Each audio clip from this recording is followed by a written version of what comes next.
Today's tournament will be played in the premium format, and we can't wait to get started and see all the exciting plays and unique deck ideas that the players will be bringing. Before we jump into it, let's brush up on what makes the premium format unique and what you can expect to see today. In the premium format, players bring not only their constructed 50 card main deck, but it is also accompanied by a G-Zone. An additional 16 cards composed of various cards that aid you throughout the game and can be accessed easily. Unlike the standard format, the decks are built around one of the 24 different clans that belong to the nations that you may be familiar with through Overdress. The two types of cards that you will find in the G-Zone are Strides and G-Guardians. Strides are cards that have a red border around them and are various warriors that come from either the past or the future of the Planet Cray setting.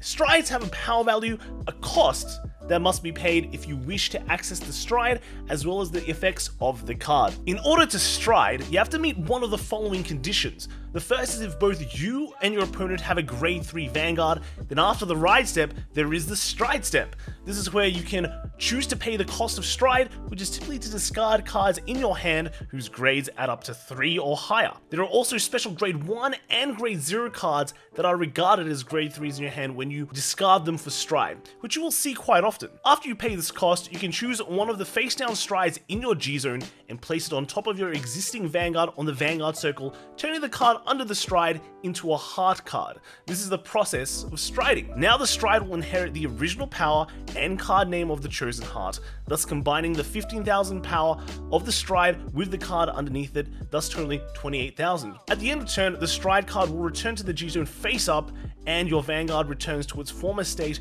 from the beginning of the turn. The other approach to striding is when you have spent at least one turn on your grade 3 Vanguard, thus starting your turn at grade 3 even if your opponent hasn't ridden their grade 3 yet. There are some decks in premium that are able to jump ahead and superior ride to stride earlier, so make sure to keep this in mind. Strides have a variety of powerful abilities that help the player adapt to any situation, so make sure to use this powerful toolbox called the G-Zone alongside the cards in your main deck of 50 cards. There are two special types of strides in addition to the regular forms we've seen so far: Progenitor Dragons and Xeroth Dragons. These cards are unique in that they do not belong to a single clan, but rather encompass the entire nations that the clans belong to, such as Dragon Empire or Stargate, otherwise known as Brantgate as well. These symbolize the beginning and the end, either bring additional life to your game plan or putting everything on the line to finish it all. In order to stride a Progenitor Dragon, a player must discard a card of the same name as their Vanguard. The Progenitor Dragons each have unique abilities, but one shared ability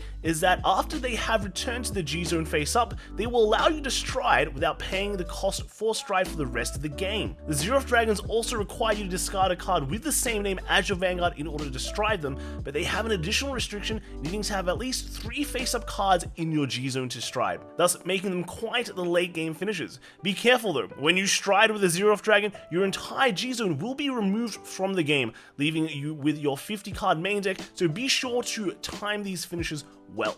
As previously mentioned, strides aren't the only type of cards encompassing your 16 card G-Zone. G-Guardians are a powerful defensive mechanic which is also brought to the playing field from the G-Zone. All G-Guardians have a green border as pictured and are called using the same method at all times. During your opponent's battle phase, one of your opponent's units attacks and you would be able to guard while both players' Vanguards are grade 3. You may discard a heal trigger from your hand to choose to face down G-Guardian from your G-Zone and call it to the Guardian circle. G-Guardians have various abilities that either bolster your defense or interrupt your opponent's plays, making them a key factor in any player's game plan in the premium format. There are plenty of other incredible mechanics and types of abilities that make premium unique and exciting, whether it be Generation Break, Legion, Limit Break, Imaginary Gifts, and many of the other unique mechanics that have been introduced to the game throughout the years. You can even make a premium deck out of the recent Overdress decks. Just keep in mind, there is no ride deck in this format. That's all for this brief explanation of the premium format. Let's wish all the participating players today the best of luck, and we hope that all of you watching at home enjoy the show.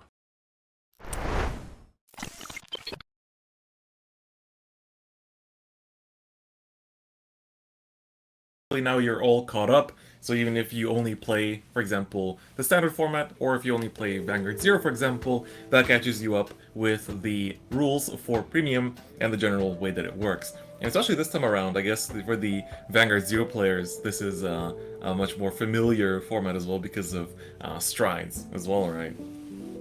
Yeah, I mean, just going through the old ages, right?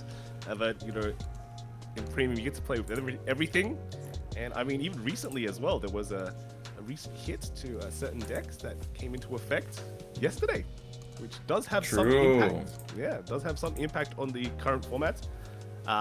And it just means, you know, one of the biggest decks that was prominent throughout Springfest is not as good as it used to be, right?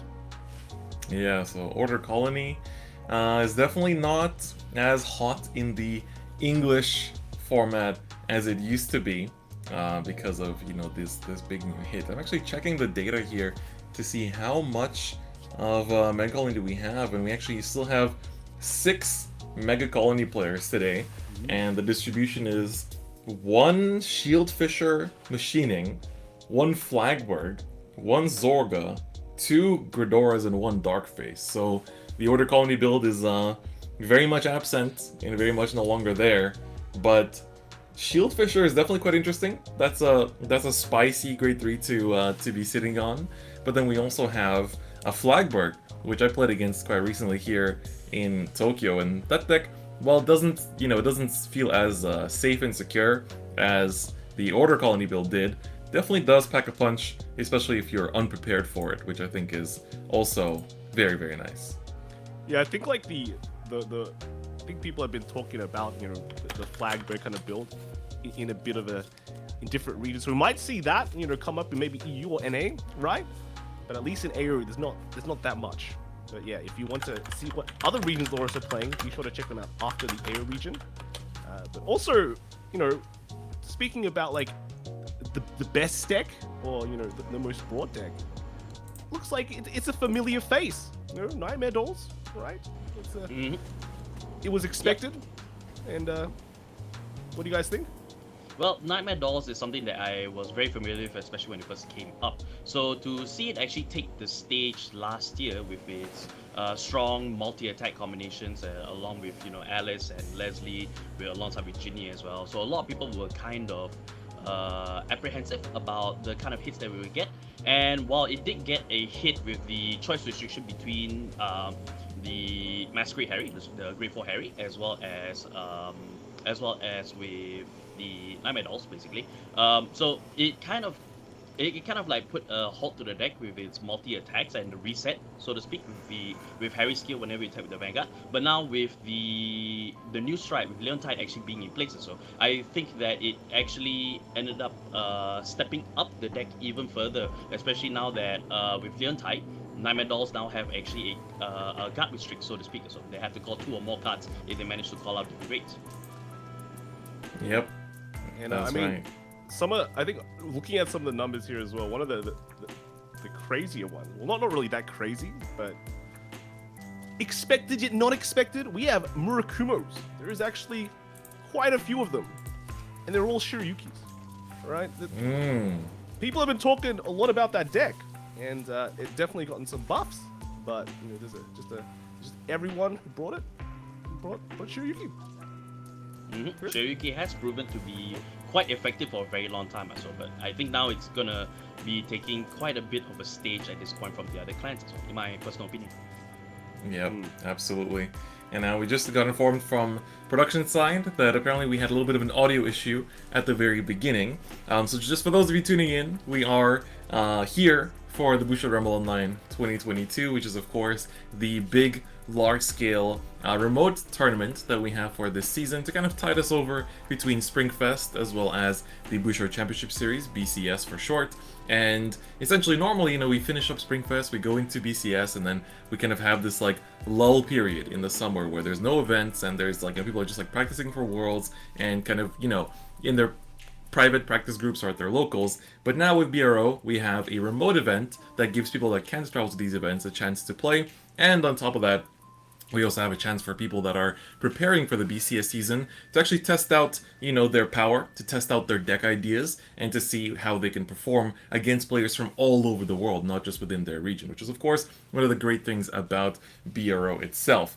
And of course, just before we get into the games as well, we'll quickly run through the formats that we have for today's event as well, for those of you that are just tuning in. So let's take a look at it in terms of what we are actually working with today, because today, of course, is the premium format of the BRO season, where we're going to be having this weekend being BRO for premium. So you can see here that day one is going to be played in a Swiss bracket with a best of one format, and this is going to be going throughout the entire day until we have our top 8 cut, which will be played out tomorrow on July 24th, which will also be best of one, and this is where we're going to decide and crown our champion for the entire weekend.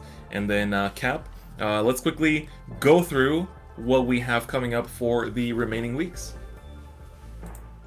Absolutely. So in the remaining weeks, week 2, which is actually next week, it is going to be the V-Premium format, starting on the 30th of July and the 31st of July afterwards.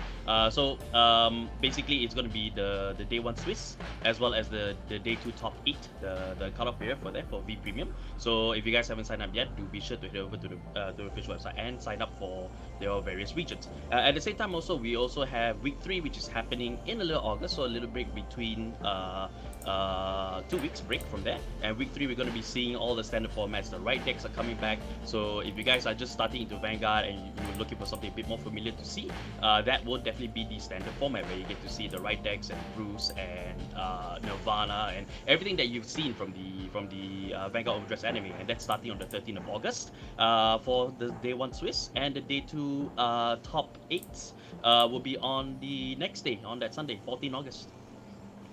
And of course also we also have week 4 as well. So Weiss Watch players, you guys are not left out as well. The week after that, it will be the day 1 Swiss, as well as the day 2 top 8, happening on the 20th of August and the 21st respectively. That's right. And then again, for those tuning in with us just now, let's once again go through the prizes, Kai, that we have for the competitors today for the premium format. That's right. We take a quick look at the prizes, speed run through it. The biggest thing is everyone gets a certificate, good flex, but then you'll be here for the Origorums and also like some booster display products, right? But Origorums with that nice congratulations thing on it. Third place gets 1, second place gets 2, and then first place gets a full playset. So you can get either just put in 4 of your decks and give it to some of your friends that you made during Springfest, right? So looks excellent. That's what you want. Great way to just show off that you came first, and play hard. Play hard, everyone. You guys want to win it. I'm sure, right? Exactly. That's right. So it's a great prize card, and if you want to also check the other prize cards and other participation stuff that you have for the other formats, you can check them out on the official website. So you can just check out the Bushiroad website and look up Bushiroad Rumble Online 2022, and there you'll be able to see what you have to gain from the V-Premium, Standard, as well as Weiss events. And don't forget, if you missed the signups for the Premium weekend this weekend, you can still sign up for V-Premium next weekend and join the fun and have a chance to win some of those really good-looking prizes. And of course, if you want to stay up to date in terms of the events, as well as everything happening with Cardfight Vanguard and Bushiroad Games, make sure you follow them on the socials. You have the Cardfight Vanguard socials, the Weiss Schwarz socials, as well as the Bushiroad Global socials, where they post up about the upcoming events, the sign-up dates, the cutoff times, new products, and all that kind of stuff, as well as new cards. So make sure you follow them and check them out on all the different platforms that you can probably find underneath the stream, if I'm not mistaken. So make sure you check all those out. And of course, this isn't the only event happening today. We are the AO region, so Asia Oceania, but after this, we are going to be also watching the EU region, followed by the NALA region as well. So there's going to be basically non-stop 48 hours of amazing premium content throughout this entire weekend, which I think is very, very exciting. Yeah, I believe we're in for a great weekend this week. Not just this weekend, but also the others as well. So if you're a Cardfight Vanguard player, this is actually a really, really good time to really get excited about Cardfight Vanguard, as well as Weiss Watch as well, because it's just going to be 4 weeks of awesome card gaming action from us here. Right, and I mean, in a way, we're lucky. We only have to cast the one region. But imagine you're a player. You could be playing every single region. You could, that could be your life for the entire weekend, which could be a good thing. Could be, can be a bit tiring, but hey, card games pretty good, right? Card games are pretty good, but as I said on my own socials as well, so it's important to get plenty of rest, because you wouldn't want to misplay at perhaps one of the biggest global events for Cardfight Vanguard, especially. So you gotta make sure that you're at your top of your game, guys. Right. Yeah, absolutely, and especially because BRO gives you this very rare opportunity to play against players from all over the world. These events are not region locked, even though we do split it into regions. That's mostly for time zones and for people to, not lose their sanity waking up at 3 a.m. for every single event. But people are welcome to join from any region, and I know that we have some European players playing in the Asia-Oceania event today. We have some American players also playing in this one today, and then we have some Asian players that are playing in the American and European events too. So it's all just a great international gathering, an international event overall. So a very fun time, and I really wish the best of luck to everyone participating today, and hope you have a great time. Make some new friends, right? Make sure that if you have a good round against someone, really intense game, maybe add each other on socials. You use Discord to communicate and to play in the tournament, so maybe you become friends after that, and then you can become, playtesting partners for the BCS season as well. So it's overall a really great time. It's overall a very, very good time. So with that, I think we're going to be slowly getting ready for our first feature match as well, which I think is going to be very, very exciting. So I can't wait to get into it and see what we're actually going to be featuring, because there's a lot of unique decks. There's a lot of really unique decks, and just like looking through the statistics right now, the most broad clans are Pale Moon with 25 Pale Moon players, 24 of them being Nightmare Dolls, 21 Bermuda players with 16 of them being Highlander, and then we have 20 Narukami players that are distributed between 10 Vanquishers, 7 Eradicators, and 3 Dungarees. And then we have Dimension Police, which is all 13 Dieliners. So Dieliner is actually the third most broad deck in this event. And again, this is the premium meta post P Clan Collection, which is something that we haven't seen too many results of yet. And even in Japan now, we are seeing some results from Japan with P Clan Collection being active. But this is also with the new Clan Collection being added to it. So we actually haven't had any events or any way to document the meta of just the impact of P Clan Collection without looking at Clan Collection included into it, and this event will be that look into that very unique meta. That's right. And I mean, just from the number of people joining, right? It's people thought, hey, Nightmare Dolls, it's gonna just be, everyone's gonna bring it, right? But it doesn't seem to be that way. Everyone is experimenting with the new ideas, right? And it just shows that we might be looking at a lot of different decks. Maybe Nightmare Dolls is not just the best. It is an established deck, but there's a lot of other big threats out there, right? So yeah, I think it's quite interesting. Just the impact of just P Clan Collection. There will be more impacts later on, but hey, this is a pretty big one. Right? Yeah, this is a very big one indeed as well. So as Chris said, with the PK collection actually coming out, and this will probably be like the first insight in terms of the player database as to what can we expect going forward in competitive Vanguard for premium as well. But of course, as you also say, Kai, with there's so many being ideas and players out there just experimenting. So I really can't wait to see perhaps some of these more successful experiments, or even the ones that are still in the experimental phase. So just come up and just take the spotlight for just a little bit. So yeah, and yeah, it's also nice that it's BRO. Normally if you travel to like a physical event, you've got you're tested really, really hard. And it's not saying that people don't test for BRO, but there's much more because you can just join so many of the events. You're happy to maybe just bring a fun deck for one of them, while even try-harding the other two, something like that, right? So you can throw out the really crazy ideas, and set yourself up for maybe in the future. There could be something called a BCS that could be more prepared for, right?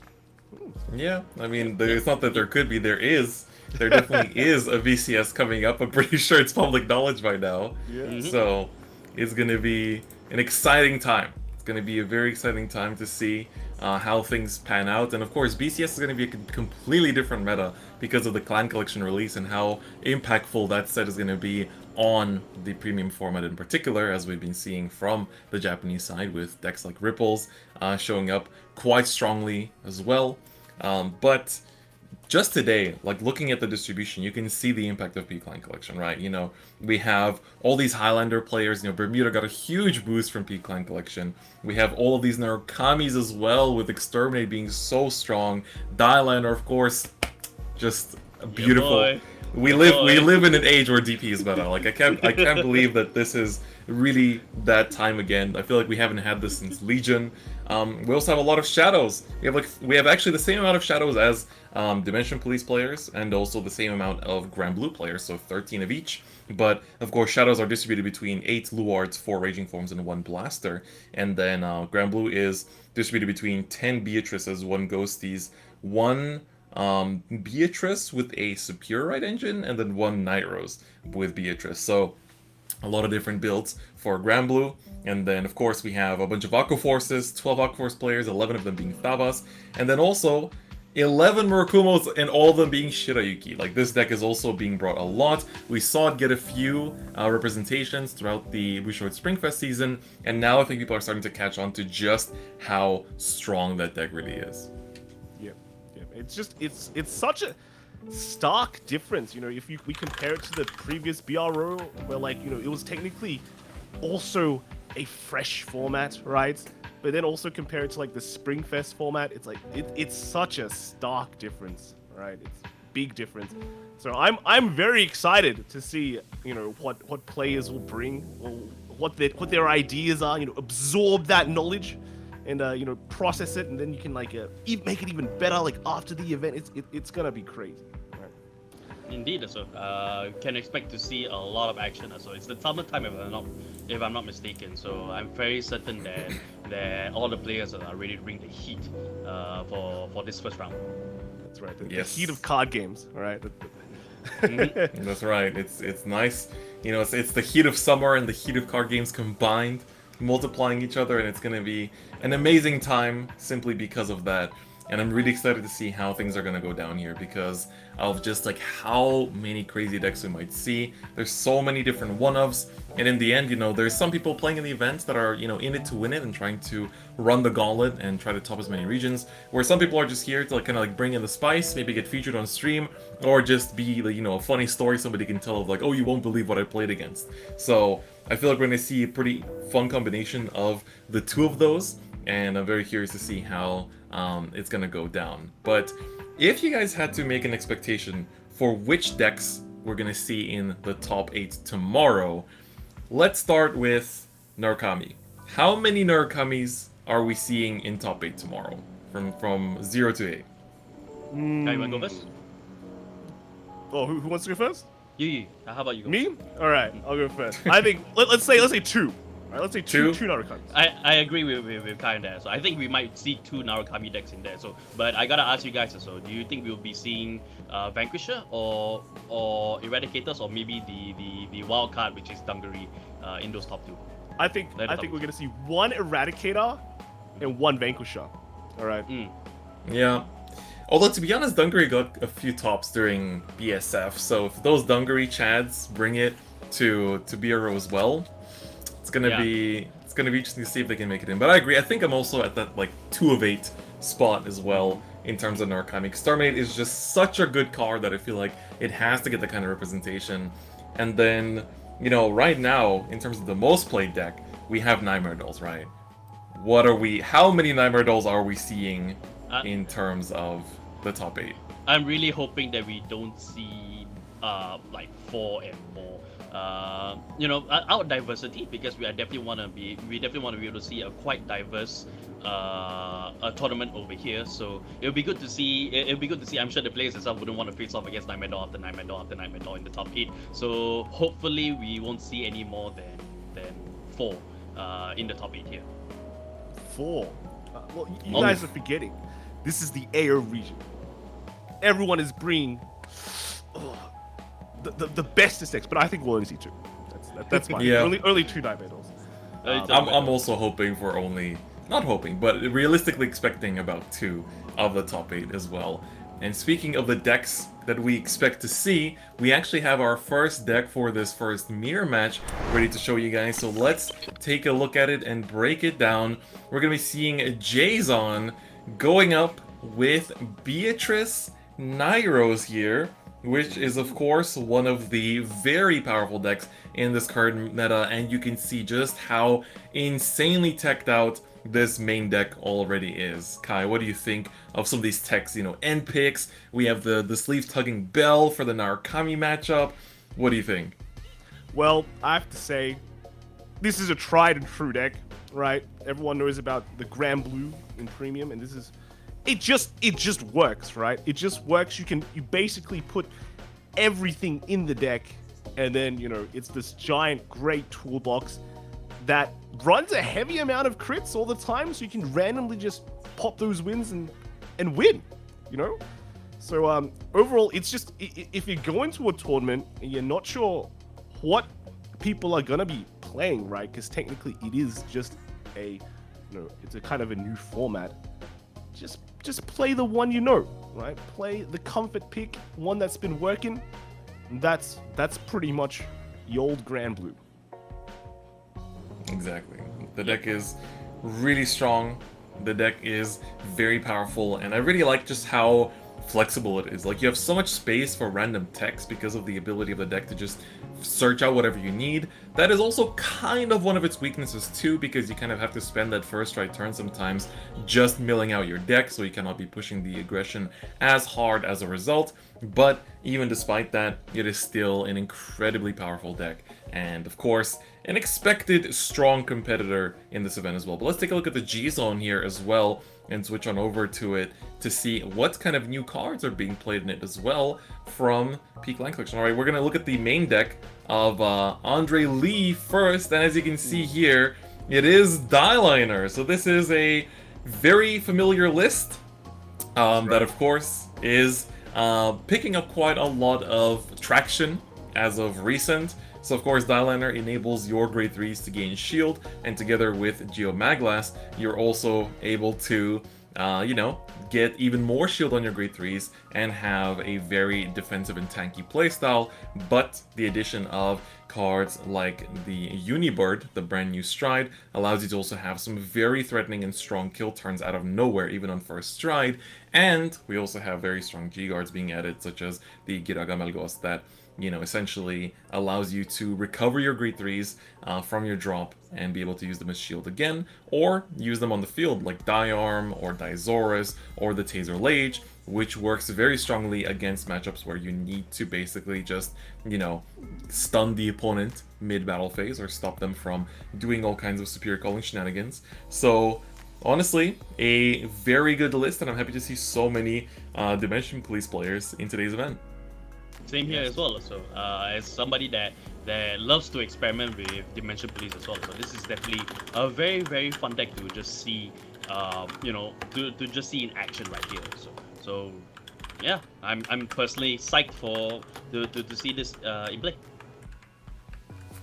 Yep, and I mean, we have the Dimension Police expert right here, and he's talked a lot about this deck already. But I have to say, I love the inclusion of Taser Lages in the Dimension Police deck. It just adds this extra layer of annoyingness for your opponent to have to like get over. So overall, it's just it's become a stronger deck ever since it got that support from P Clan Collection, and it's just one of the decks to beat pretty much now. It gets tanky, it gets very threatening, everything you want in a deck basically, right? It's big. yeah, that's the best way to put it. Yeah. And you know, it's also crazy because I went to one of the large-scale unofficial events here in Japan a couple weeks ago, the Tochigi VGCS, and there the most played deck was actually, or the most played clan rather, was actually Dimension Police. Like, obviously not everything was Dieliner, but this was the most played clan. And it's crazy to think that we live in an era where this is the most played clan, because, you know, Dimension Police hasn't really had that kind of spotlight in a very, very long time. So let's of course take a look at the G-Zone real quick of Andre's deck here as well. to see what of the new cards they're bringing in and which ratios, because I think that's also a very important detail. So taking a look at it right here, you can see 4 Giragamelgos as one of the only G-Guards. So, you know, Andre was like, damn, Atlantis Dolphin, yeah, the CC is cool, but I don't need it that much. And we're just like, put in the 4 Giragamelgos, I am recovering shield whenever possible, and all we need on top of that is the Zeal to stop some of the multi-attacking matchups like the Nightmare Dolls. But, wow. 3 Unibirds as well, which I think is also very valid. You know, you get to usually only really go into it twice, but the third time can come up, and you just basically cut one of your other strides for that. And then, of course, 4 Geomaglas being very, very important as the #1 flip fodder. I mean, why put in cards that like might not work in certain situations? Just put in the good cards, right? And that's pretty much the entire G zone right here. Yeah, especially with the, you know, it's tried and true. So, you know, why fix something that isn't broken at all? So this is top notch. This is top notch in terms of the picks for the G zone by Andre. Any other thoughts, Chris? No, I mean, I think I'm just excited to see it in action. And of course, before we do that, let's also take a look at the Grand Blue G Zone from earlier as well. As this is going to be the list, of course, that, you know, is very teched out. So you can see we actually have 2 copies of Bartholomew, the new stride for Grand Blue, as well as the brand new G-Guard for Grand Blue being included here as well. Yeah, but the G-Guard is so good. It's yes. really, really good. It just adds that extra, again, these extra bits that an already good deck has.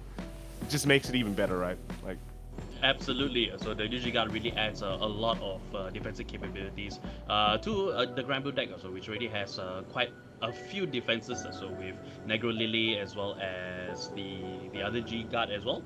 But I definitely, the 2 Bartholomews is the one to watch out for, so especially with it being such a strong opener as a first strike, and even as a strong ender as well. So.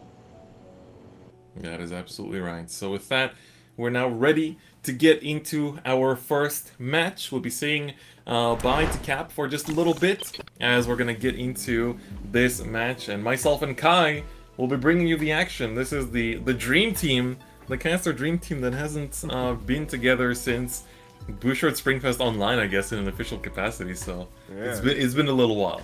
It's been a while, but we're back and we get to feature, you know, one of your favorite decks, the Dimension Police. That's right. I think it'll be a pretty good game to watch, you know. And I mean, when I think of Dimension Police, right, I think they're basically the clan in Vanguard where the robots have muscles. You know, what do you think of that? You know, they're punching through shields. When they get crits, the muscles bulge up even bigger. All right, so it's a scary clan to face, and everything about it is like bulky now. You know, even the shields are massive, right? So yeah, it's so scary. You know, it's very scary. The deck is very scary, and Grand Blue is a matchup that you definitely need to be careful against as a Dimension Police player. It's definitely a matchup that I've played against a fair bit myself too, as it is a deck that can just randomly win at times, and like no matter how much shield you have, they can kind of adapt their game plan to that, where you basically have like, you know, the big Skull Dragon attacks, of course, which are actually easier to deal with, in my opinion, for Dimension Police than smaller pokes because of how big the shield is. But Grand Blue players sometimes just go like, alright, you know, forget it. Let's just use the combination of Beatrice as well as the Nightstorm, and basically just push out a bunch of smaller attacks, and then use Beatrice's skill to just keep respawning smaller and smaller attackers that still need at least a little bit of shield to deal with. So I wonder if Jason will be using that to his advantage and, you know, making use of that game plan. Yeah, but remember, the best way that Dimension Police can control the amount of aggression that the opponent can do is just by keeping the opponent on like very low damage, right? Yes. You know, swing in with a massive amount of crits. You know, it's always threatening, right? It's always threatening. And in a way, going second for Andre is pretty good here because he's basically on track to get the first strike, which I think is quite important for Dimension Police. And, ooh. We see a G assist from Jason. That's a bit unfortunate. I think we see a grade 1, the stand trigger, so that's the... Yeah, grade 1 stand trigger, navigator, 2 grade 3s, 3 grade 3s even, and the perfect guard. So enough fodder to G assist away, so it's not exactly the biggest deal, I would say. And manages to find the greed shade here, which will of course be able to ride up and not be grade stuck, which is very, very important. It's a pretty good thing to have, you know, not being able to ride. But here's the thing, right? You also want to combat the Dimension Police in a way. You don't want to give them the first ride because that's basically like a free Geomagnus turn, right? And that just sets up that bulk, right? You want to like make them work for it, yeah? Yeah, exactly. And it's interesting that Andre also, like, one thing when playing against Granblue as Dimension Police player, I feel like you oftentimes don't want to give that first counterblast out of fear for Colombard, because just the first Colombard is already quite scary since it usually finds the ghost ship and you have to start dealing with these big attacks while on grade 1, which you definitely don't want to do. And being able to just kind of like, you know, not give them the damage and essentially just either pass or, as he did, you know, ride the Commander Laurel and like call something else out to give triggers to, that definitely helps to save things a little bit. Ooh, we see a very strong mill here from the Skeleton Navigator. So of course, a very important card, a very crucial card for Granblue in both formats, and is able to find some very good targets, only milling the heal trigger there, and then finds another Cutlass off the top of the drive check, and we see a Taser going down to the damage for Andre Lee. And of course, you see Andre sporting that beautiful Worlds playmat. I believe this one is from Worlds 2018, so it's, you know, very fitting, as we should be having Worlds back this year as well, which is super exciting. Yeah, very excited for Worlds. BCS, just all the tournaments back, you know, the vibes, right? The vibes. Yeah. See that Gale Sludge coming down though, right? That's free draw. The coolest cards, would you say, in Dimension Police? Yeah. Like, I love that style of card when it's like, you know, that kind of like your opponent can do something in order to make this effect happen, and if they don't, then it won't happen, or if they don't, it will happen, and if they do, then it will happen. It's that nice little interactivity that I think makes Gale Sludge very cool. But now, let's see what Jason is going to go into with the returning back to their turn. Did give 2 Counterblast, so Jason does have a couple plays. We know that there is a Colombard in the drop zone, and how will they use that to their advantage? Because of course they can go into Beatrice, Soul Blasting the Greed Shade to bring that Colombard out, and then using it to call out a Ghost Ship, for example. I want to see if he actually, you know, it's... he rides up, right? Granblue can ride up because you have that Night Rose play. Night Rose is still scary, but I just feel like if you just play very normally here, you're gonna give so much just so much leeway for the Dimension Police player. He's gonna play his game, and then he's gonna get to that level where he's just happy. He's just cruising, right? And I mean, Andre did give a few damage, 2 damage to Jason, right? So you know, Jason does have some plays he can at least do. But right, what he basically, that damage just stops. You know, that's the amount of damage that Jason's probably gonna have for a while. I'm not sure if that's exactly enough. Of course, you have Grenache and things like that to countercharge for you, but in terms of like the massive extensions and then dealing with things like the taser lages and things like that, what do you think?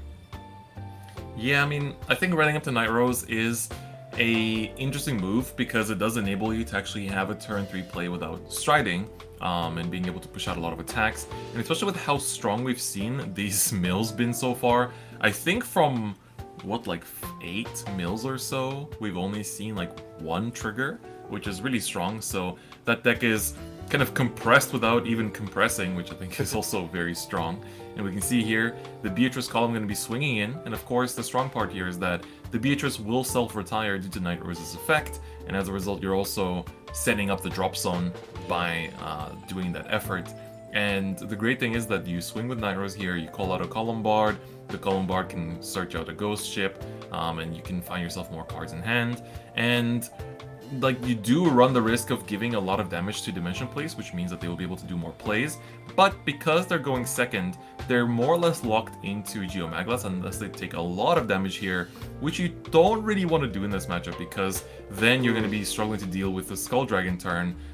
So damage mapping out as the Dimension Plays player is very tricky here because you don't need much CB to actually have a strong and functional first right turn. But if you want to try to kind of like, 0 to 100 them with Unibird, then obviously you can take up more damage, but then you don't have GB2, so Linka isn't active, so they can just stop that with the Protect that they added to hand. So I think regardless for Andre, the first right is going to be Geomaglas, so with that in mind, that's how much CB they should be taking. So... I mean, you mentioned that Jason is quite compressed, but you know the saying, compression is a lie. Right, but Jazel's actually just he's gone and got a skull dragon. He's skull dragon already. That's right, and it's Buddy. A very aggressive starting play, which I think is also a way to put out a big threat. Going to be milling out the Jessie here, which is of course a very important component to getting countercharge and making sure that you don't get damage denied, and actually calling it out here immediately to get that countercharge in order to prevent being damage denied later on, because of course anyone that's tested this matchup knows that Dimension Beast players can just go into Geomaglas, put down a couple grade 3s, swing with Vanguard and pass, because they're like, alright, I don't need to give you any more damage, you can basically just chill and hang out at your 2 face down damage. But that, with Jessie, is actually no longer an issue. This is a very easy guard, by the way. Only 12k attack, but Andre is taking a bit of time to kind of analyze the situation, right? So here we go. He's probably gonna make a play, but I think this is a very, very simple guard, and I think naturally you should just guard this. Although if you get any crits, you can put it all on the Skull Dragon, but you want to get what you can get, right? Again, like the Geomaglas play, not very CB heavy, right? Just basically 1 CB. He's already got it. No need to play greedy, right? Yes, and the other important thing is that this gives an opportunity to Andre to, for example, put down a grade 3 as well as a quick shield, because the grade 3 will have 10k shield from the Dumper's effect, and that sets up the drop zone for having Giramelgos on the turn 3 defensive turn, because that of course allows him to recover it immediately without having to actually put down any other grade 3s prior to that. So we'll see how the guarding goes down here. I think this is a very easy 2 to pass with a 15k shield, but then of course the side swings are the harder ones to guard, and of course depending on Andre's hand, if there's no PGs in there, might be a little bit harder. Yeah, and I mean, constantly just getting back your 3s that are just so powerful on the defensive line, right? It's just, oh, is that a no card? So here we go. First check, nothing. Second check, 1 crit comes out. 2 damage. Delta All right, Andre. well, this gives more CB potentially. All right, gonna be on 4. No heals checked, so gonna be sitting on that 4. Only plus 5k from the critical trigger. Of course, it is the old Banshee that lets you put into the soul to draw a card. We haven't seen that card played in a fair bit, I want to say. You might want to double check how big that Skull Dragon is, because it might not be as big as that, as this line, right? The Jessie column? Yeah, because they all get 5k as well. Yeah, that's right. He's actually taking this one. Going to 5. Is this going to be the first tried Unibird? That's scary. First try Unibird. I mean, the thing is, it is a way. If your hand isn't particularly strong, that is a great way to just go through your deck. So even if you don't have Linka, like, you're not going into Unibird to win the game. You're just going into Unibird for the sake of, drawing cards, basically, because 5 damage is a plus 50k pump to the Unibird, and then you just need to commit 3 rears in order to reach the 100k, which isn't actually that hard.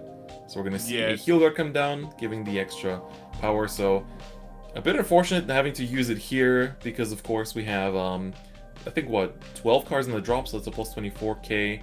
So that's 3641 on the Skull Dragon, and being at 20 already. I guess that does guard it pretty easily with 1 card. So for Andre, in terms of maximizing the amount of cards in hand, that is one way to do it. So I'm going to go into the die liner here, choosing the Force. It's going to be Force 2. Die liner is a good start, right? And then let's see what he goes into now. Right, so you're going on the Unibird, right? You're going on the Unibird line? I feel like that's the only reason you would have taken that much damage that early. Okay. And, I mean, just go for the win, right? You could even just go for a win right there, yeah?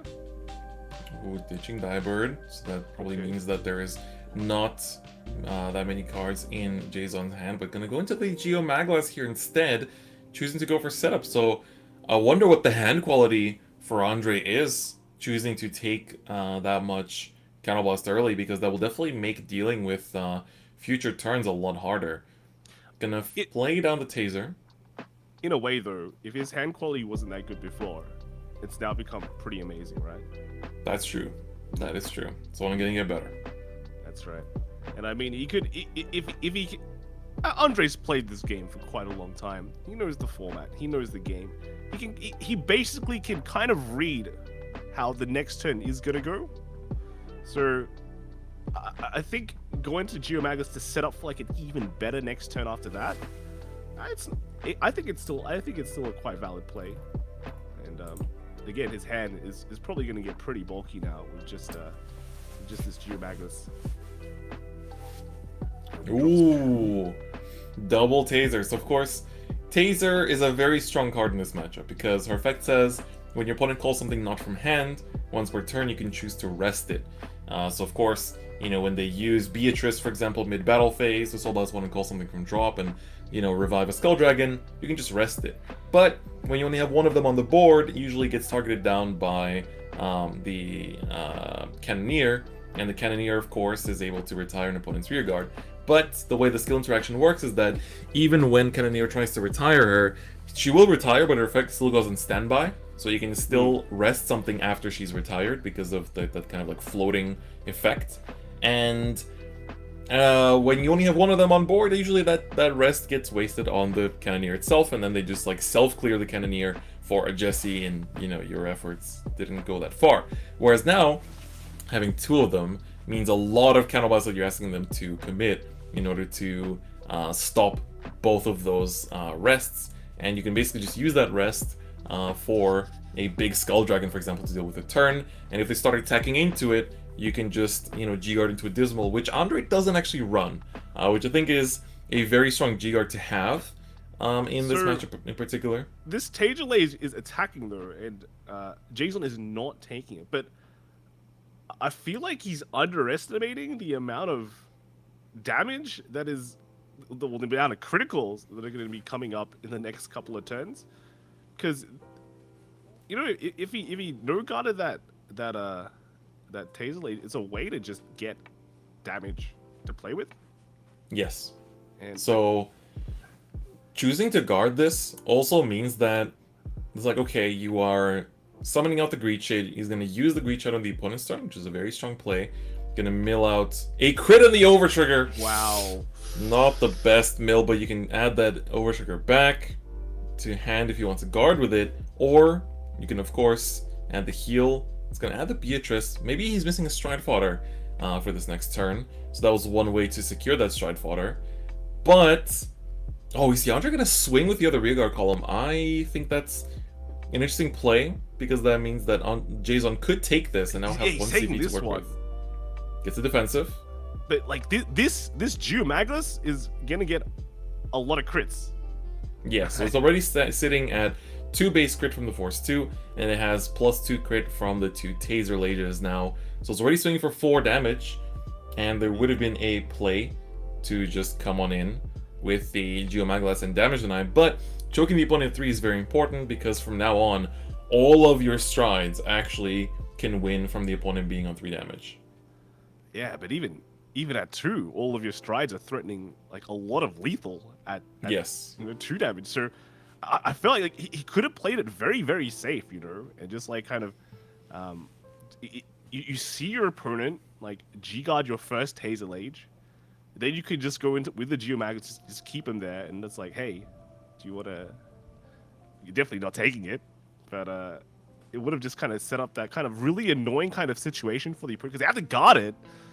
But then, like, next turn, they have to play around trying to, like, get some CB. You can only... You have the Jesse for sure, right? It's like, that's fine. But that's still only like 1 CB, right? That's right. And now we're going to see the Protect come down, which is important information for Andre to know that that's one of them out. And we see 2 blanks and a draw trigger coming down for Andre. It's going to be able to get the draw out. And we're going to see a pass of turn back to Jason. So now, I'm curious to see what Jason will go for. I think at this point you want to be aggressing and pushing the offensive as much as possible. Gonna rewrite into Beatrice to get the Protect marker back in hand because of how important it is to have Protect in this matchup at all times. And then we're going to see what they're going to... First superior call is going to be the Skull Dragon already. Will a Taser rest that? The activation does proc. That is a pretty good thing to rest. And he's got 2. So... Thing is, this is kind of a bait superior call because... But you kind of don't have a choice because sure it's a bait, but if you don't rest it, like then he just gets a Skull Dragon, right? Exactly. So now you kind of force the Grand Blue player to, use Jesse to clear out that column. Or to clear out the Greed Shade plus the Skull Dragon. And then we'll see, because maybe they want to set up Jesse plus Skull Dragon for attacks. I'm going to ditch a Skull Dragon for Stride Fodder, which now does put 2 of them into rotation. I'm guessing that it's bad bounty, right? You gotta, these are 5, you gotta just do it. Exactly. Go. Right? It is time. So we do get that there. And, I mean, how much... Andre has... an okay amount, but it's not a lot of card in hand, right? It's a decent amount, but it's definitely not enough, in my opinion, to survive a full turn. Because it all depends on how many heals are in the hand and how much Andre can G-guard to bring back grade 3s. Because especially if Jason... It really depends on what Jason does after the bad bounty, because... We have to check what the grade 3s are in the drop zone right now. I think the Night Rose is currently still in the soul. I didn't pick up on what he soul blasted for the cost of the Beatrice. We have a Cutlass though, and that gave him another CB open there. That's right. With the Jesse, he gets his full 3 CB usage, which is quite good. And I mean, that's gonna be a lot of attacks.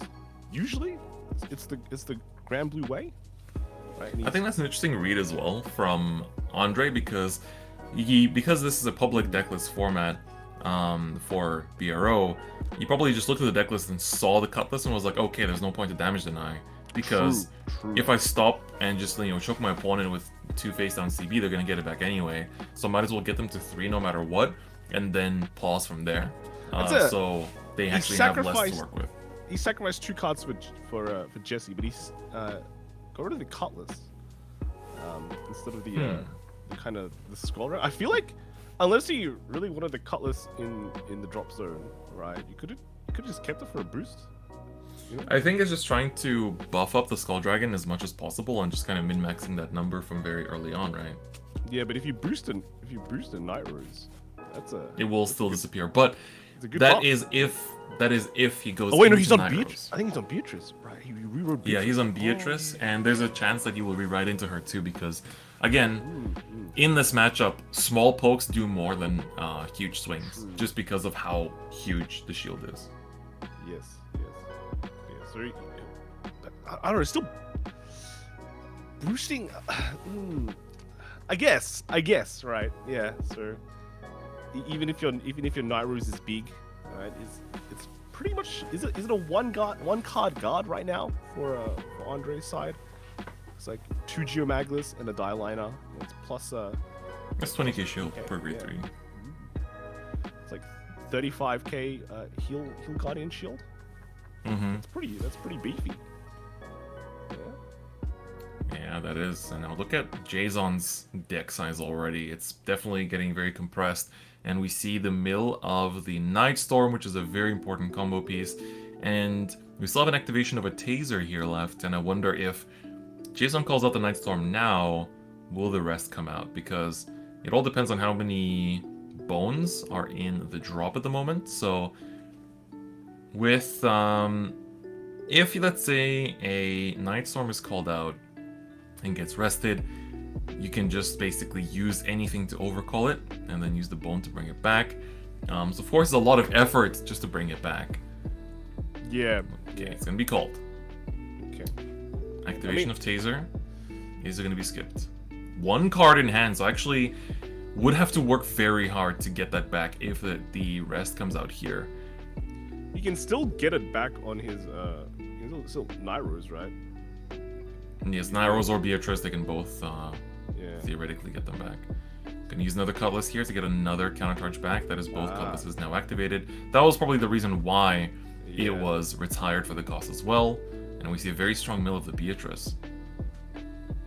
Going into bad bounty, swinging first. You can just like normal kind of guard this. Don't have to waste anything like really strong because you know the over trigger is out. That is true. That is true. You do work with that in mind. The overtrigger for Andre does appear to still be in the deck unless it's in the hand, which is still going to be strong in either case. Being able to 1-card guard a Skull Dragon is always very important. Yeah, he's intercepting. Intercepting with one that has been procced so far, which is very important. So this puts Andre to 33, which still puts us as the one to pass, as the Vanguard is swinging in with 27. This goes to 38, thus currently 2 to pass. Do we see a 10k addition to make this a 3? I think he's gonna 2 to pass this. I think looking at that hand, I think that's the only thing he can afford to do. Yeah, and we did mention before, Jason is supposedly relatively compressed, right? 2 to pass? That's it's scary. I have to say it's scary, you know? This is those situations. Round 1. 2 to pass, relatively compressed Grand Blue, maybe. If you see that trigger come out on the first drive check, I know what. Hold Jason's your breath. doing. Ooh. Nyros, okay, Ooh. nothing, followed by Nothing. 3 blanks. Alright, 2 to pass worked out. That's right. And now he's going. Jason's going down. Scar 3, there we go. I think it's the 3 that he revealed, right? Maybe Yep. the next drive checks will be looking better. And then we have the Nyros.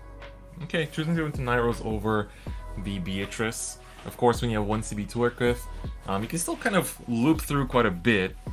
So here you get to attack with Jessie. Jessie countercharges, and now has an extra power buff, of course, from Nyros herself. So this is coming in with 19, which is an annoying number because, you know, we do have the Eternity Chaser in the back, which can actually retire itself to stop one of those attacks. So you're basically using that 10k shield for its purpose. But I think he triggered a 10k shield in the last drive check. But That is true. They did. he's just using this one. Here we go. Yep, so going to use the ability to Soul Blast 1, which also means that there's only 1 G-Guard use available this turn as well, which is very important. So now Jessie will retire itself to countercharge 1, and then we're going to have the Nightstorm that can do some work to call out the Skull Dragon. This might actually go to rear, or does it have to go to Vanguard? I think it has to go to Vanguard, right? Because the rear isn't it big? Yes. So, yes, the rear is 23k. This is only 16, so 5k guard will take care of that. We see Beatrice being called out, and here are the shenanigans that this deck can do. Beatrice will use her effect to Soul Blast 1 to call out the Skull Dragon. You also get to redo this again after Nyros attacks, because she'll be bringing them back. So of course, we saw the Taser resting the Skull Dragon because that's an attack that does not, you know, you do not want to be seeing or being on the receiving end of. And then the Alright, let's see. Gonna get a drop zone check. But he has to, like, okay, I think I saw the stand trigger go out of the Jason's deck already, but Yes. Is it correct to do it now? Because I guess if he's like, if he has to deal with more Skull Dragons here. That's the thing. But was that the correct timing? Is there a? I think you're saving yourself from a Skull Dragon anyway. It's just that it's a difference of a 2/4K increment in power, as he overcalls the back row Greed Shade there. And we're gonna see a Nyros coming in here with 22 on herself, as well as the 11k boost from Nyros' effect. Yeah. So 33, which is actually a magic number against Dimension Police. So basically, even a grade 3 doesn't stop this attack. So gonna have to do a grade 3 plus a 15k shield to make it 2 to pass. But I don't know if he can afford to do 2 to pass. We know there is a PG still left in Andre's hand. Is there a second one though? If he has a heal in his hand, I think it makes the entire turn very, very easy, right? That is true. That basically guards get more or them less back. everything. Ooh. All right. Does he actually have it? He's taking a while to think. We know these situations. He needs to basically plan everything perfectly and still have it next turn. That's... Yeah, I know the situation very well as someone that takes way too long to overthink my guarding. Ooh, he's Okay, we see the grade 3 come down. 33k. Still passing for the time being. I think he has to, like, 2 to pass this. There is... Yes. He just doesn't seem like G-Guard. there's a good way. G-Guard gets to no pass, as it would be a 25k shield. I don't know how many grade 3s are actually in Andre's drop zone, so this might be the way... there should be 2, because he discarded Die-Arm for Stride last turn. So that technically is already a recoverable situation. Do we see a 15k come down? It's very much mulling it over. It's like...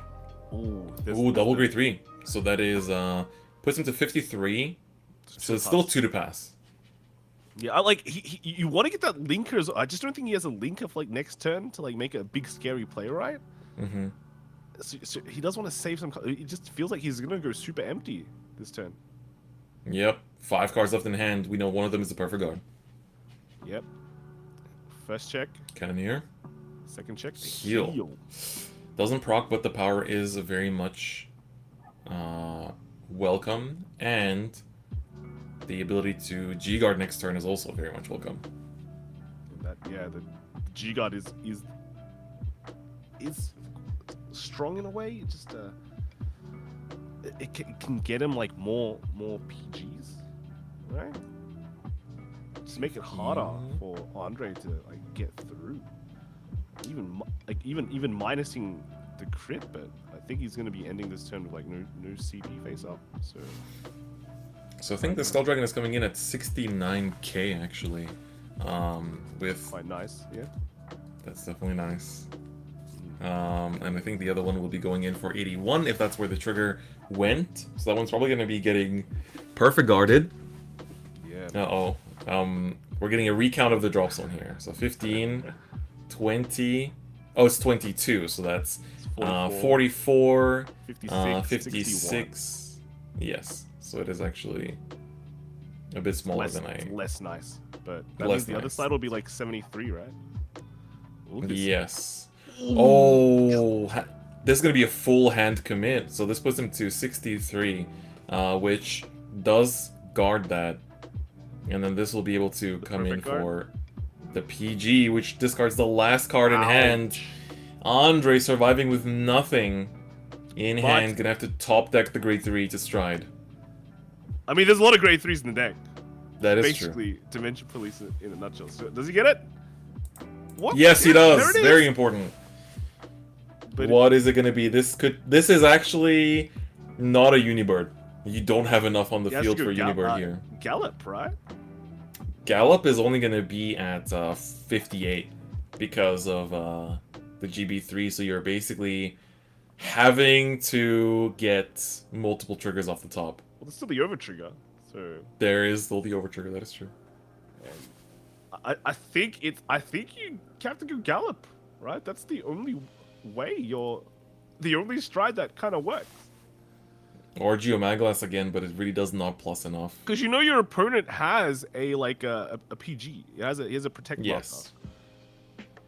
So you need to go for the. Oh, he's actually going for the Geo. Yeah, Actually going for the Geo. it's rough because the one good thing is that we know there's still 3 heals in Andre's deck. So this could be a very big defensive turn where we essentially see a lot of healing down on this turn itself. And here's the thing, he's technically Jason's committed his cutlasses, so the only way he can countercharge next turn is the one Jesse, right? So technically the amount of counterblast Jason will have if Andre doesn't. Ooh, that's on the 3, right? Yeah, Gonna think it over. yeah, the amount of countercharges that Jason actually has next turn is not a lot. He doesn't have a lot of CB to work with. That's a linker. Yeah, we've burned through quite a lot of it. No grade 3s found. Wow, so this is actually coming in with a 2 crit Geomaglas, which is still a lethal point. 1 crit wins the game. Will this ask for a PG though? Is he actually pushing that up though? I feel like you kind of want to save it, right? Yes, you don't want it to get attacked into. So maybe Maybe put it in the back. You don't even we'll see. don't even- Yes, it is in the back. I think it went to the front to just for Jason to see what card it is. Yeah. Okay. But he's able to get like get the Eternity Chaser as well, so that's like an extra defense. Protect marker down to 2 cards in hand for Jason. Like both players are definitely low on resources, and we know I think there's a heal in hand left as well. Alright, grade 2, a crit. That's nice, another but one. you need another one for that to be lethal. We might just see a pass here from Andre. I think It is yeah, going to there be a we go. pass. No There we go. CB. 3 cards in hand. That's not a big defensive hand as well, right? That's actually No. very weak. The chaser can actually work from rear here Yeah, to an but extent. you got something like you got a true and a crit, and was the last one a 3? I don't think it was, right? I think it was it a die prop? Yeah, there was not much in terms of shield. Yeah, those are the. See, here's the thing, right? Dimension Police decks usually run like less crits as well, so you could be going for like a double crit, but did he even have 2 crits left in the deck? Yeah, I mean, we know that this list does not run a lot of crits. So, with that in mind, you know, I guess you can also be a bit relieved from Jason's side.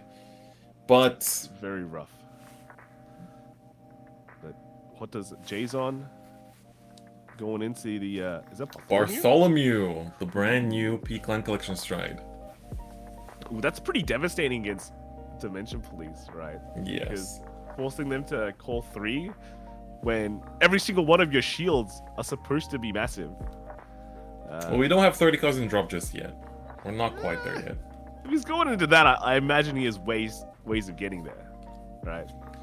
I mean, to be honest, this might just be a Jesse revival.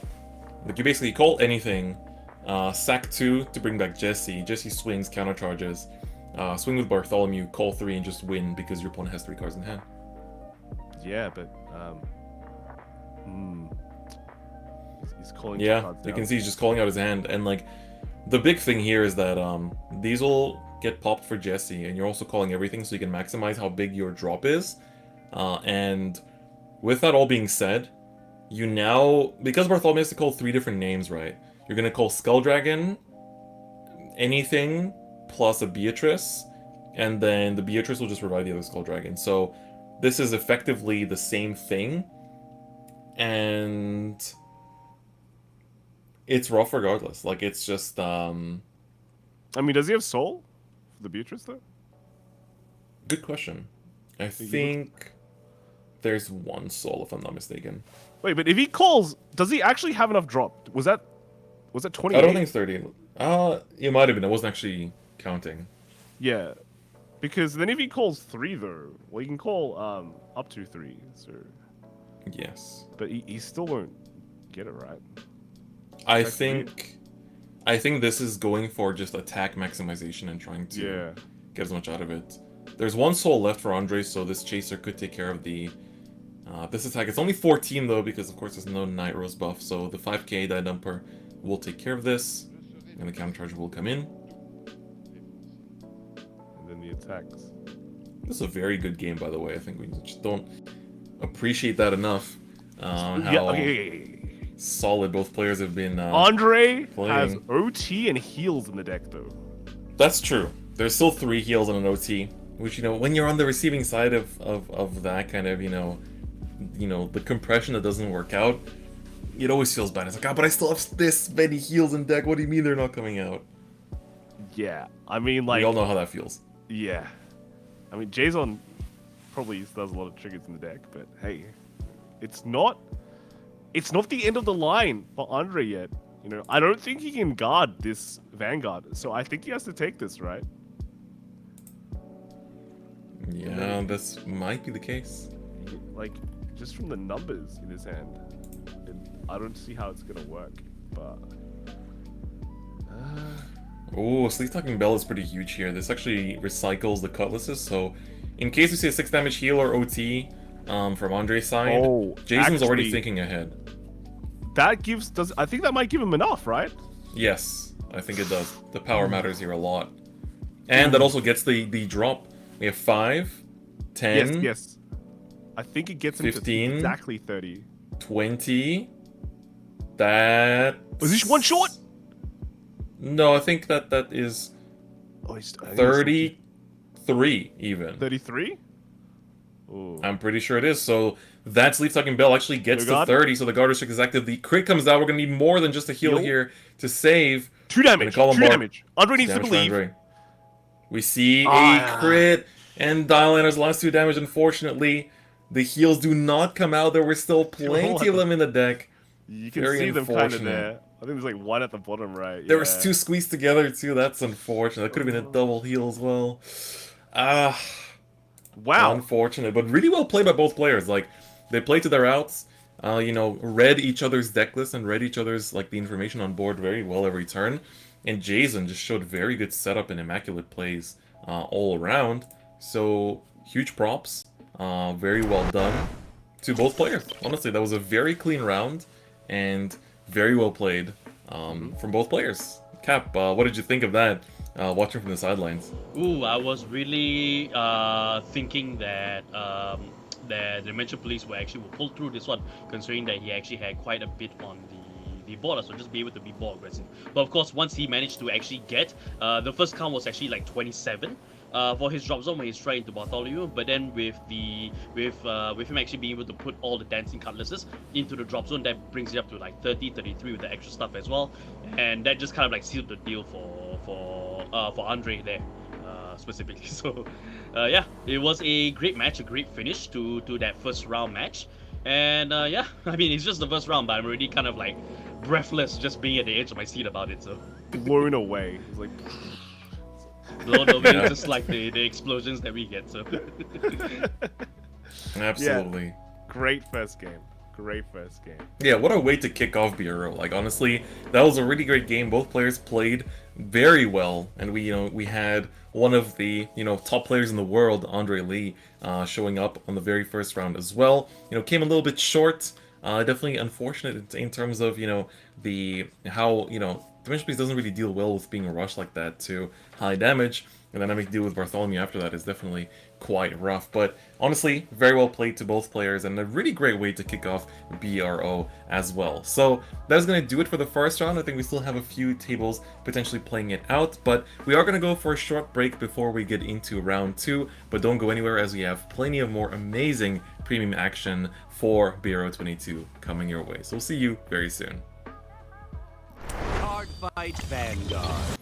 Welcome back, ladies and gentlemen, and everyone tuning in to BRO 2022. Today we have, of course, a lot of action-filled content for the premium format for Cardfight Vanguard. And if you're just tuning in, we are your casters for the day, myself as a captain and Kai.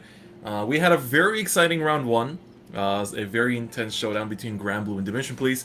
Two clans that got some incredible support from P Clan Collection showing up and performing excellently at just the very first round. And, you know, in just the kickoff game for the tournament. And now we're going to start getting into our second one. And I'm curious to see what we're going to have in terms of decks going forward, because we actually haven't seen the most popular clans just yet.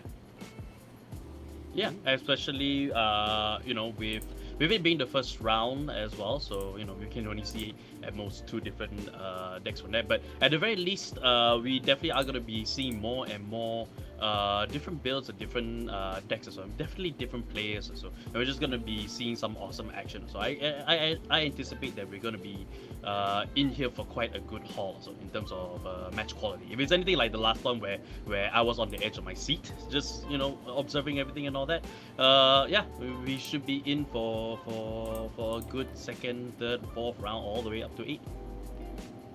Yep, absolutely. So it looks like we do have 8 rounds today. And it's going to be very exciting to see how things are going to be pacing out. As you know, for the players that are trying to make it to day 2, you basically have to not drop more than 1 game, and even if you do drop the 1 game, preferably later than earlier, because you want your tiebreakers to be as good as possible, getting you into the top 8 cut, and also determining where your seeding is, because of course, if you end up at the bottom, you also end up playing against the person that is the best. So you can see here the current standings. We have the players that have won their first round. So we have Insanity566, Mizazano Kaori, Konofare, G-Force MD, Azlisham, Thortol, Tranbag Nguyen, and Gabriel Teo. So far undefeated, and the 8 players that are leading the bracket for the time being. And of course, there are a lot of players that are in 1-0 in terms of their record, and as you can see right here as well. Basically 50% of the player base. That's right. That's right. So it's only just getting started. It's only just getting started. That's right. That's right. Any names out there you're looking at, Chris? Any? I saw Kokorin TCG actually already with 1 win under their belt. That is a player that also makes content on YouTube and does some streams. And I think they mainly kind of made their name with Zero content at the start. So it's really cool to see them, you know, showing up for the TCG as well. I know they actively play it on top of Zero too, but you know, it's always nice to see people that kind of, you know, got their foot through the door with Zero that are now also showing up in the TCG scene. And of course, I think there's a lot of fan favorites from the general, you know, not just the BSF and the last year's BRO season, but also just general big names of the game that people are definitely looking to see on the top tables. You know, I think one of the kind of faces of competitive play right now, you know, Derek Dow has been someone that people have been looking at quite a bit, but it looks like he actually lost his first round, so it's going to be a bit of an uphill climb going forward here, right? I mean, Andre also a big name. Also X1. So X1 is looking...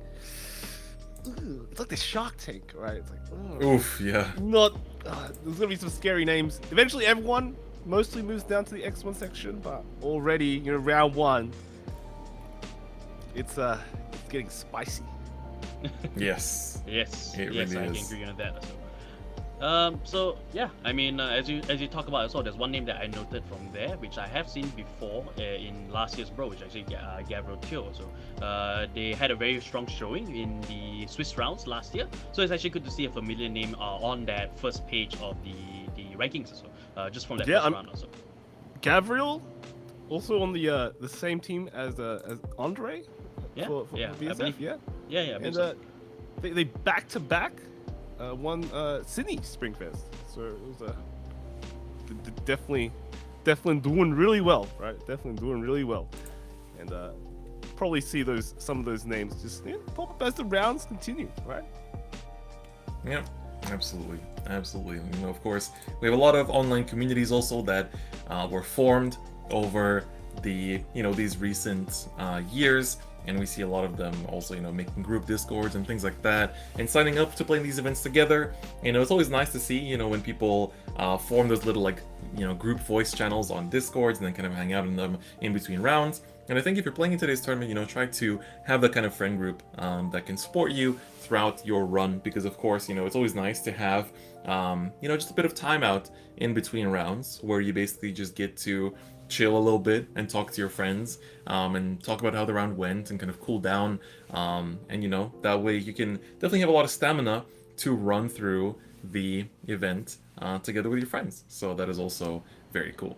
Nothing like the power of friendship, so they can get you through a really, really long day. So especially something as intense as competitive Vanguard, so here at Bro 2022. And it's not just one day; it could be multiple days. It could be multiple days too as well. So it could be tomorrow, it could be next week, it could be 4 weeks from now.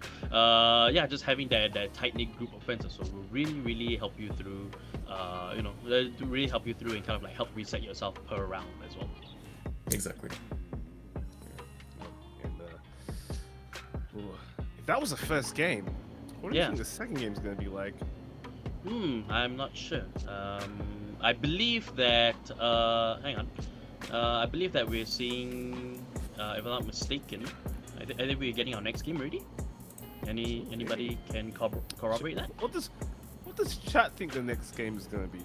Yeah. Actually, what does the chat think the next game is going to be? What do you guys want to see when it comes to when it comes to the next round or future rounds of that? So let us know. So you can definitely bet they will be reading the chat as well. Yeah, post it in chat. Yep. You have a couple of minutes before your answers are confirmed, right? Mm-hmm. That's right. Unfortunately, we are in a 20-minute delay, so we will not be able to react to your expectations. But man, I'm sure that person that just posted in chat expecting that deck, ooh, I don't know about that one. Yeah, I don't know about that matchup though. So, but that matchup looks really, really good. So, you know who you are. That's right. If you guys get it, I think you guys, IQ 100, probably 200, not 100. 200, sure. 100, 200, yeah, correct. Absolutely. And taking a look, just kind of looking at what the judges are looking, because of course our feature matches are always chosen by the judges themselves. They have to first pick out the good players and the decks that we would want to see, and then on top of that they also have to confirm that the camera quality is good, that it's a game that is fit for streaming in that sense in terms of their equipment and everything else.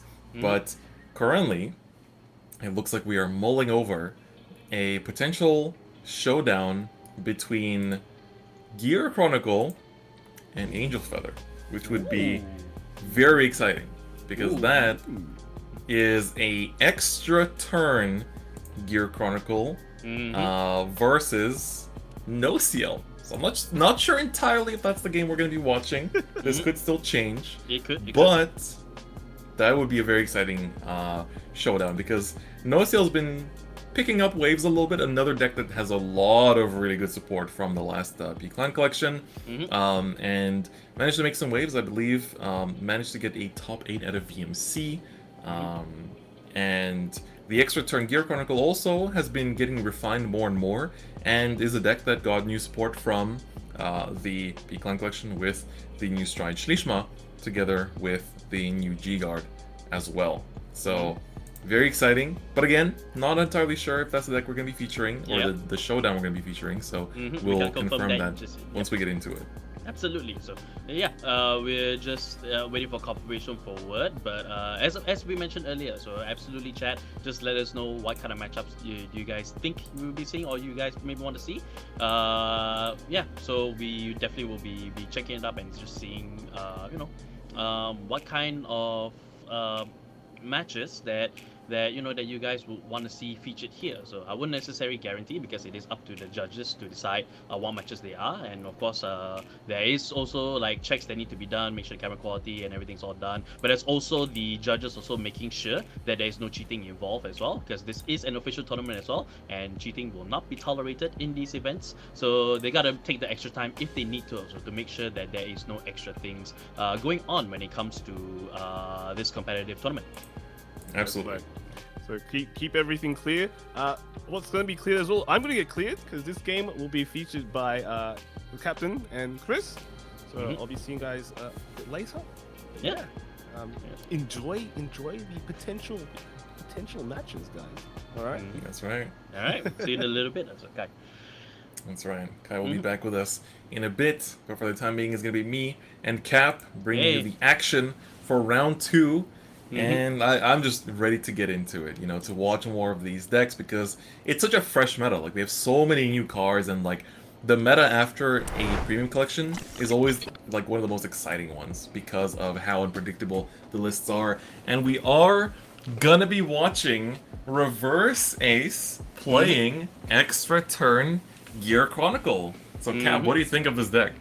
Oh, I really like seeing where this is going. So, I mean, at the time when I was playing in G, then, just how strong Gear Chronicle was with the original Chronojet Dragon, but now also with the ability to actually use Chronojet Dragon skill. So it's kind of like you have 2 modes in which that you can get a grade 4 onto the field, going with the strike mechanic for the extra turn, but also as well with the Mystery Flare being in here as well. So this is a deck that would you say that it's run of the mill, Chris? Would you say? I think this is definitely a deck that isn't talked about as much compared to the decks that we saw in round 1. It has been making some waves. It got a top during the BSF season that just concluded, but Reverse Ace is actually one of my personal teammates, and I know that this is the deck that he has been testing a lot with another fellow player, Jay, who actually is hot off the press after winning multiple Bushiroad Springfests, and Reverse Ace himself also has had some Springfest top cuts, some top cut finishes. So, a player that has been doing very well in this last Springfest season across all formats, and this is the deck that himself and Jay essentially worked on and improved. And of course, let's take a look at the G-Zone here as well, because that is a very important component for this deck that has been even further supported by P-Clan Collection, as we can see the inclusion of the brand new Stride Shrishma, who can of course function as a strong attacker on top of being a good Stride, and she also functions on the rearguard circles too. Yeah, and you can also see that Bearlock is also there as well, so it really helps with the like a free G guard, so to speak, without having to discard it from there, and also the plus shield as well for every card bound for the cost of calling it as well. So there's a lot of defenses here. You can also see some disruptive ones as well with the inclusion of hetero round as well, just to make sure that no shenanigans, and Pandora Chimera also being there. So a lot of classic favorites being in this build as well, so not just the new ones. Yes, exactly. So Bearlock is a card that we got in the Revival Collection last year in English, and it's very important right now. And it's actually very hard to find in Japanese because this card was printed as a manga promo way back when. Yep. And of course, the manga was printed so long ago that it's pretty hard to come by nowadays. It is. So, yeah. I'm just excited to see how this deck is going to perform and how many extra turns we're going to see from Reverse Ace. But let's take a look at their opponent, Angel Feather. And surprise, surprise, they are of course running Angel Feather themselves. And let's take a look at the list as it is a no-seal build.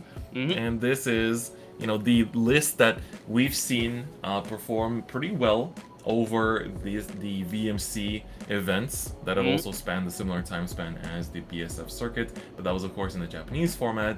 And No Seal is actually a really cool deck that has the potential to ride down in a similar way as Nightmare Dolls, because the effect of the grade 3 No Seal that the Love Sniper No Seal allows you to, after it attacks Soul Boss 1 and discard 2, to ride a No Seal from hand and make it lose a drive, which means that you can actually ride up going first, swing with this, and then ride down to the grade 2 No Seal and just chill.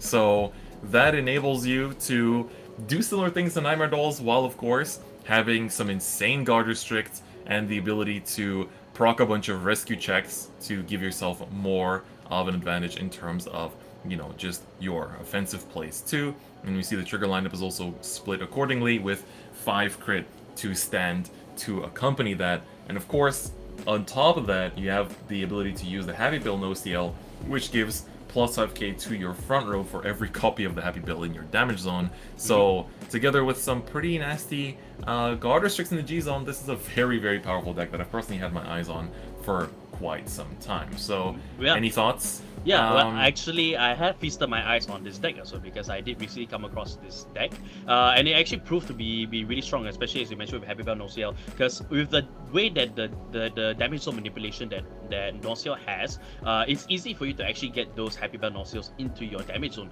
so that you could, so you can actually gain that plus 5k to your entire front row. And it's a continuous skill so long as this guy is face up, if I remember correctly. So yeah, a lot of this comes down to just high power, and we have to see whether Reverse Ace can actually be able to defend against the high power from there. But let's check out the G zone as well, and let's see what's going on in that G zone for Angel Feather here. I'm fairly certain that I'll probably be seeing like a certain few builds from there as we get the turnover to the G zone. And yeah, as mentioned before, you do have the new Holy Seraph Zafkiel in there as well from the GCAN collection, and the Firmament Glands as well, the new Gigard in there. But you can also see some of the tried and true like Gavro Eden being in there, so that really ramps up the conversion of the deck itself. So right. yeah, what do you think? Alright, so here we go. There is the G-Zone. Sorry to make you all wait. So you can see Zafkiel is being played at 4 copies, a very powerful new stride that essentially allows you to recycle cards from your drop and just like chuck them into the damage zone, and then depending on what you put in there, you get certain effects. So for every normal unit you put in there, your farmer gets plus 10k, and for every trigger you chuck in there, Zafkiel gets a drive, and then you heal a card for every card you put into the damage zone that way. So, very strong card because you basically get to either have a very aggressive turn with the plus 10k pump, or if you want drives and get an extra, more cards to hand, you can do that too. What's also strong is you can, for example, guard with your over trigger and then just bring it back to the damage zone, then add it back to your hand as well. On top of that, one of the quintessential strides for this deck is the Basacel, who allows you to bump the amount of damage you can take for the rest of that game to 7 or 8, depending on what you have in your G zone. And then on top of that, you can also counterblast 4, which might seem like a lot, but when you think about the fact that you can go up to 8 damage, it's not actually that much. And by counterblasting 4, you basically force your opponent to be battle doored for the same number of cards as the cards in your damage zone. So a potential 4, 5, 6 card battle door is very backbreaking for a lot of decks. And, we see some no-steal variants also playing cards like Harut that enable even more multi-attack, which, makes this stride even scarier. And of course, we have to also talk about the new stride, which is the Firmament Glance, which might seem very expensive, right? Cost 3, Soul Blast 1 to call a card from damage zone. But again, that's what it does. Yeah, that's what it does. Also, it does heal also. It actually is a free heal with its skill, but Counterblast 3 may be expensive, but don't forget about Basacel, as we just talked about, because Basacel is the one that will give Firmament Glance the Counterblast that it needs in order to be able to activate its free heal. So, and then you can see there's a lot of options here as well from Angel Feather here, with Surreal being in place, so just to make sure that you can check the top card and get your rescue checks in place as well. So this is pretty, like, the strides are kind of like skewed towards a specific direction, but it's not without its own reason, because you want to have the dynamics of being able to manipulate your G Guardians, as well as use your G Guardians to actually get free heals or anything out of it, so in order for you to be able to defend against the opponent. Exactly. So I think with that, we've taken a look at both players' decks and their G zones, and I think we're good to go and take a look at the game itself and get into the action between both of these players. As you can see here, both players are just waiting for the judges' go right now before they can begin. So we'll get to see every single action from grade 0 all the way up to the end of the game. Chris, any early predictions about this? Honestly, I think I'm just curious to see both decks' movements. Like, these are two decks that have been talked about a little bit in the community, but we haven't really seen too much in terms of action. And we see a turn 1 G assist from Angel Feather. That is not great from their side. We're gonna see the top 5 and what they can find. As right now, there is a grade 1, the grade 3 searcher. So potentially that allows for one of the grade 3s to be chucked away for the G assist, as well as maybe one of the 3 F kills in that hand too. Yeah, especially. So, yep, as you can see, the Holy Seraph Nosil actually going out of play from there. But of course, as you mentioned also, with the Grade 3 Searcher, just being able to have that on the ride-up would allow him to actually potentially fetch back another Grade 3 just so that he can actually get get it back so that he doesn't have to G-assist a second time. So I would hate to see here in Bro that the biggest meta is G-assisting. So yeah, it really has been coming up time and time again. It's unfortunate to see, but you know, I guess that's what makes people very thankful for the ride deck at the same time, right? Yeah, exactly. So the rule change definitely really helped a lot with the other formats as well, with the introduction of the ride deck. But yeah, it is it is comforting to know that you're not too debilitated. Even though you G-assist this way, especially with stuff like the quick shields being added into the game, so it just really adds a lot to to allow players to continue to keep up their aggression. Even though they lost a few cards out of game from there, it's been removed from game, but otherwise, yeah, it's been nice. That's right. So we see Reverse Ace on the other hand does not need to G-assist, manages to find the grade 1, the grade 3 searcher as well. Let's see what they're going to find here. They gotta be for their turn. I believe that they gotta be looking for more grade 3s or even maybe even grade 4s as well if they choose to strike. If they are stuck with it, but otherwise, Sleepwave Dragon is one of those really good cards to just ride up on at the start. And also being able to because he went second, so he's able to discard the quick shield. So he doesn't really lose out a lot in terms of units that he could use on the field. That's right. So of course, Reverse Ace's list does have a lot of spice in terms of that grade 3 and higher slots. We have Time Jared Dragon to set up the stall and cycle through cards. We have the Renovate Wing Dragon that also sets up your bind zone. We see a crit come out on the first attack. And we see Angel Feather is going to be taking 2 damage. The heal on the first check, which is always an unfortunate timing. Here we go again, as I always say, whenever you get that first heal in your first drive check. So. That is right. So we're going to see Yafgil come down. The heal will be added to hand, which enables the G guarding for later, which can equal into a heal later down the line, which is of course very, very important. Yeah, I think that just happened right there also. And we gotta remember as well for Angel Feather, both the clan and the player as well, that damage zone is technically like a secondary hand. So anything that goes into that damage zone, right, could potentially be used in the hand by Angel Feather, and just come out in the next turn also. So he has ways in which that he could fetch any specific things that he needs in order for him to proceed to his next turn.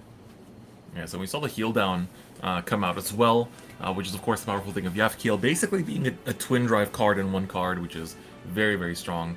We see the Kurunta coming down, so this will allow for the Kurunta coming down and then using the Lost Gear Dog actually to search. So this essentially allows for being able to find the right cards necessary for the ride-up. And with both decks actually like having specific strategies, it is more imperative that they actually do have those specific cards to ride up so that they can maximize the deck potential that they have built here. Exactly. So let's see how Reverse Ace will proceed. Going to just swing with the Vanguard, attacking for 1 damage. Again, I think for both players, this is not a deck that they would commonly face off against. No. And as a result, it's also like, how do I approach this matchup? Do I damage deny here? Do I give CB? Do I do this? Do I do that? We see the write-up coming in from Angel Feather, so they're going to go into the Grade 3 no-CL, and then calling down the Yafgil that can get that heal into the hand again, and being able to use that for a G-Guard potentially next turn. Love Sniper no-CL will be activating the effect. Yep, so it will be Calabas 1, put the top card of the deck. Again, a lot of damage zone manipulation here that you can see from no-CL. So that's its MO, because you want to have the no-CLs in the damage zone as much as possible so you can actually benefit from the plus power that it gives, especially Happy by no-CL. That is right. So now we have the very strong part of this card is that they're able to. Well, you can see Reverse is probably looking up the card itself, potentially, just to make sure what the card does. Yeah. I understand, this isn't a deck that you see very often. Yeah. Probably walk into this tournament and be like, alright, I'm gonna play against Narukami, I'm gonna play against DP, play against, you know, Nightmare Dolls, etc, etc.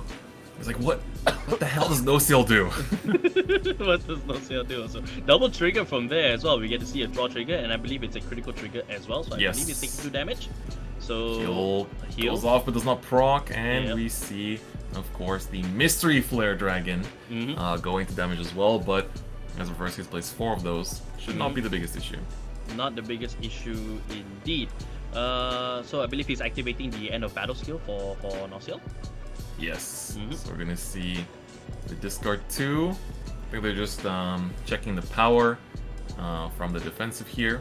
And so now Angel Feather will be riding into the Holy Seraph, so actually giving up the first stride.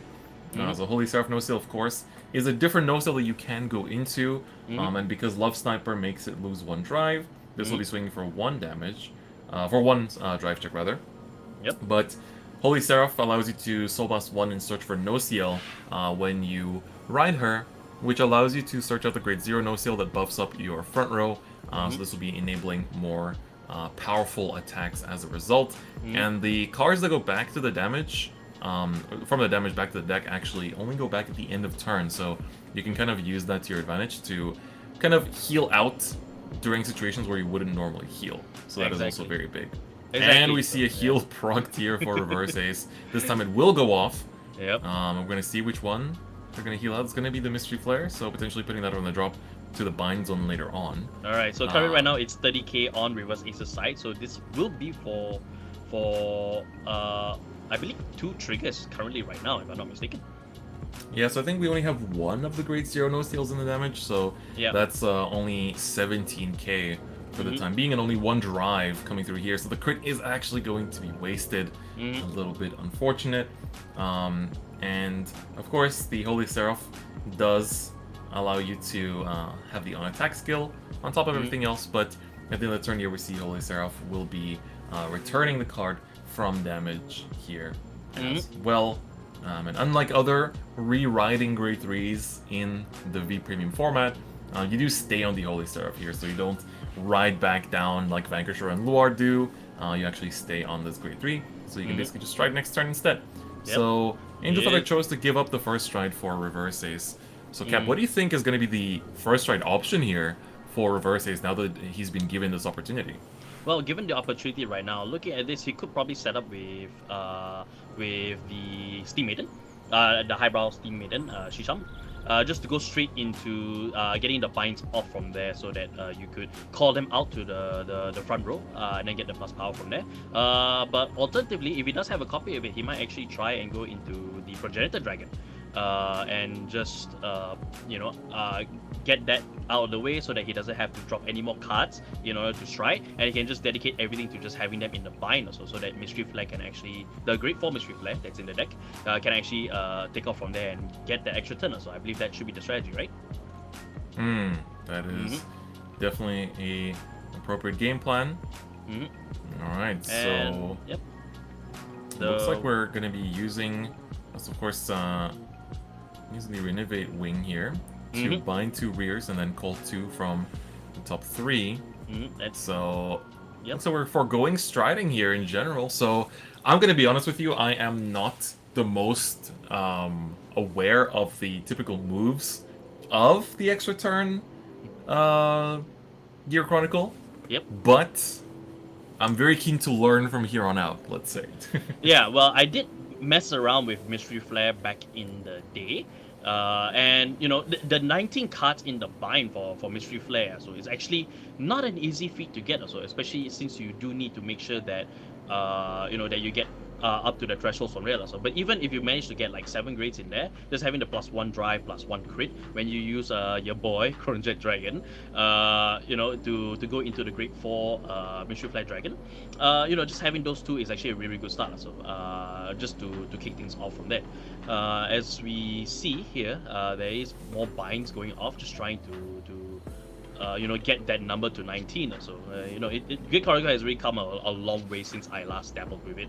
Just being able to get the amount of the sum of the grades in your bind zone to just really get up there so that you can get the additional turn. So it really comes down to the question of whether Reverse Ace can get the 19 in time. In order right for, now, yeah. we can actually go through it. Sorry, I cut you off there. No problem. So just wanted to add on. So we'll just see whether we can get the 19 in time or so, and it's just a question of whether the additional turn would cripple Angel Feather or not. Yeah, because can you one-shot from 2 to 6 over 2 turns? I feel like most decks in this format can. And right now, we see the Reverse Ace is going to use, that is the old draw trigger, the very old Lucky Pot Draco kit from the early G trial decks, just to put that to Soul, and have the Soul for the cost of the Reinnovate Wing, I suppose. Yeah. So right now, the bind zone, we're currently sitting at 3, so 3, 0, 7 plus 3 puts us to 10, 13, 16, 19. I think we're already at 19. On the first, 19. Wow. On this, well, even more now. Wow. With that time Jarrett. So extra turn is already confirmed. All we need to do is use Chronojet to go into the Mystery Flare. Yeah, that's the lovely thing about the V series version of Chronojet Dragon also, is that you can just get that grade 4 straight up.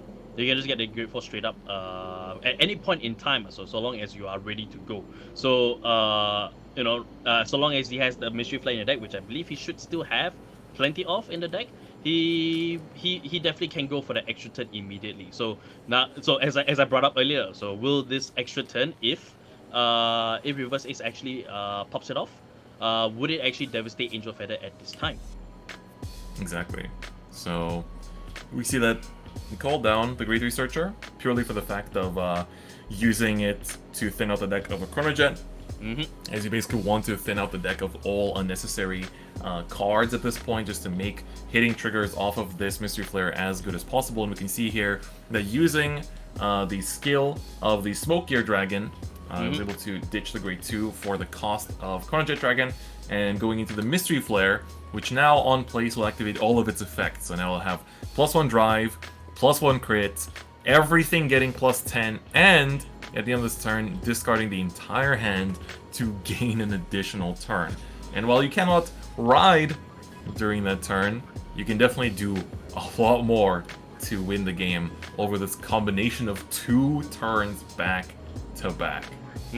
The resource management from Reverse Ace is excellently on display here as well. So he just ran out of soul, but then he had a Lucky Pot Draco kit to go in and Soul Blast out for the cost of everything and all that. Like, this is a really like a very quick. I expected this to come a little bit later, but as it turns out, no. He actually managed to turbo up all the way to 19 or so, and Mystery Flare now being able to go off as well. And not to mention as well, I have to point out that he picked Force 2 when he rode up into Chronojet Dragon, and he popped it off to the side. So that double critical is something to watch out for. So, and we have seen already from Angel Feather, he has had no time at all whatsoever. OT! To actually, OT? That is right. OT? Oh.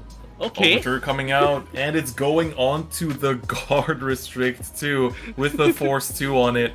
That is very huge. So this Nabu, of course, stops your opponent from calling grade 1 or greater from hand to guard with.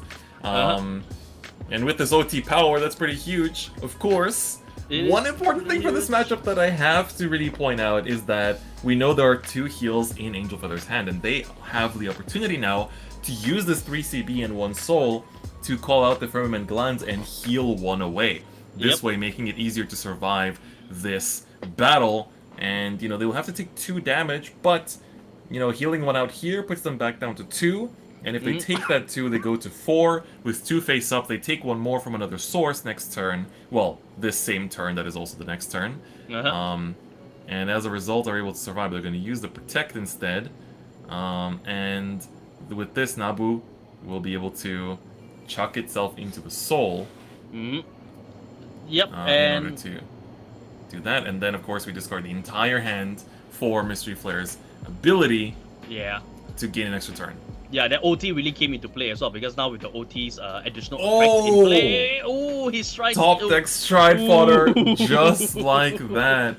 Oh, That is amazing. And of course, anything you draw into can be used as a stride fodder because of Smoke Gear's effect. Yeah, So, yeah, exactly. So, and then now we're gonna see multiple attacks coming out as well. So with Shisham now being in play, and so when this unit attacks and choose up to 2 cards in your buying zone, he's got plenty of choices to choose from his buying zone, and just call them out. So, and as I mentioned earlier, with the OT being in play right now, the additional effect being in play, so it's plus 10k 1 critical thanks to Galmage Health ability, and yeah.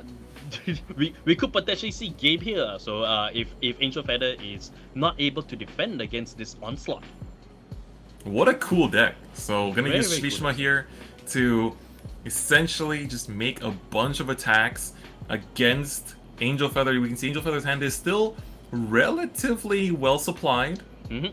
Looks like a 7 or 8 card hand, and we know there's still 2 heal guards in there, so potentially we'll still be able to survive just because of how Angel Feather is as a clan. Yep. But I'm also a little bit worried for a reverse ace. You know, putting in all the eggs in this basket of the extra turn game plan and having no cards left, will they be able to actually survive if they don't win this turn? Yeah, so I'm expecting. Yeah, there we go. So I'm expecting to see actually Surreal in play, because his only choice right now is really just the rescue checks that he could have also for defensive triggers, because this could actually Crits. help. Yeah, there's a crit right there. Just plus 10k to the Vanguard, a defensive trigger from there. It will really help to fend off the attacks, the multiple attacks that will be coming down from here. And with Reverse Ace actually choosing Force 2 in this situation as well. So he doesn't have a lot of power, although it is still quite powerful as well. We'll have to see whether if more cereals will come into play in order for Angel Feather to actually fend off this second additional turn. That is right. And with this, of course, 3 CBs still face up, and that is very important for the new G-Guard as well to potentially get that heal out at the 11th hour. As well. So right now, I'm just waiting with bated breath to just see what both players will do. So especially Angel Feather, especially since now it seems like the only way that he could get the ball's in his hands right now when it comes to him actually surviving this additional turn. So if he's got enough heal guards, in his hand to be able to call out more cereals, he could actually have the more defensive triggers come down into play. He's still got 2 more damage in order to before he actually caps out in terms of like space in that sense. And yeah, even though Reverse Ace has like at least another 2 more attacks coming into play, thanks to the skill of Shisham. As you can see, also he called down Jet Dragon as well because of Shisham's ability as well. After a grade 3 Regard attacks, then yeah, you can actually Soul Blossom bind a card and call this card to Regard Circle from the G zone. So he's got 1 flip up over there, so he can actually get that card on the field. So it's multiple attacks, and now the question is whether if Angel Feather really has enough to be able to defend against everything. That's right, we see a crit come down though. That is going to make that Grunget swing lethal on the side with that Force 2 chilling at the ready. It's a must guard here, so but it's a must guard here. Then maybe he might be able to fend off against the extra attack from Shisham, but he also got the other side to contend with as well. So with Smoke Gear being in place. We have that beautiful PRO Chronojet being used to show what Chronojet does, of course. There are some players in the tournament today that do possess this card. Yep. Will they be using them? We shall find out. But if you want to stand a chance to win such beautiful prize cards, make sure you sign up for BRO next week as well, as we have V-Premium coming up with some beautiful prize cards on top. So, this Chronojet is going to be swinging. And we're going to see another G-Guard come out for Angel Feather. They are going to be trying to survive this turn no matter the cost. Will we see the heal potentially come out, or are we saving all this CB for potential Bazazel? I think that is a flipping G-Guard. That is the from the GB8 set. So this is the Etaleth. Yeah. This one allows you to Soul Blast 1 and flip a G-Guard face up in order to get plus 5k for every face-up card in your damage zone. So this will be a plus 15k shield. A very tanky Guardian, one of the strongest that Angel Feather has access to. Yeah, especially with especially with his strategy, Angel Feather strategy of going up to 8 damage as his ceiling. So that Giga, although will be much more bigger, but it's much needed here, especially since he does need to try and survive the turn, and he takes the 2 damage right there and puts himself up down to 5. No defensive triggers, but this should be the end of the turn for Reverse Ace. Looks like Angel Feather managed to survive the the attack from Reverse Ace and Chronojet and Mystery Flag. Yeah, interestingly, that Reverse Ace chose not to use the Schließma face-up in the G-Zone after Chronojet attacked, because of course her effect only procs when your grade 3 rearguard attacks. Yep. In order to get that extra swing in. Of course, with the defensive, it wouldn't have actually, that's kind of the weakness of Schließma. Unfortunately, she doesn't get any power, so that wouldn't have actually hit. So that is the reason why that was not used there by Reverse Ace. And now going to Angel Feather's turn, they are choosing to go into their brand new stride from P-Clan Collection 2022, which is Zafkiel. So we talked about this card earlier, a very powerful new addition to Angel Feather, being able to discard 1 and then choosing to, chuck a bunch of things, usually from your drop zone. You can also, take them from the rearguard circles, and put them into the damage zone, and then get things done depending on what you put. So we're gonna see a trigger,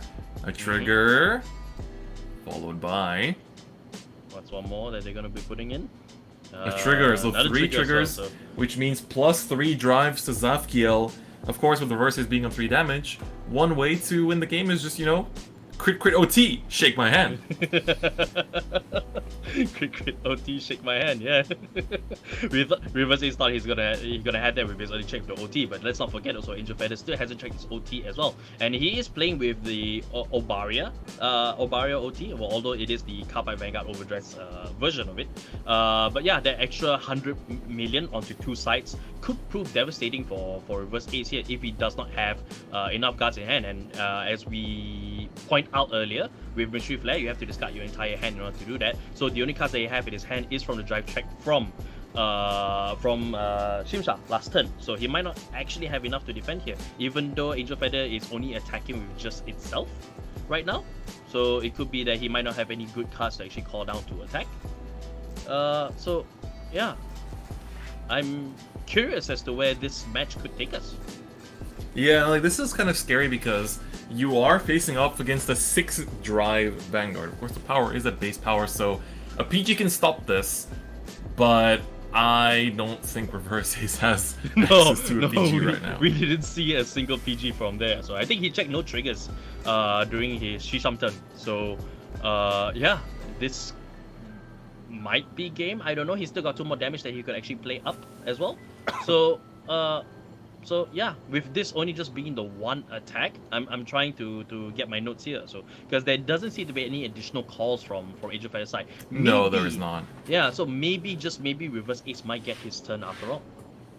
So I think the game plan from Angel Feather's side is they're trying to farm their hand up to survive another turn and then try to set up a board that can actually tank out and win next turn. We see Bearlock coming down as a G-Guard of choice from Reverse Ace. Yep. So this is, of course, the G-Guard that was brought about last year from Revival Selection. Being able to, be brought out of the G-Zone by binding your rear guards for its cost to call it instead, which is a very strong ability. And this gets plus like a shield for every card you bound for the cost of calling it. We see a heal come down, which will help Angel Feather go down to 4 damage and survive potentially. We see the over trigger come out, which will pierce through any amount of shield, but this is still hitting for just 1 damage. Yeah, it's still just hitting for 1 damage. So 4th, 5th, 1 more, and the 6th is going to be nothing. Just 1 damage. Yep, just 1 damage here. So Reverse Ace will be able to get his turn now. So yes. Well, I'm lost for words. I'm simply just lost for words right now. So, just seeing these 2 decks, just go toe to toe at it. So we thought it swung one side, and then we thought we swung the other way. But as you can see over here, that is not the case. Yes, and if there's a Mystery Flare remaining in that deck, Reverse Ace can get an extra turn once again. Smokey are still on board. And Strides. the G zone is still huge. Yes, Not the the G zone, G- the bind zone, the bind zone. The bind zone is so huge right now, so and I believe he might have more copies of Shisham even there, so he actually could go into Shisham as well. But let's not forget the other strikes that he might have also, which includes History Build, as well as Grog Rock Dragon as well. So he's Yes. still got a lot of options here in order for him to be able to take this turn also, because I think the longer that he leaves Angel Feather, the longer after he leaves Angel Feather, the less that he's able to claim victory here. The less of a chance he has to claim victory. That is correct. So we're gonna be seeing how we're gonna proceed through this turn. Are we discarding for Stride? I Is believe there he no discarded more for mystery Stride. flares There remaining? There might not be. So I noted that there's one in the damage zone, and I know that there's one in the bind zone. Yeah, I don't know. Maybe he might not have any more. So and he's actually discarded is there's another Shisha. So I thought it was the Progenitor Dragon. So but then again he didn't really discard a unit with the same hand. So same name. That is correct. Mm-hmm. Okay, so another Shlishma is the choice to go into here. She will be able to, of course, bind the front row and then call out 2 cards from the bind zone and give the front row plus 10k. Unfortunately, it's not a continuous plus 10k, so only the units called at that moment will get it. Gonna turn the history build face up here. So we have 2 Shlishmas already face up in the G zone, which of course means that that is how the battle will proceed. And this means that the Shlishma could call out 2 grade 3s that could be swinging. We're gonna choose to just call out 1 and then essentially give the power to the Chrono Jet as well as the Smokier that gets called out. And then, after the Chrono Jet attacks, you can use Shlishma's ability in the G zone to call her out and swing once more. We get a 5k boost here from the draw trigger, which is going to be pretty nice. Another draw, this time with PG. This is going to go to the Chrono Jet as well for that lovely swing. And we see a grade 1, I believe, on the 3rd check there. So pretty decent, but I think Angel Feather can still survive this. I think there's still a heal guard left in hand, potentially. Or maybe not at this point. No, I think there is. I think they did check one from last turn. They did check one for last turn also, and I believe earlier in the turns, Angel Feather actually did send the trigger back to the bottom of the deck. So, True. you know, as long as he's able to get a shuffle out also, he might be able to bring that heal trigger back up again. And so, you know, he might be able to either draw it to put out another Surreal, or maybe even Firmament Glance as well, just for the free heal. Yeah, so I have confidence that Angel Feather will actually be able to survive this turn.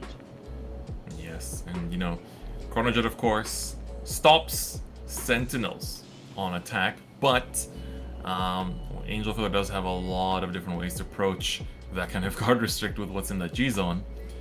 So now, first we have to deal with the Smoke Gear Swing, attacking for 2 crit. All of the remaining attacks this turn are going in for 2 crit with the Force 2. So this feels like a battle of attrition, if anything. Yeah, it is a battle of attrition. So both decks are just trying to outpower each other. So or maybe in this case, like try to outhand each other. They both managed to build up their hands. Reverse Ace through the draw triggers. Another Surreal coming down. Oh no, Firmament Glance is actually coming out. So here comes the free heal. So blast 1, counter blast 3, call out a call out a card from your damage zone to the Guardian Circle. It essentially just puts him back down to 3. So a little bit more breathing space for Angel Feather right now, just to be able to take the future turns. If he doesn't manage to finish off Reverse Ace, that PG really will come in handy for Reverse Ace as he passes over. That is correct.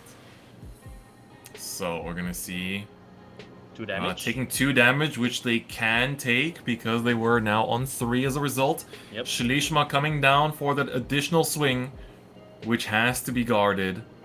She does not have the power bonus this time from the G-Zone Shlishma, so this is only coming in with the base 15 power and the boost that is contributing there as well. I'm gonna be just discarding that, because I think that is, they've actually G-guarded the maximum amount of times, because they went for the Surreal, then the flipping G-guard, so up to 3, and now we use the last one, now has 4 face-up G-guards in the G-zone. Just keep in mind that once you have 4 face-up G-guards in the G-zone, you can no longer actually call out G-guards, so you have to use those heals in your hand as raw shield.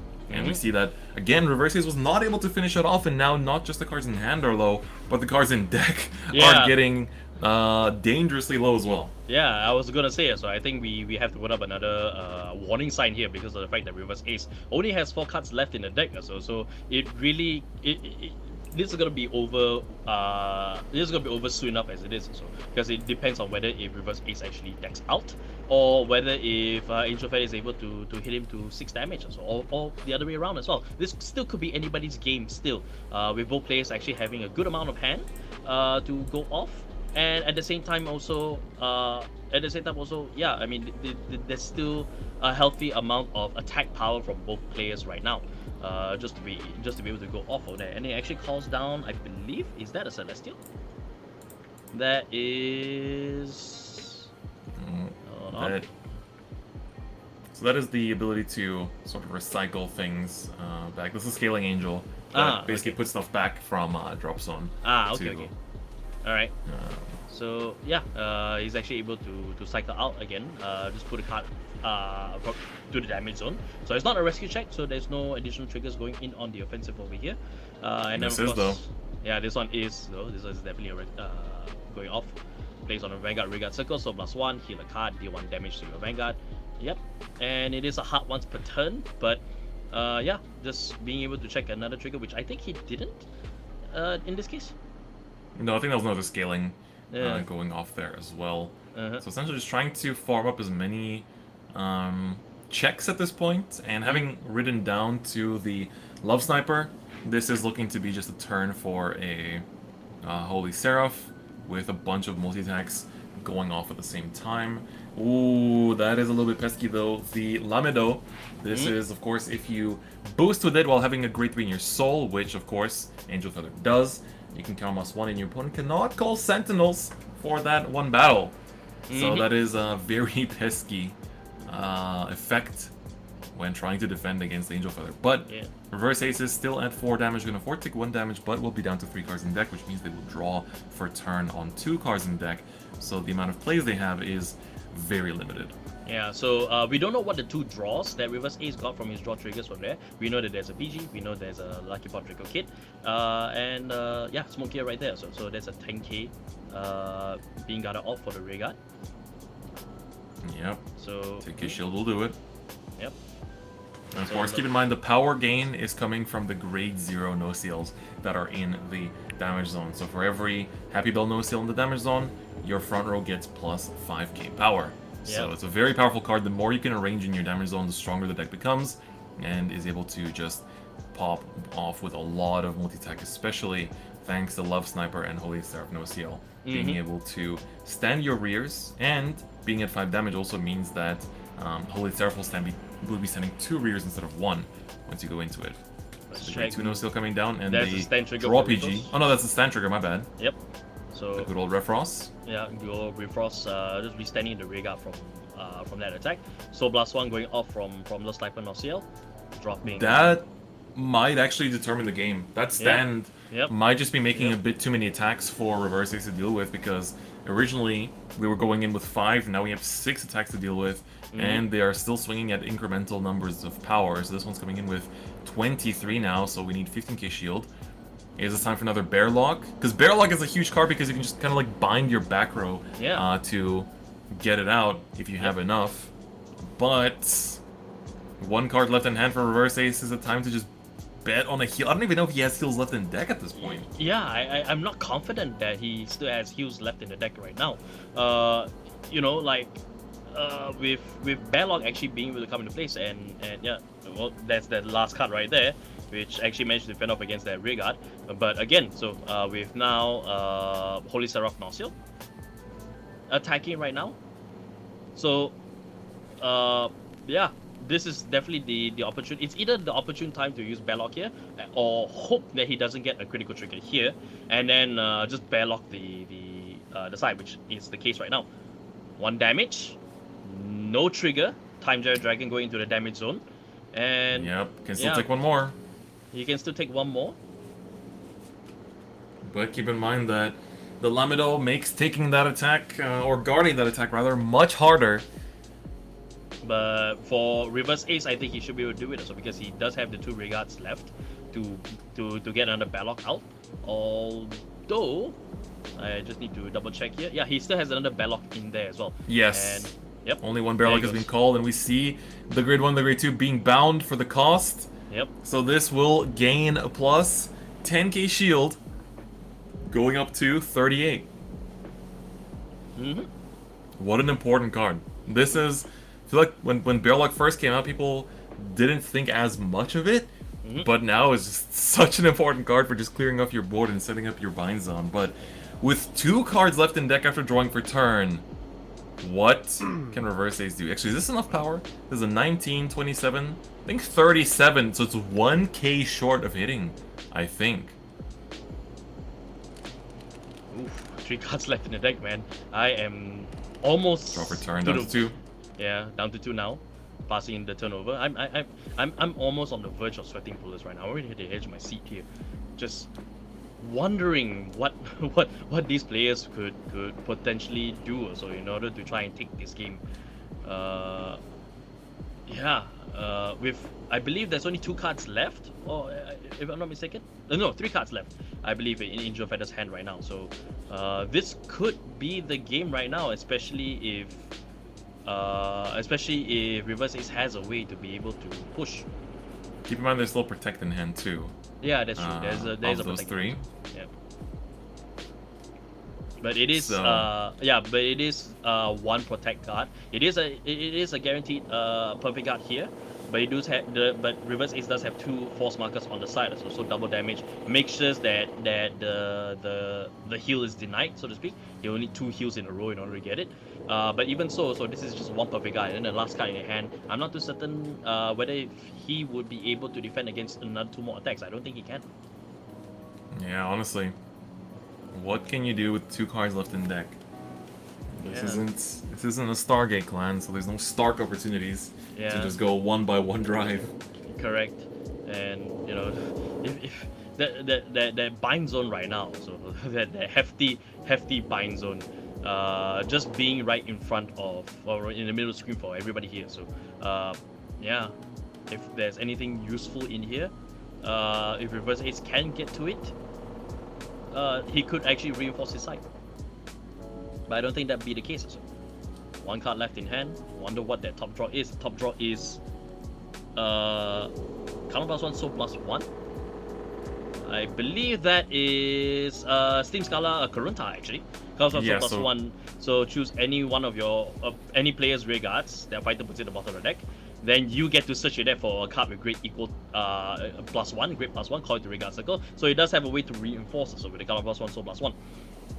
But it looks like Reverse Ace does realize the sort of futile effort of this turn, being unable to make much out of this turn, and with that, Angel Feather will be able to survive and tank through this entire turn and all of this offensive from Reverse Ace and take the dub in this showdown between Extra Turn Gear Chronicle versus No Seal. What a cool match that was. You know, such a back and forth between 2 decks that you rarely see at the top tables. Yeah, I didn't anticipate the match to actually go beyond the additional turn and the follow-up turn after that additional turn as well. So, but of course, both players really had a very strong showing here, just be able to showcase the full capabilities of their deck. And these 2 decks are not exactly like decks that's talked about a lot. So there's a lot of unknowns here and a lot of uncertainty as to what might happen.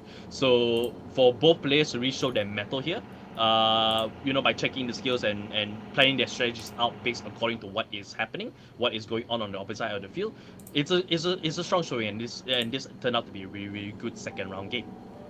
Yes, exactly. So that was an insane showing, very well done from both players, and just an incredible show from both decks. Like, you got to see the kind of like high roll potential from the Extra Turn Gear Chronicle and what the deck can do, and also No Seal got to show off the strong points. And honestly, I think that can go even further beyond in terms of some of the kind of multi-attack and guard restriction shenanigans you can do. So hopefully we see more of Angel Feather throughout the tournament, maybe even in the top 8. But with that, that's going to be it for round 2. We're going to go for a short break as we prep for round 3, but don't go anywhere as we'll be right back. Cardfight Vanguard. Hey everyone, we are back! That was a That was a crazy game. I was just sitting there, Yeah. chilling, you know, going. Geek Chronicle next turn, yeah, it's done, guys. But then you're just sitting there tanking for like the next 30 minutes or so. It's like, wow. Wow, and you didn't even need 8 damage for that too as well. So what an awesome game that last round was. So you know, I can't believe I'm so far at the edge of my seat right now. You know, and it's only just round 2, guys. It's only just round 2. So this is the kind of action that you guys can expect from event like Bushiroad Rumble Online. And you know, it's just been intense since the word go was said. So yeah. So it's gonna be a long day, guys. But it's gonna be a long, good day. A long, good day. Hopefully, we're gonna see some very high-level plays, some insane decks. I can't wait. Maybe I think we might have some standings. We might see some familiar faces if we can. See who's currently in the X0 slots. What do you guys think? Yeah. So. Oh, I have to point this out. We have Taco Cat, sure. I like tacos. But we got Tank Man Mode Interrupt in a rank 2. I know that name. That is Mo. Yep. Yeah, that's a very specific name to him. And then third we have got Nico. Yep. Then fourth we got Mordred. Fifth we got Muzrax. Muzrax. Muzrax. He's another mystery flare guy, right? Yeah, I believe so. So yeah, Muzrax going 2-0 over here alongside with Darren Carney, the Dragon King, Notorious Et. Yeah. So yeah, let's look at the second half, shall we? Yeah, let's see who else, other famous names. We get to see that. If we flip it over. Notorious. I wonder what does Noto bring? Is it going to be another DI Spice, maybe? Maybe some. Cool. Yeah. So. Okay. Rank 9 with Guardian. Then 10th got Beefy Mac. What now? Do you know Guardian? Yep. Indeed. So and then we have I believe that's Hakase. Thank you. So it's Mark. So Mark. Yep. And then we got Nightmare Doll Marquis. We got Diageo, Noided, and we got WC Surus. That's Steven. Very well we got Mark and Steven. They both did very well at NA last time. So first and second. Yep. And then 16th place. 16th place. Well, at 16th place. There we go. That's so right. yeah, well, a lot. There we go.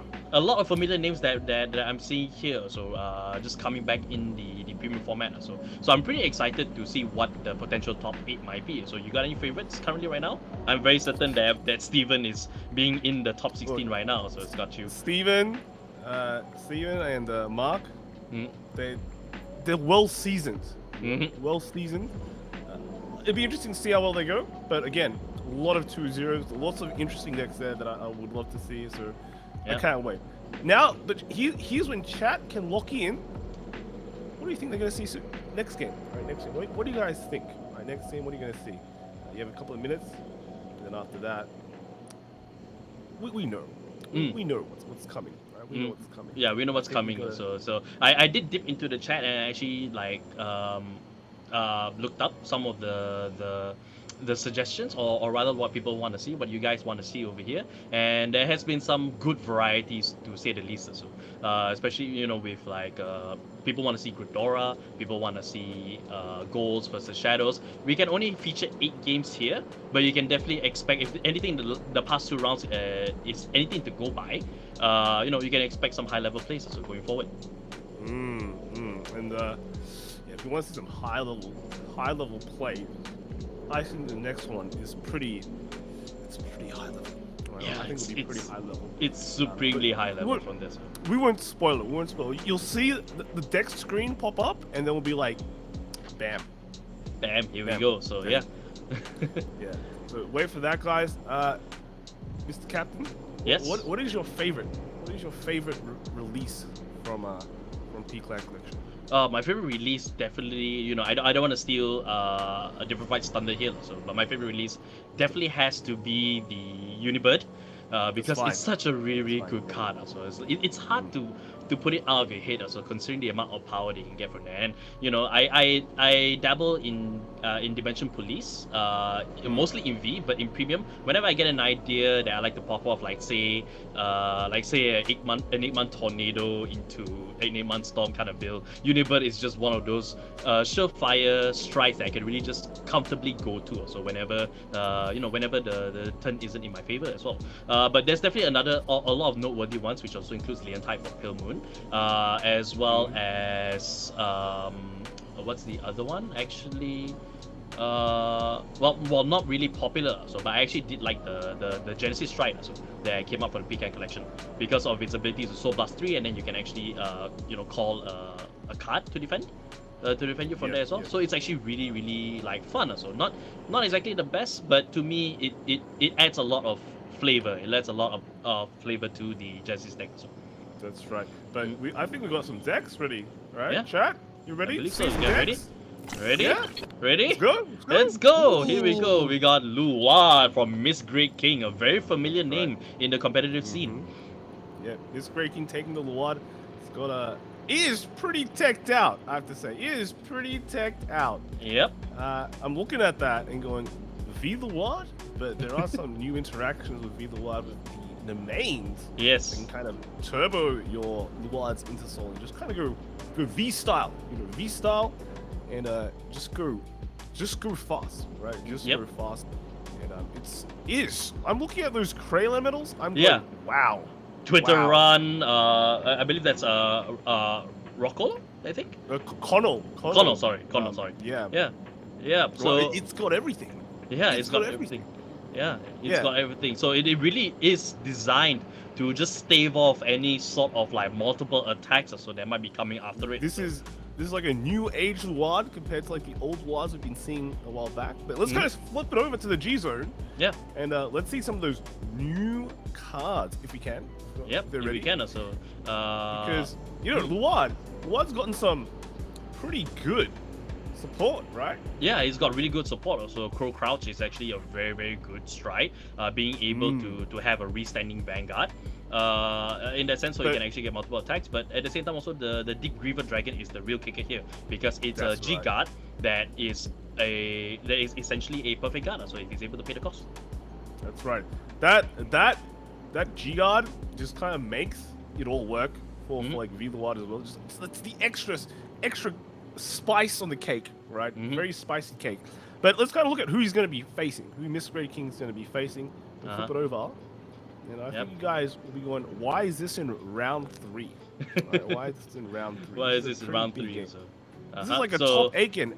We've got, well, that's not the deck that's he's not playing. the deck he's playing, actually. Yeah. But we got Kevin Cho. Yep, Kevin Cho playing with Nightmare Dolls also. But I see some interesting additions into the Nightmare Dolls build over here. So it is going to be Luwad versus Nightmare Dolls. I believe it might be considered like a classic matchup at this point in time. Between the two over here, but I love seeing actually Rarami and Ririmi being in this deck. So there's only one copy in there, but its ability to be able to come up from Soul and you Soul Blast 4 in order to get a draw, as well as choose one of your opponent's regards and move it into Soul. That's actually quite it could be proven to be quite disruptive also, especially if we look at the G Zone for this deck. You can see just how all this can really come into play in a Nightmare Doll deck. The important thing about the Ririmi and the Rarami is now it gives a battle phase removal for Nightmare Dolls, which it kind of lacked, right? People are like taking advantage of things, but now with these cards you can kind of like say no. But again, let's take a look at the G Zone. What do they replace for the those Harrys? Well, little less than I thought it would be. Yeah, Cyclone actually being in the deck, which is kind of interesting to see where that's gonna take them. I believe it might be mostly used as a flip fodder for Leontide. Yeah, I feel like he might be sending a message. A message. Yeah. That's right. I believe. But to me, I feel that the most dangerous card to watch out here for in terms of the opponent is actually the Leontide. So because if timed correctly, right, he could potentially force he could actually potentially force either a game or a lot of cards in the hands of his opponent, so to drop off in order to guard off against the damage. So I think damage mitigation might be the key here to fighting against Nightmare Dolls, but we all know that it's Nightmare Dolls, so it's gonna be a bit difficult to do that. So yeah, I think we're ready to go. If the player's ready, Yep. the judge is ready. Yep. It could be time to jump into the game and Yep. See what's the haps. Yeah, So see what that happens indeed. So we got Miss Great King and Kevin Cho right now, just waiting for the judges go. Both Vanguards are currently stand up right now. So gotta get their phone out of the way because no mobile phones are allowed in this tournament. And Miss Great King has the first turn.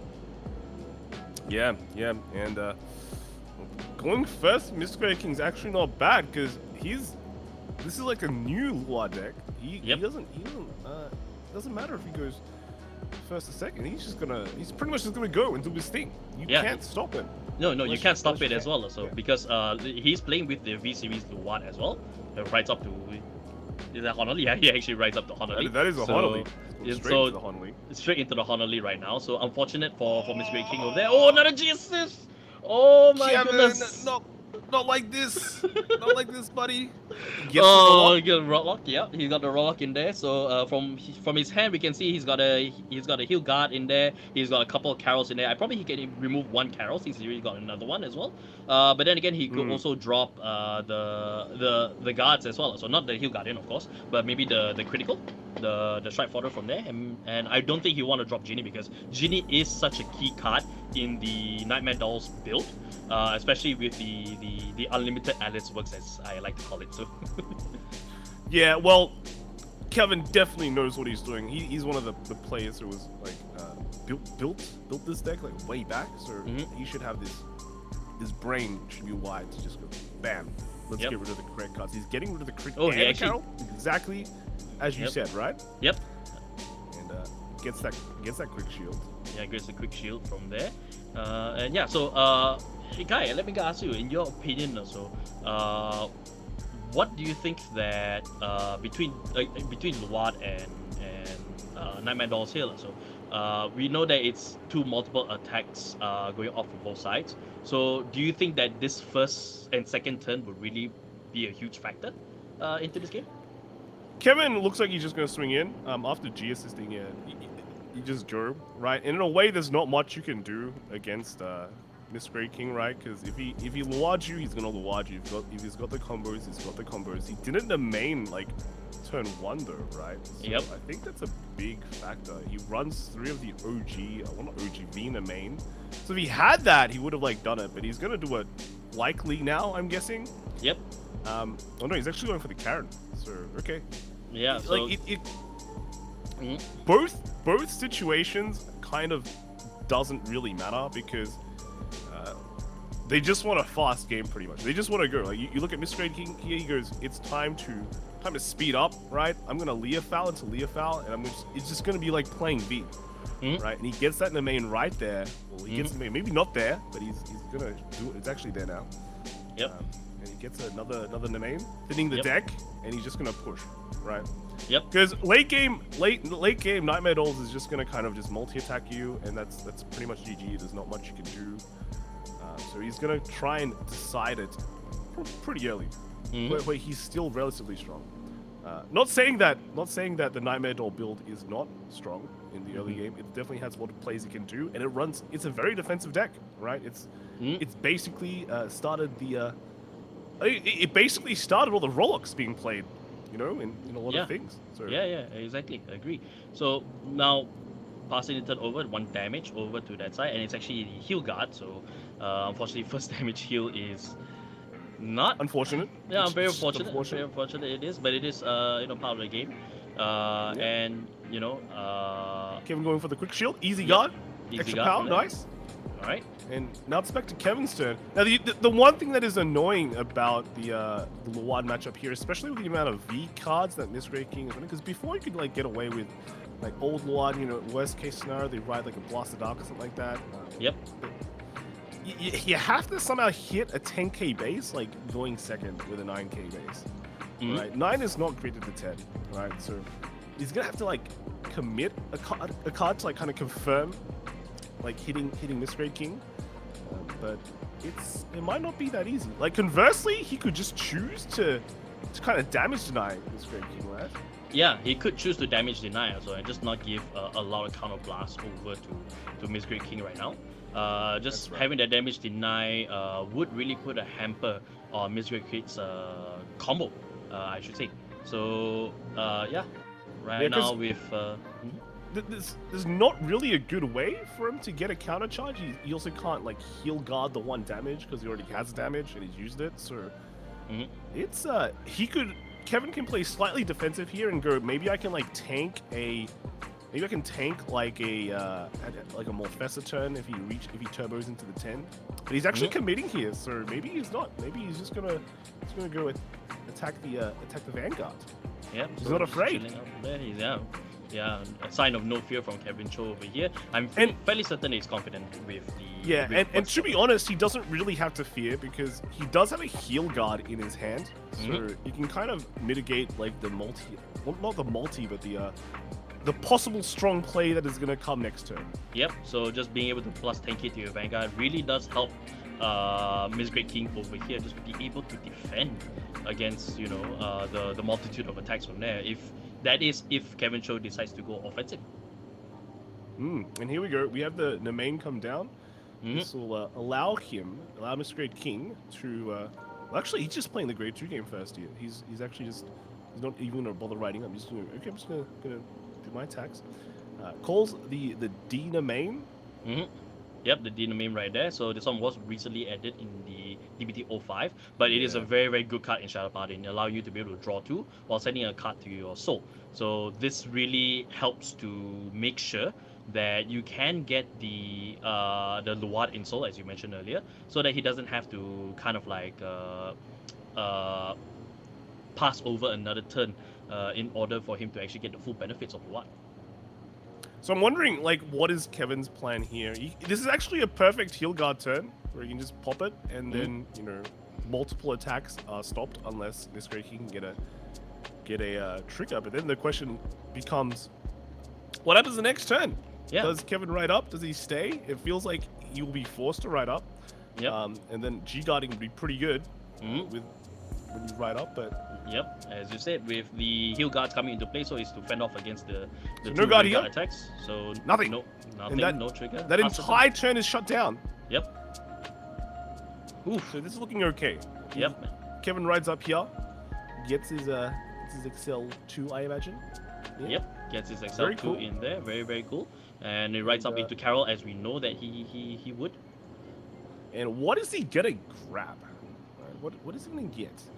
Yeah, that's a good question over there. So with Carol's skill being able to look at the top 5 cards, and gets the Leslie. Oh, it's the Leslie of the Solar. So okay, is he gonna make it difficult for Misgrade? Because you know Misgrade has some juicy targets in the front row, not very important targets, but targets nonetheless that Kevin can kind of take advantage of, and kind of just like make him make it harder for Misgrade to kind of do his a big turn next turn, and then allow Kevin to maybe do his own turn. All right. It'll be interesting to see how much Kevin commits this turn, because his hand technically is not that super big anyway. Even though like he had to G assist like turn 1, but he's actually doing it. Yeah, he's doing it right now. He's committing another call. Yeah, he's going for the replays straight away, with Chelsea being in the Regard Circle. And if I remember correctly, Chelsea's ability allows him to call out Workeroids from the soul. Yeah, and I mean, it's it allows actually I think it's removal, but I just don't think the removal. Oh, it's removal. Sorry. I might have confused it with another card. So. Well, no, it gets that effect on the Vanguard Circle. Ah, yes. Regard Circle. The Regard Circle instead is nope. But he can like kind of ride down with a Carol, but again, like his hand quality is not amazing. So I don't see it'll be kind of rough, you know, it'll be a bit rough. Yep. So here comes the heal. Ooh, the heal. Ooh, heal come into play. Although he cannot heal because Miss Great King is at 2 damage, but that heal could Yeah. prove to be very handy, especially if he pumps it to the booster at the back. So yeah. Well, so he's going for a restand. Yep. Or re-ride. Ooh, draw trigger as well. Draw. That's pretty nice. But the heal is just great because now he gets to he at least gets like a G guard or something like that. Yep. Can really help out. It'll be interesting to see what he goes into. So yeah, I mean, even though there is plus 10k on Miss Great King, so he still does need to be able to defend here from there. So and intercept from the D in the main. You know, only 5k power because it only gets 5k when it has Phantom Blaster, when there's a blaster, there's a Vanguard from there. So yeah, Chelsea going into the Soul right now, and now we're choosing the choosing a Regard. Opponent's Regard to send the Soul. He sends in the Neman. But now Carol's skill. Carol going for the re-ride. Yep. So dropping. I still need to distinguish the 2 twins. So I believe that one is Rarami. So discarding Rarami and. It's one of them. Yeah, it's one of them. You know, I'm 50-50 on that. So. Yeah. Oh, it drops those two. the PG. Oh, he actually discarded the PG out, so just to get the rewrite into the grade 2. He's into Marissa. confident. Yep. He is confident going down as well. Yeah. As we can see over here with Marissa coming into play. So there's no abilities over here, but the Marissa, you know, like just the ride down denies that first stride over to Miss Great King. But I'm fairly certain that Miss Great King can do without a stride from here. Yes. Yes, he can, and he has 1 CB as well. Because he can just go, as long as it's V-Luard, he's good to go, right? Yep. And bear in mind, even though I think Kevin did get a trigger heal, right? But it's not gonna work. Yeah, it's not Because gonna he's already work ridden a in grade 3 this fight. So Yep. discarding that perfect guard, he is confident. He's He confident. is very so, confident. Yeah. So yeah. we can see Miss Grade King, not misgrading at all. You got the No. V-Luard, the correct Luard as well. The correct Luard, yeah, correct Luard. So I believe that one should be the Dragheart Luard. Yes, and he can. He should be able to go into the other Luard. Yeah, he should be able to go into Drag Driver afterwards. So as I said, That's right. you know, you may deny my stride, but I still can do a lot of stuff. You know, as the V Dragheart Luard, so and just go straight into Drag Driver. And the funny interaction here is he calls the Abyssal Albert, unless he wants to CB for the effect. Can't do it because Kevin rode down, so he is CBing for the effect. So that means it looks like he's just ready. Yep, it is ready. So Abyssal Owl coming down. Owl I think coming this down, is yeah. the old Abyssal Owl as well. I believe so. Yeah, I believe that is the old Abyssal Owl. So the old Abyssal Owl, if I'm not mistaken, is the Searcher. Yeah, Like but you it can also- actually discard and search directly for the Great Tree. It also can countercharge, which is really cool because he can use Dragheart Luard skill and retire the Owl and like the Nemain, for example, and get a countercharge and still get effects off. So I think he's doing it. He's moving the Owl away. Yep, moving the owl away, moving both owls away, and so And yeah, then he destroys the Alice. Alice. Yep, yeah, You should be able to get a countercharge as well. There we go. yep. Get that one And then counter it's charge. time. It's pseudo striding time. It seems. Yep. So we'll So get that. See that driver. See Mr. Driver come out, and everything should be getting crits, except for the Leofowl. yep. All right. So if I'm not mistaken, I think he should have. You I can call believe it's 3. 3. Oh, Yeah, Call so 3, there's okay. 2 Luards in Soul, right? So that means Yeah, you can yeah, call correct. 3. correct. That's quite a lot. It's pretty good. Very, very, very good. Yep. There we go. I think Drag driver He Luard. still have. He put a Charon back. I think he's stacking it all on one side as well. So I think he's gonna search for a Morfessa. Yep. Morfessa would And be we- a very, very good call over here. So stacking all that power on the right side means that it's going to be dangerous for Kevin Cho to actually block off. Yeah, it might actually be quite difficult because Kevin needs to ride up next turn as well and then stride and do something. But this is gonna be like 4 attacks.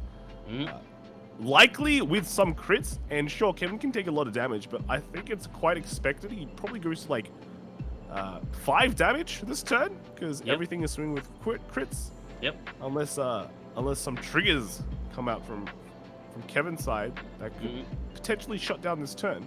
Yeah. But I guess the scary thing is like only 2 of the columns are hitting really big, right? That Leofowl column is not really doing much. So yeah, so I believe that Miss Great King also is really trying to get this turn right here right now, especially since he definitely knows that there's going to be a Leontide next turn. There's a possibility of Leontide coming in next turn, and you know, with Kevin, actually, I believe he did set up his soul to have the different grades out there. He already got Happiness Collector. He's got his grade 1. He's got Marissa as his grade 2, and you know, Carol as a grade 3. He's pretty much set up for Leontide right there. So the Battle Doll ability will be something that is almost kind of like a guarantee next turn, and Miss Great King knows that very well. I think like the scary thing is like Miss Grade needs to do damage this turn. Yeah. His turn layout right is this turn push to 5, next turn more fester and win. Yep. And then Kevin basically has this next turn. He has to survive this turn, and then next turn he probably needs to try and kill Miss Grade King in that turn. And okay, he's at 3 damage, so it's quite possible. But again, it's still a bit scary, I guess. It's kind of scary. Yep. But you know, you still he's taken the first Morfessa hit, got 1 trigger. So is that 19 now? 19, correct. The the Honolly comes out. Ooh. This is gonna be quite annoying. Very. He's hitting 26, right? Yes. You're right And, on that. So this is gonna kind of be annoying for Kevin as well, but it's at the front, so it's attackable. Yep. It's dealable. it is dealable from there, and so with Honolly, is definitely an important card and something. Oh, over trigger. Oh, over trigger actually coming into play right there. Remove from game, draw 1, and he basically just sits at 5 comfortably, 4 comfortably, I should say.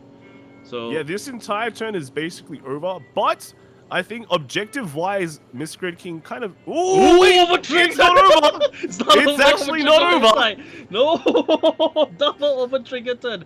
Oh, but he needs a crit to kill this. He needs a crit. No crits. So no crits, unfortunately. No, he... so, yeah, Leo... Wait, that's not Leo fault, that is... that should... Yeah. Damage? That should deal, but the guard comes off because 2 double 100 millions, cancel each other out. So, but that isn't his drag driver like 33k? Yeah, I believe his drag driver is 33k.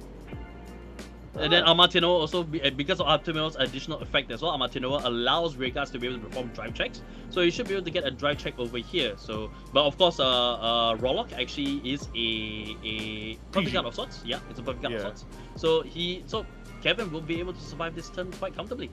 So just double checking everything, just making sure. So, yeah, wow. Oh, that was a crazy turn. Crazy turn. So I honestly can't believe that we get to see a double over trigger in this sequence right here. So yeah, so yep, draw triggering a draw as well. That was that would be really handy right there. But now it passes over to Kevin right now, and he rides up into Carol. So he is set up right now. If he does manage to strike, get another XL circle first, draw 1. If he does manage to strike, so I would definitely go for Leontide right here, also, because I am set up. I am ready for it. But of course, Carol's skill is going off as well, just making sure that she can check the top 5 and add a card to Soul. Yeah, I think it can be a Leontide, but I think it's more likely just gonna be a princess. Double attack. Download quite good. Yeah, Download Princess would definitely be quite good, especially if they go up into Yvette. Just turning face up, so then just have Yvette generate an Axel Circle, and then call out Download Princess and have another unit on her Axel Circle, get plus 15k as well.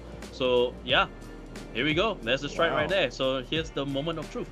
Is it going to be Leontide or is it going to be Dark Lord Princess? There you go. Yeah, so apparently Miss Grade put the over trigger power on the Regard. so Yep. that's why it was no damage.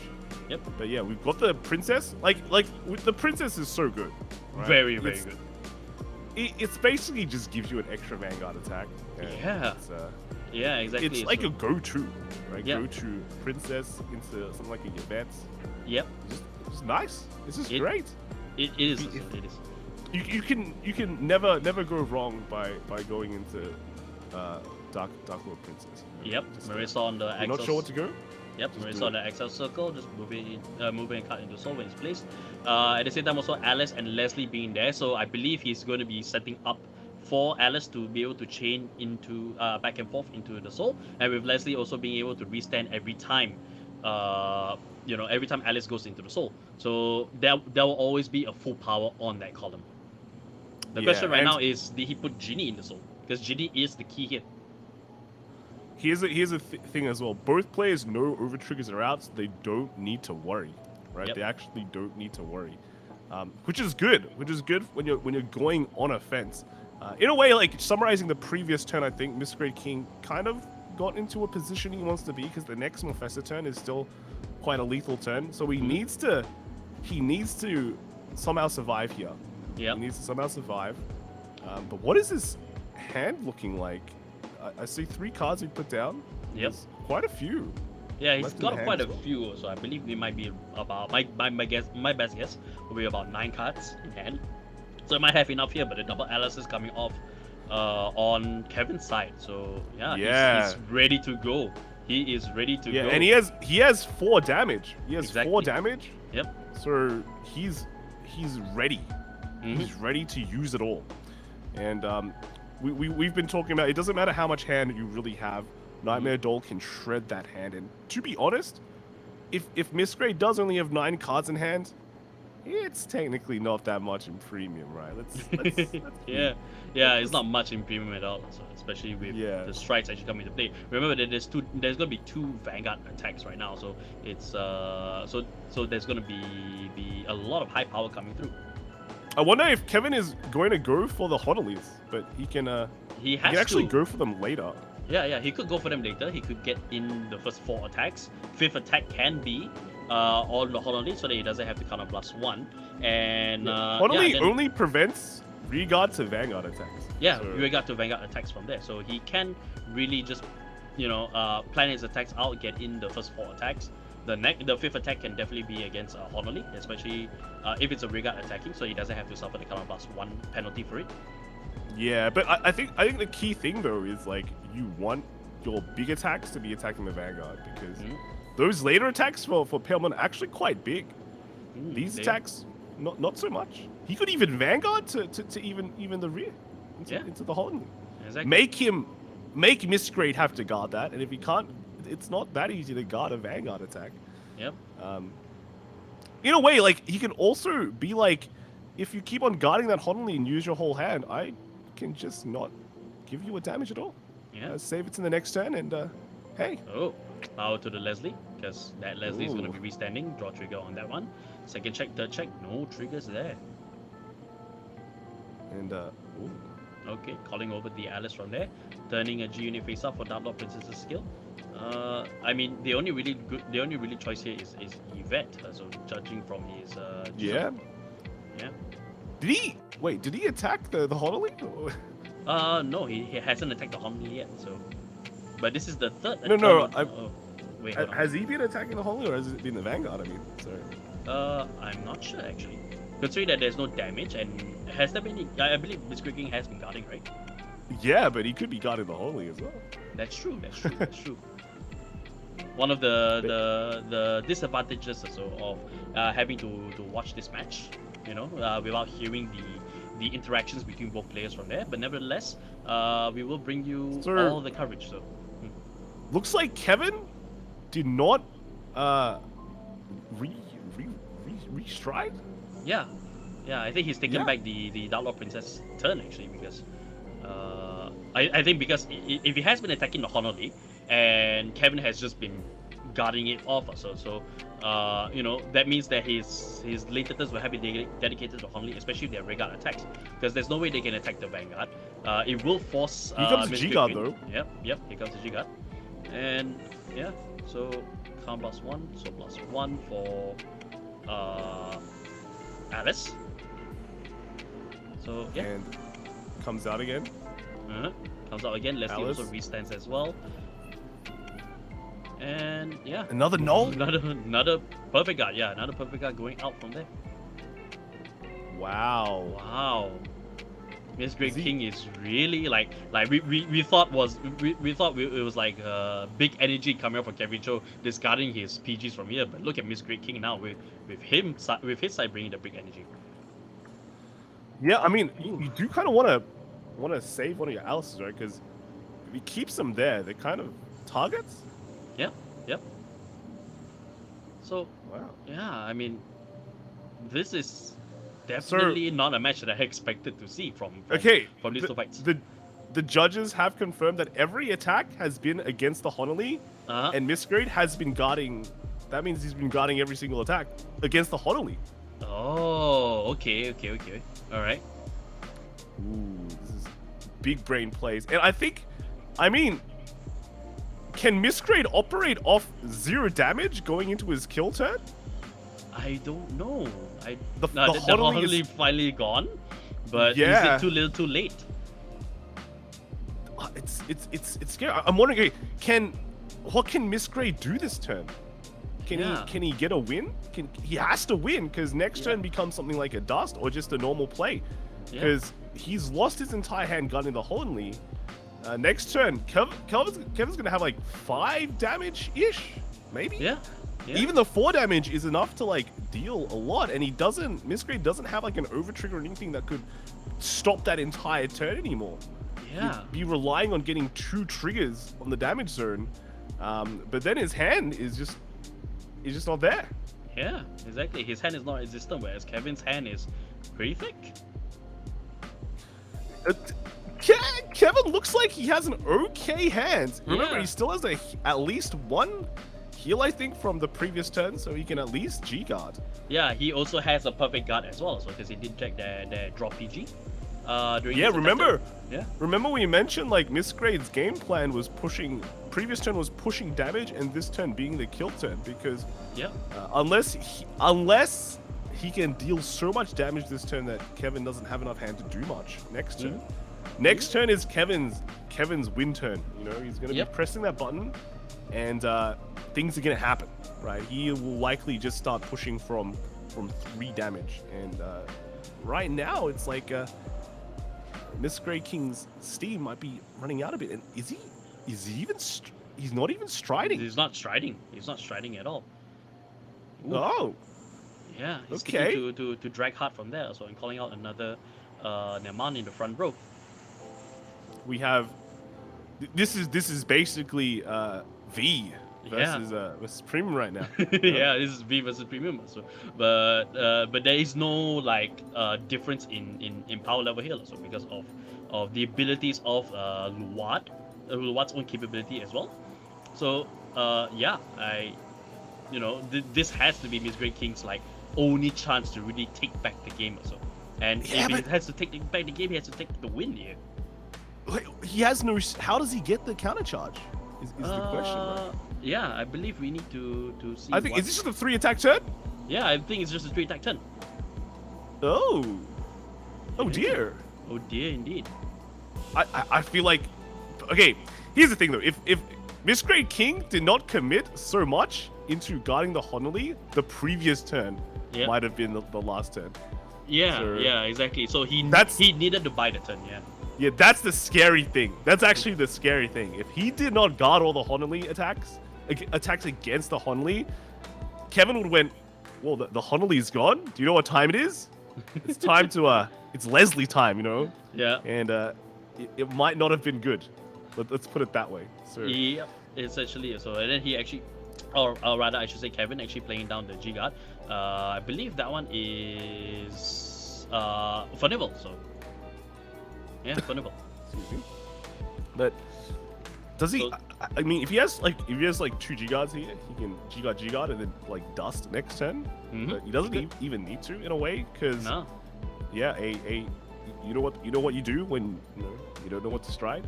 Yep. Just go into your good friend Your good friend. Dark Lord Princess, He, right. yeah, the Dark Lord Princess. So he does have a second copy of it as well. And he hasn't flipped up any events yet as well. So he still has that option. Yeah. PG coming down, I think, coming for the regard attack. Ooh, PG as well. This. Yep. And what does Misgrade run any stands or anything? He runs 4 curse rates. Okay. So. Yep. He still. There still is a way that he can get some extra attacks in. Mm-hmm. And the Vanguard is attacking. Perfect guarding this. PG. There we go. First check is a Curse Eye Raven. There we go. Stand trigger. He's split his force. Ooh! Ooh, second stand right there. Ooh. Of 2 drive checks.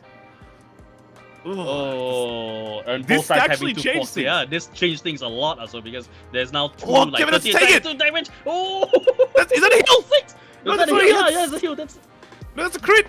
Oh, it's a crit. Oh, that's it. That's it. that's done. It. That's done. Miss Wow. Big King takes the game. Ooh. That was Ooh. that was very close.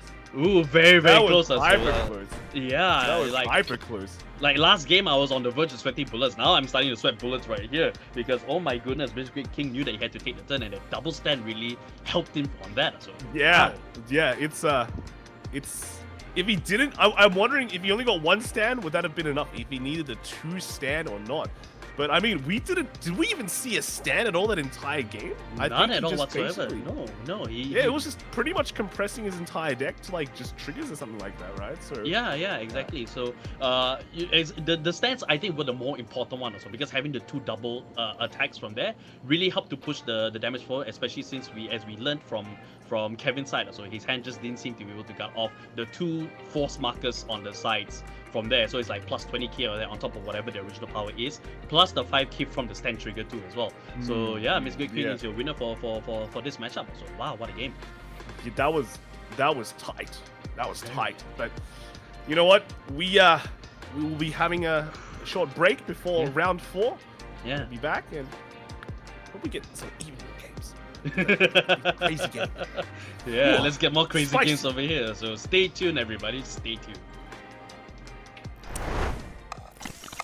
Welcome back to another round of BRO 2022 action. We're gonna be bringing you the, everything that you need to know about BRO for this round, as we're getting into round number 4 here, and we have myself and Kai back for this one. And looking at round 3, I saw, Miss Great King and Kevin Cho had a pretty insane matchup. 2 very well-known players playing some of the best decks in the format. And especially Miss Great King, playing the lore that he's very much known for. Yeah, and they were actually both X1 apparently. So, ooh, I think Kevin might be heading to the EU region in a couple hours maybe. Otherwise, and the NA one is coming up. But yeah, they were actually X1. So again, we've been talking about how X1 is the shark tank right now. Very scary. So. Could be we have an interesting top 8. I'll have to put it out there. Right. Getting some pretty spicy stuff. What do you think? Yeah, I mean, so far looking at the undefeated players, and in terms of the overall rankings of the players, it's been hard to say what exactly is going to come out on top 8. Like, Nightmare Dolls are falling apart bit by bit here and there, which I guess was expected with how many there are of them. They're bound to knock each other out at some point as well. But we've been seeing a lot of cool, spicy decks as well, doing fairly consistently, Seeing Angel's gonna be able to tank out extra turns, seeing Luard, compress into double stand, seeing... And, Luard is definitely not a deck that people expected to do as well because of its, Narukami matchup, which is definitely a very popular deck today. And with that in mind, the way to beat that matchup as a Luard player is to rely on the new Stride, that kind of, functions without needing a drop zone. So it's hard to say what you can really expect in the top 8 from the get-go right now, but hopefully, I mean, quite a bit of since diversity. we've been having all these crazy matchups, what does chat think the next one will be? That's right. Let us know Guess in the in chat chat. right now. That's right. But maybe we have the standings. We can see if there's any of the names that we know still hanging around. It's getting filtered more. First place we have Cogsy, And then we got Notorious Eds. Ooh, nice. Beefy Mac, what now? Right? 4th place, Tank Man Mode Interrupt, still Xero. 5th we Damn. got Lux. 6th we got WTC Suru. 7th we got Biagio. And 8th we got Niche. And then, what about the second page, Chris? Let's take What a do we look. have there? So 3-0 after this round will be halfway through the tournament. This is probably one of the longer ones for SAO as well because of how many players there are. We have Z-Store, Jevin, Jonathan E, Peter, Zio, Shushu, NMD Marquise, and of course, good old Hakase, the man himself, Wow. at 3-0. So of course, this is, a pretty stacked list of XO players, and they're still fighting to try and remain XO so that they can actually rise up into top 8 flawlessly. But as the rounds continue, even the best players will start to drop some games here and there, right? That's right. Eventually, everyone becomes X1, unless you're really good and you go X0 like the whole 2 days. Then, congrats, dude. That's congrats, right? You win some prizes.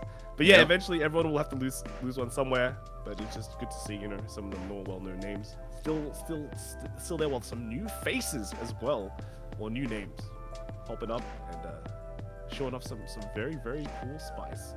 Yeah. Right, so- And it feels like we've been able to see some of the new additions of either the effects of the restriction list or the effects of the P-Clan collection with each round that we've seen, right? I guess in the last one, we got to see how Nightmare Dolls have changed their G-Zone after losing Harry, and we see Cyclones playing a much bigger part in that G-Zone now as well as, using the Ririmi Rarami package to kind of have some removal at your disposal as a Nightmare Doll player, which of course is one of the weaknesses of the deck, is that you always have to kind of like give up your stride plan because of, if you wanted to play around Honolulu, whereas now it's like, oh, just use these two, Soul Blast 2, get rid of it, and you're good. So that has been one of the strong points. Chat, it's time to see what the decks are. I think you guys didn't get it, unfortunately. I think you all didn't get it. This is another spicy one. First off, we've got Mr. Cardweeb playing Murakumo. What do you- have you seen much of Murakumo, Chris? Yuki. Yeah, I've been playing in Shirayuki here and there. The deck is definitely very strong, but this build is a bit different from what I've seen so far. In terms of the main deck package, of course, the Shirayukis are a very important part of the deck, and especially the new stride enables you to have a lot of nasty multi-attacks that can just blow your opponent apart, which is very powerful. But choosing to also include the Drag Raider Hardy, which essentially is your out to Honolulu, I guess, which is a very interesting tech. That was a promo that was put into, I think, DPT-01 as a box topper, if I'm not mistaken, that I definitely read, and I was like, doesn't seem that great, moving on. But hey, I mean, if you're playing a Dragon Empire clan, this is, if you don't have enough for Tire, which Dragon Empire usually does, then this is your out to Honolulu. And you get you can all these different cards find some new lease of life in premium, because that effect might not be that great in standard, but in premium it just fits right in that spot and it just works, right? It just works. So Cardweeb, normally a Tachikaze player. Yeah, very, time- very loud and proud Tachikaze player while we're at it too. So This quite a time- surprise. No dinosaurs to be seen yet, but we have the G-Zone here as well. You get to see some of those new cards. Shibaraku, Victor as well, able to Very use those important. combos. But yeah, just Murakumo, it'd be good to finally see it on stream, because people have been talking about it for a while. People have been going, really? How does it work? Let's kind of see it. So now we get to finally see it happen. But what is Cardweeb gonna be fighting against? Let's I don't, see it. This is why I don't think you guys got it. I think this one is a bit of a curveball. Bit of a doozy, as they say. A doozy. True. Let's flip to Cardweeb's opponents and see what spice we have prepared. Yeah, this is definitely a deck that I would not have expected going into the tournament. I will put it that way, as it is Trans MLB, and as the deck name says, best deck apparently. Yeah, MLB best deck. This is a funny matchup in that, you know, MLB is pretty cool. It's a pretty cool dude. He's got a 18k base, right? You know, able to tank things against a deck that untanks you. You know, Yeah. it's you thought you were big, but now you're like in the negative power range. So I think it'll be quite interesting / funny to see this to see how it works. But you know, MLB is still scary. It's get the crits, right? It's got the crystal lusters and all that. So let's kind of see that G zone as well. And what Trend's running. Yeah, that's right. We'll see We see the blaster package that's been here for God, like it's as old as the game itself at this point, or at least definitely getting there. With pretty much, you know, just being able to restand your blaster blades and swing a bunch of times, and now powered by force markers too, the best sponsor in the whole world for Cardfight Vanguard players. Definitely is a very powerful deck. But let's flip on over to the sub list of the G Zone and take a look at if there's any of the new cards from P Clan Collection. And we do see actually a 1/1 line of Eulogius as well as Morgos. So Morgos, of course, is the new G-Guard that essentially gives your grade 2 units extra shield and the ability that when they intercept to sort of function as a PG for a cost. And then the new Stride Eulogius is a pretty nice one where it essentially lets you get an extra force marker if you build your field the right way.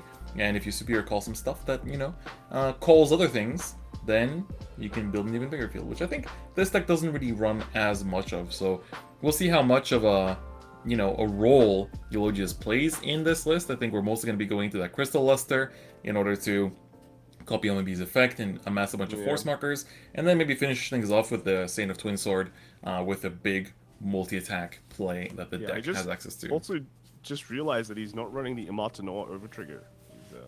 He's running the vanilla Cardfight Vanguard Overdress Overtrigger. That's right. Well, so that's an interesting take. It's interesting. But yes, if we're ready, can't wait to see this game between Murakumo and Royal Paladin. I think we generally underestimated Royal Paladin a lot in Premium. Yes. The last season, the Jewel Knights were hanging out and doing quite well. So nowadays, let's see how it goes. All right, let's see how it goes. We've got the interesting setup as well for Tran. We've got the the tripod.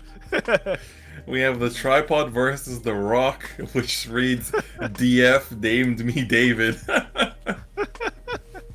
got the googly eyes as well. Yeah. The rock is growing up. You know, when I first met David, he didn't have eyes yet, so you know he was just a baby rock. And then, as you can see, he's all grown up now and has eyes. And Kardub going first. I'm actually interested in seeing like would Murakumo prefer to go first? Does he just go off? Like when he just rise to grade 3, does he just go? Or does he kind of conserve for like one big turn? Because I've heard like different ways to play the Murakumo deck. One is like you just sit there and farm hand for a while for like that one big Shiryuki turn, and then your opponent's like negative like 30, 50, 60k or something like that. And yeah, it'll be quite interesting to see how Kardui pilots this deck. Yeah, from my experience playing against Shiroyuki post P Clan Collection, you essentially, a lot of them kind of just wait to go into Izushi Otome, the new Stride, and then you essentially just are able to copy your Shirayuki, and then because you have like same name units, they can swing from the back row while minusing your opponent over and over and over again. So I feel like that play of just playing a bit more patient is worth it too, but we'll see what Cardweep decides to do here. All right, David might have to get out the way here, as we need space for the damage zone. He's grown up too big. He's taking up too much space now. That's right. But you know, the funny thing as well is that you know Shibaraku Victor, old card, right? But now see some new life when something doesn't hit. It comes out. It's like a 15k, right? Not too big, but hey, if your opponent's like negative a lot, that's swing for a lot, you know. So, yeah. It's like when you play against Mega Colony or Shirayuki, a lot of players are like, all right, your Vanguard is at like minus 30k, but just to keep things easier, let's just say I have plus 30k to all of my attacks. Yeah, but it's much more cooler to say they're at negative, right? That is true, but it makes maths very hard, and as a result, can definitely take up more time as well. We see riding into the Lady Silhouette here, and Lady Silhouette, of course, is going to be searching out. We see the Jakutsu girl. Yeah, and Jakutsu girl, is he gonna? Do you think he's gonna put it down? Just go. I think that is definitely a potential play. Let's see it. I want to see how aggressive Cardfight actually plays this. Because ideally, you want to push them to 5 as soon as possible, right? Yes, I think you do want to be aggressive with Shirayuki and pushing fairly hard, although choosing to pass. So the complete that's opposite of what we were saying. And looks like this is the more patient Shirayuki build that waits out until the first ride and then starts to go off. And I mean, especially with Lady Silhouette, being able to just kind of free plus like that is definitely quite excellent. But going to the V Blaster Dark here, I mean, can you just 0 to 6 your opponent? Like, because you technically get so many attacks, right? That sure, your opponent might, let's say your opponent gets like 6 damage checks, or 5 damage checks, right, in the damage zone, and they're all triggers. They're still at, if you negatived their power so much, they are still in the negatives, right? So, is there that line of play? The crazy line of play. I mean, you might just when Cardfight rides to like grade 3, you might just give 1 damage and just go, hey, that's it. But I guess this also denies the Blaster Dark. Like just thinking about that there. Blaster Dark would have gotten a twin drive here and retired your Jakutsu girl. Yep. Now he doesn't get it. That's true. That's a great way to kind of see ahead in terms of what the deck wants to do. And of course, still Livaro going to put in some work, being able to Soul Blast 1 and call out a grade 2, sets up the Liu, which will definitely become a potential target in the future to get attacked into. Yeah. But for the time being, it is a threatening way to push out more attacks later down the line. In a way, the good thing about Fran's deck is that it's actually just very simple, right? You don't give me a damage, I can still attack. Right? I can still attack. The Shirayuki now doing quite a lot of work though, minusing the powers. No trigger comes out, kind of unfortunate. So nothing happened. It is just a easy turn for Cardfight to survive. Yep. Now, here the question is. Ooh, we're staying on grade 2. Grade 2 gaming at its finest. Okay, so this is actually very, very, very cool in a way. I'm wondering where this Jakutsu girl is going, because he has a targeting attack, but he's got 2 attacks. He got 2 targets that he won't hit, and that will mean he can start soul charging, right? Start yes. So proccing Jakutsu girl to either find the Shirayuki off the top or soul charge, but can actually find it, and that's going to be huge, and can do it again. That's the best part. Yeah, this one swing right into one of those 10Ks that we're talking about. If Cardfight still wants to do things, his Vanguard can attack a rear, and see if he does that. Going to the Liu, but Tran should be able to just get is actually quick shielding that. Ooh, once pass, that is going to go through. Gets the draw on the PG on top of that. That went into the Liu indeed. Into this Jakutsu girl can swing into another 10k with her effect. But even then, when you attack under power, you can still give your opponent the opportunity to guard. You can actually guard an attack even if it doesn't reach. And he goes, looks like he's just gonna look at top 7 and just kind of soul charge. Just not grab anything, and he can soul charge. So grabs top. Is it top 70? There we go. Takes a quick peek. Goes for the shuffle. That means we get a soul charge. So yeah, I think he's definitely. Because okay, so he's given no damage to Tran, but Tran can technically play a heal guard down and kind of deal a damage, right? And still do things if he really wanted to do it. At the same time, he doesn't have to. But from Cardweeb's perspective, he's going, okay, start soul charging, grabbing the pieces I need, and then we can start minusing a lot of power, right? Set up that soul, increase that soul a lot, and just looks like I'm feeling it in my gut. He might be trying to go for a one shot, maybe. I also feel like this is going to be the play. MLB can function without CB at least, so that is quite important. With the Force Marker and the Levaro here, and this will, at the very least, push out 2 more Force Markers, and potentially, as long as you have a Blaster Blade in the hand here, set up the condition. This is where maybe... Okay, we do have the Blaster Blade from the earlier turns. We are going to see a swing coming down. Of course, by the time you reach grade 3, you do have the option to call down Heal Guards to give yourself damage, but that's not really a necessity for MLB at this point. Definitely not the kind of deck that needs the Counterblast per se. And this is going to be an MLB swing to get 2 Force Markers. And now we also have the defensive power on MLB active, as both Blaster Dark and Blaster Blade are in the soul, and thus putting in a lot of work. I mean, in a way, this matchup feels quite alright for Cardfight though, because you don't get that many extra attacks as Royal Paladin, so your Shirukis all get to put in a lot of work. And when your opponent is like kind of more reliant on like an 18k kind of defensive, right? It's when your deck kind of just gets around that, that feels pretty good. Right? It feels pretty good, and Cardfight can just pretty much like no guard this if he really wants to, and I think it'd be quite fine, unless he's afraid of losing pieces. To be honest, that's something to be careful of, because I know these decks that I'm pretty sure Cardfight is running slightly, because he's going for maybe that one shot potential. He's running a bit more combo decks. He wants to make sure things like his dual weapon doesn't get to damage, but it looks like it's a no guard actually. Oh, OT proc that a timing you don't want to see it. Gonna be just basically an extra draw. And a heal that isn't useful, but this can function as a heal guard, or G guard rather. So that will put in some work. 100 million for 1 damage does not feel too incredible, but we are going to see Cardweeb going to 2 here. And yeah, that was going back to their turn. Wow. That was that's pretty good for Cardfight, I have to say, right? That Overtrigger being revealed is basically like the only card that can really ruin his plans for his big turn. Now, probably nothing can stop it.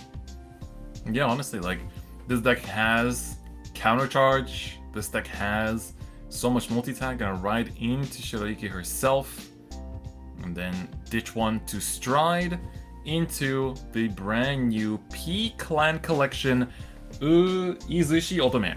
So with this, can pay Counterblast 1, and of course, put any normal unit from your drop back to your deck and flip anything in the G-Zone face up.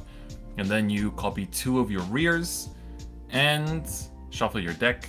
And then if all units the same name as another unit, or if your units have matching names, they can attack from the back row, which is a pretty easy condition for Murakumo to enable. And of course, the #1 flip fodder for Izushi Otome is the Shiwaraku Victor, which will function as a potential... Well, people like to call this card basically a Verina Esperal idea, but within the G-Zone.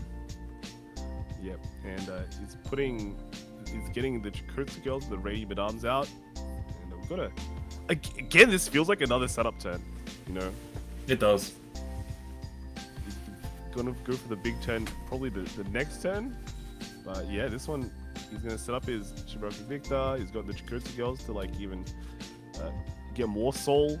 Then he's got the Rainy Madams to get more how do you say, get more Shirukis back. Meanwhile, Tran sitting at 18k. He's For now. For now, maybe, unless I don't know. I think Cardfight quite happy that his opponent is 18k. For the setup turn, indeed, yeah. Yeah. Don't have to worry about it. He's swinging in here, right? No, probably doesn't hit. 9k. Not quite.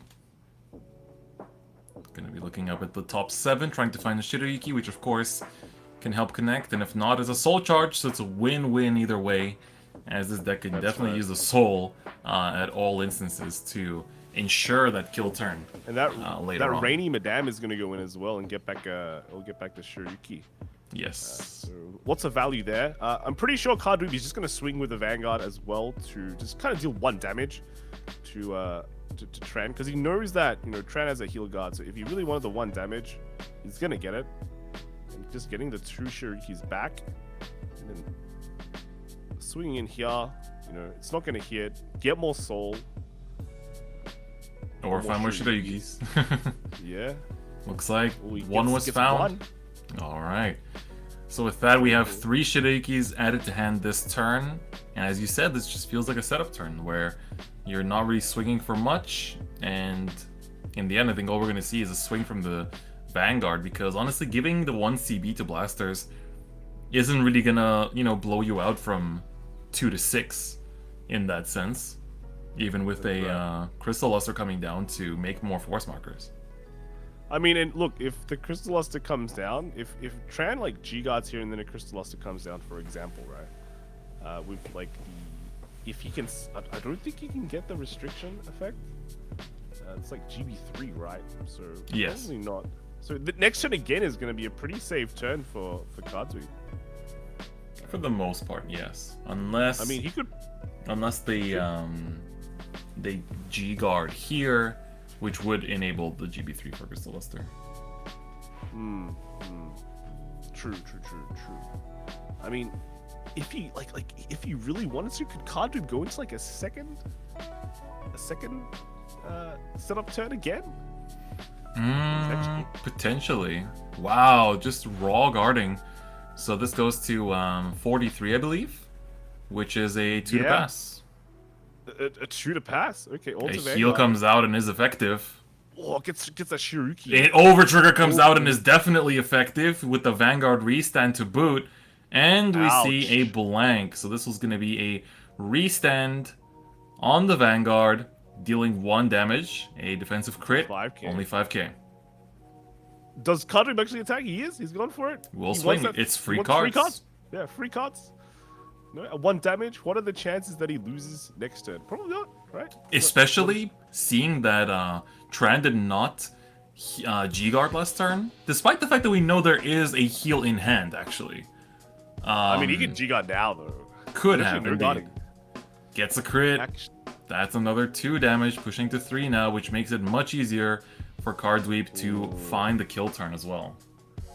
Okay, next turn, I think Tran is going to go negative power. Wow, I just peeked at the chat because it's like 20 minutes delayed. And somebody said, the fight that is different and the man who needs to watch Overdress. Listen, man. Listen, man. I mean, who knew? I could have watched all 12 episodes at once. You know? That would be a terrible thing of me to do because, you know, it's not terrible. Tran going into Crystal Luster. Not That's Chain right. Ranker, that's a Shadow Paladin version. Yeah. And you can Arguably see- not as good as Crystal Luster, to be honest. I think Crystal Luster is way nicer looking and much more scarier because it's actually got different conditions, you know? That's true. Grade 1s, or grade 2s, right? Yep. So here we see Crystal Luster going to be already active with its ability. And then we're going to see the Trumpeter, which can also put in some work. Yeah, and it's kind of funny because you flip up the Gad slot. Now your blaster blades get like resist, but so it can't get minused by Shiryuki. Oh, that is something I did not think about. That is something I did not think about, actually, yeah. But here's the thing. Okay, here's the thing. Let's say your card's weak, right? You're staring at that blaster blade and going, man, I can't minus its power, but am I really that afraid, you know? Yeah, it's like you can still minus the Vanguard, so. Yeah, and like you're at 1 damage. You're actually just at 1 damage. So I think in terms of how afraid you are, I don't think that much. No, I also don't think so. Yeah, and the blaster blade being used to retire the Jakotsu girls. And here we go. We have our pal Crystal Luster. A nice friendly attack here. even if Tran gets like triple crits, I don't think it's that scary. It's still hyper manageable.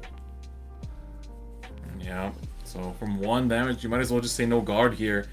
Even triple crit doesn't actually win the game. Yeah, and more force markers coming out. I'm gonna stack them on the Blaster Blade. And That's correct.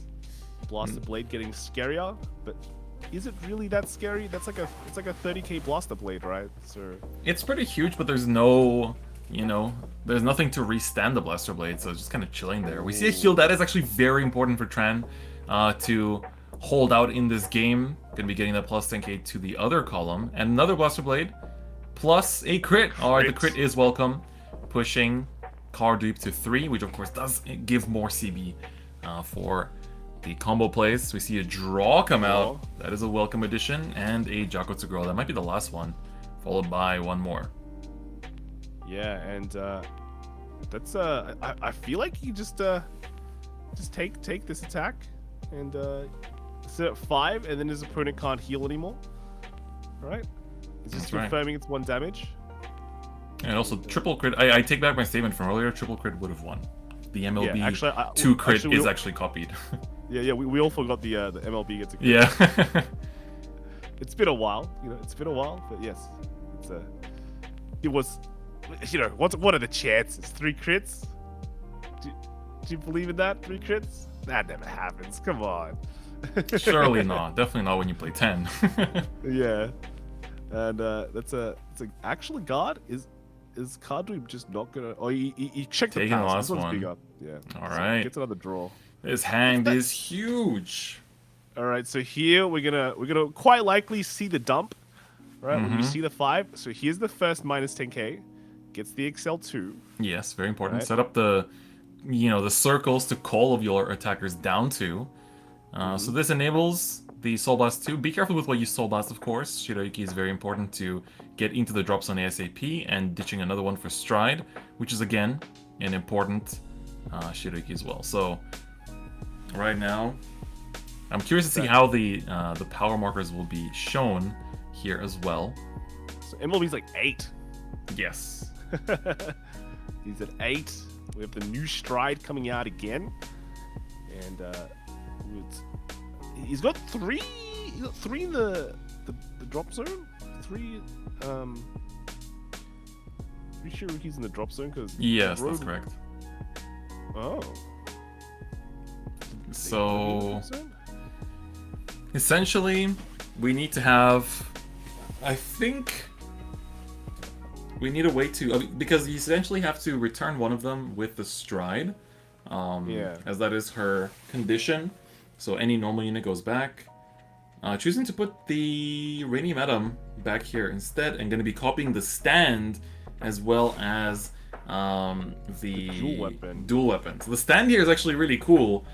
This just goes to Soul to countercharge. So if you need CB for your combos, you just slide this thing in and you're good to go. Yeah, but what is?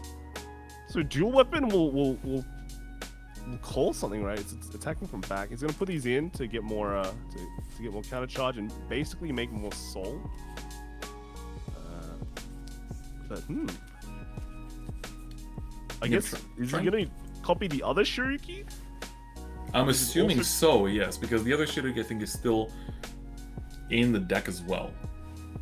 Oh, okay. I think I see what he's gonna do. So he's gonna use the new Shiroyuki, and then when something doesn't hit, right, it can. Well, there's a lot of Shiroyukis. Wow. That is a lot of Shiroyukis, and that is a lot of bashing. They all have, when your unit's attack does not hit. If you have a Vanguard with like Shiroyuki, which it does, you can CB1 and then choose one of your opponent's front row units, which is likely going to be Vanguard, and it gets minus 10k power. Correct. Right. And then if it's on the Vanguard circle, which is not, you can call a Shiroyuki and it drops into an open Vanguard. But so I'm guessing he's just gonna combo with all these Shiroyukis to try and win. Yes, and I mean look at this board, right? You have 1, 2, 3, 4, 5, 6, 7, 8 attacks. So And, you know, these are swinging into negative power. Tran needs to see some defenses, but that's a PG. That's not what was on the menu. Cardweeb. Yeah, and definitely at taking some that. point, these Shiryuki attacks are gonna not be hitting. Because right now they're hitting, but at some point they won't be hitting, and you're gonna start minusing 10k, right? Yeah, that's right. So I have to be It's gonna careful. 5. We see another swing coming in, and the moment these start not hitting, that's when things get troublesome. And there we go. The attack whiffs, and all of them Oh, proc 4. simultaneously. Minus 40,000 to the opponent's Vanguard all in one fell swoop. This is why giving counterblast to this deck is very scary. And now you've built up the soul, and Shibaraku Victor will loop itself over and over and over again. Because Shibaraku Victor says in the G zone, as long as your rearguard's attack does not hit the opponent's Vanguard, you can Sobas 1 and call Shibaraku Victor from face up. And what you can do is, you attack with the Shibaraku Victor, it doesn't hit, and you Sobas 1, and then you call itself over itself, and that way you always have one face up in the G zone. Yep. And then now he Tran's at 5 damage. Actually, only at negative 22k now. So he still has to guard a lot, because he has to guard this one, and then the Shibaraku Victor pops again, and then it continues. The combo continues as long as Cardweeb has soul, right? And in a way, he technically has like one more soul, because this Rainy Madame is gonna go into soul and grab probably a Shiryuki, right? And That is correct. The dual weapon is also able to swing from the back, yeah? Yes, it can, because there is a 1 in the front as well. Yeah, so those dual weapons will turn into more 1s or 3s. Probably more Rainy Madames, right? To generate more soul, I guess? Yep. And then, you know, it sets up more just the Shibaraku Victor attacks. And unfortunately for Tran, there's no over trigger to save him. It's Yeah, it was seen very early in this game, and Cardweeb is making full use of Shirayuki here as a deck and as a card to get to victory in a seamless manner. And Tran definitely does not have enough cards in this set. I think the way that he wins, though, is if he can get like 3 heal triggers on 6, he has a chance. And unfortunately, it doesn't. So I think that's a... Oh, is he actually... Wait, no, he's still not ended? That is the He's at 5th damage, 5? yes. There's still 1 more damage to go, but can Tran actually defend in this state?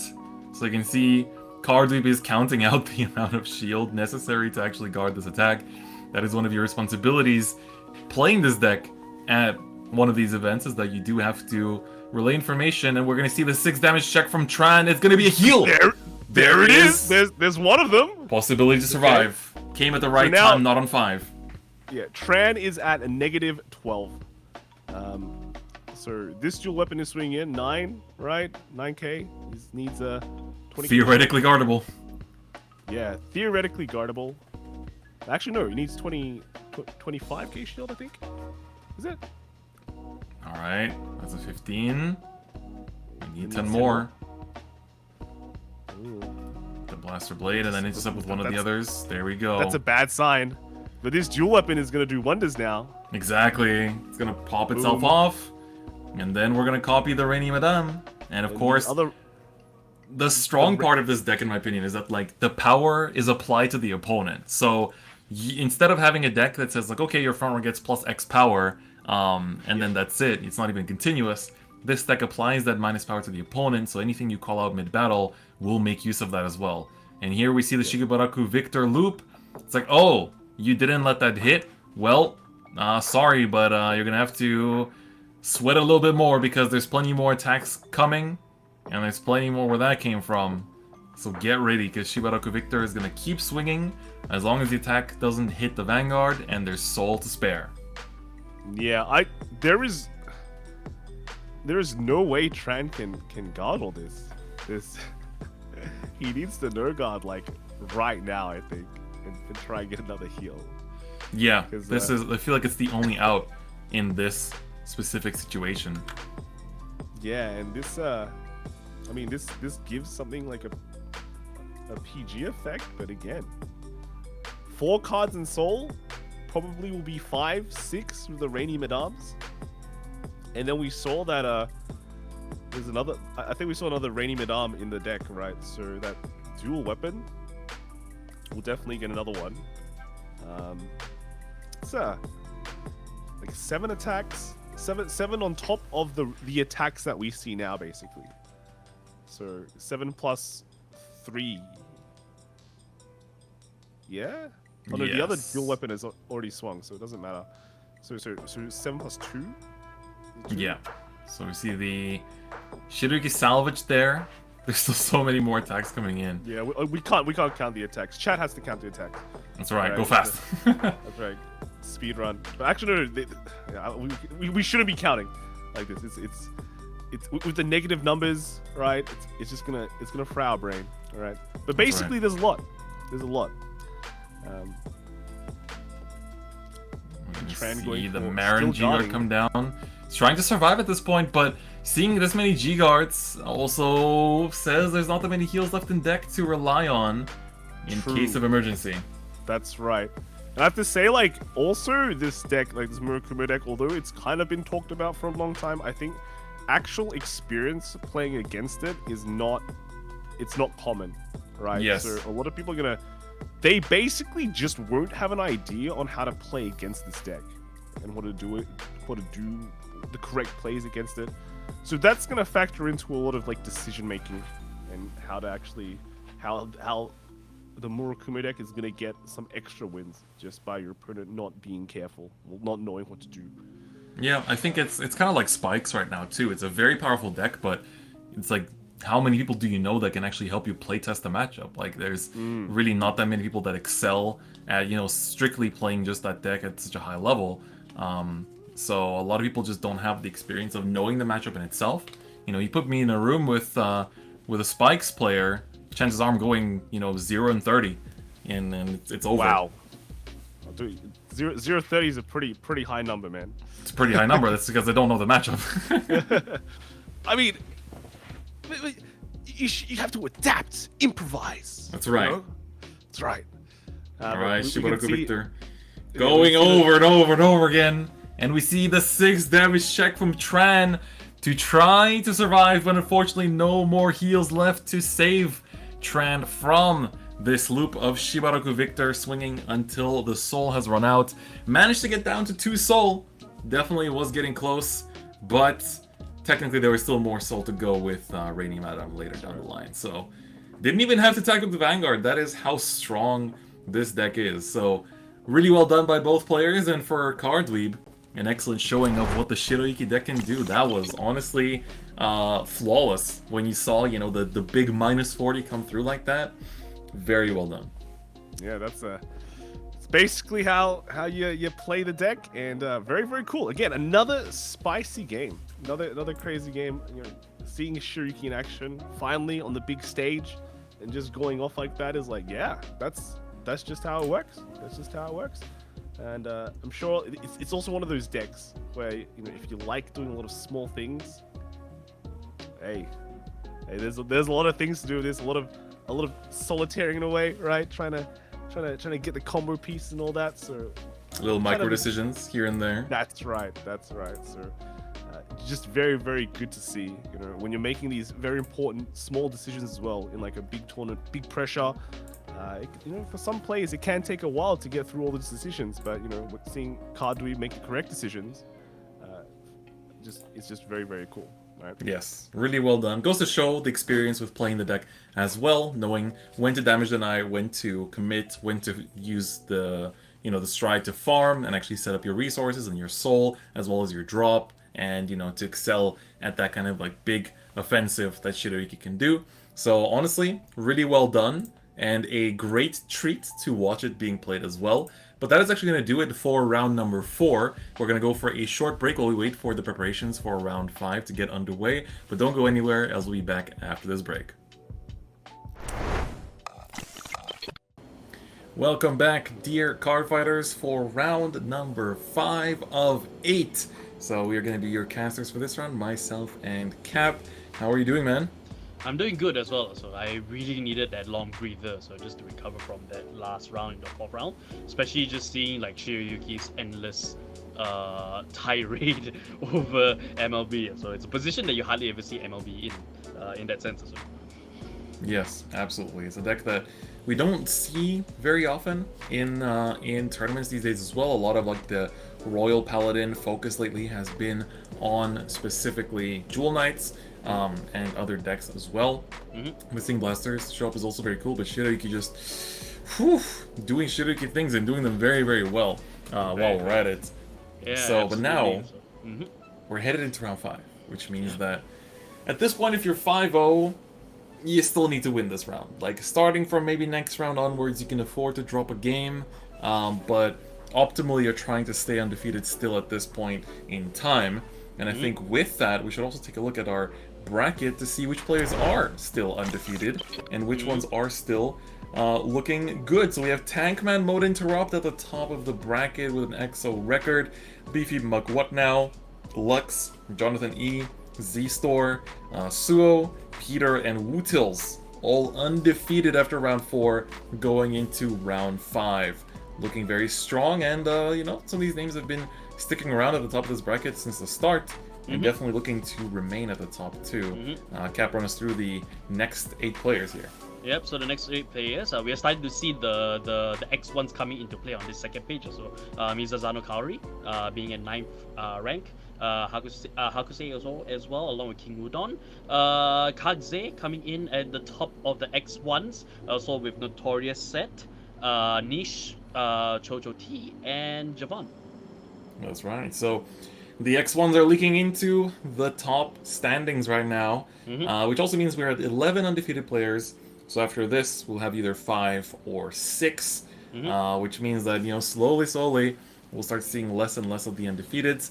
And, you know, there's still quite a few rounds left. Definitely still quite a lot of chances for these players to prove their worth and remain undefeated, or potentially slip down under from the top 8 cut. So a lot of things on the line, but I think this round we're actually going to be watching one of the players that is still undefeated, but it looks like they are going to be facing a potential down pair maybe. So any expectations in chat as usual, what you think you'll see in this round between the different decks. You can even say the clan if you want to play it safe. You know, I know it's pretty hard to guess just as a specific deck. You know, you say Royals and it's like, you know, it could be MLB, it could be Jewel Knights.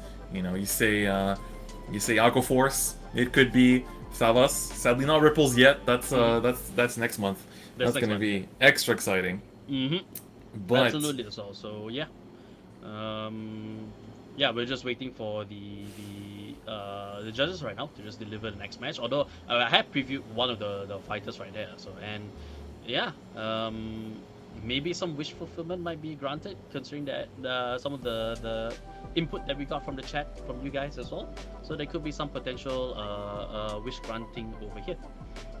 That's right. That's right. So I'm pretty excited to watch this next round.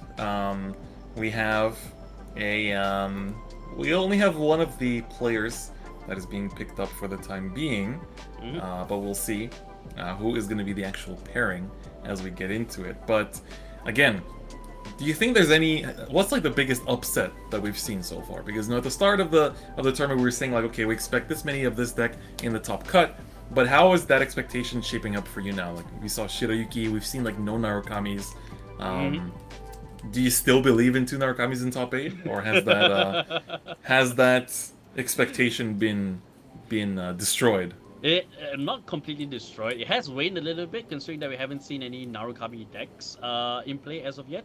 But of course, it's such a diverse field that we have here from all the players here in the AO region for Bushiroad Rumble Online. So yeah, I mean, I don't want to say that I'm fully 100% confident that our initial predictions of like 2 Night Medals, 2 Narukamis coming into play as well.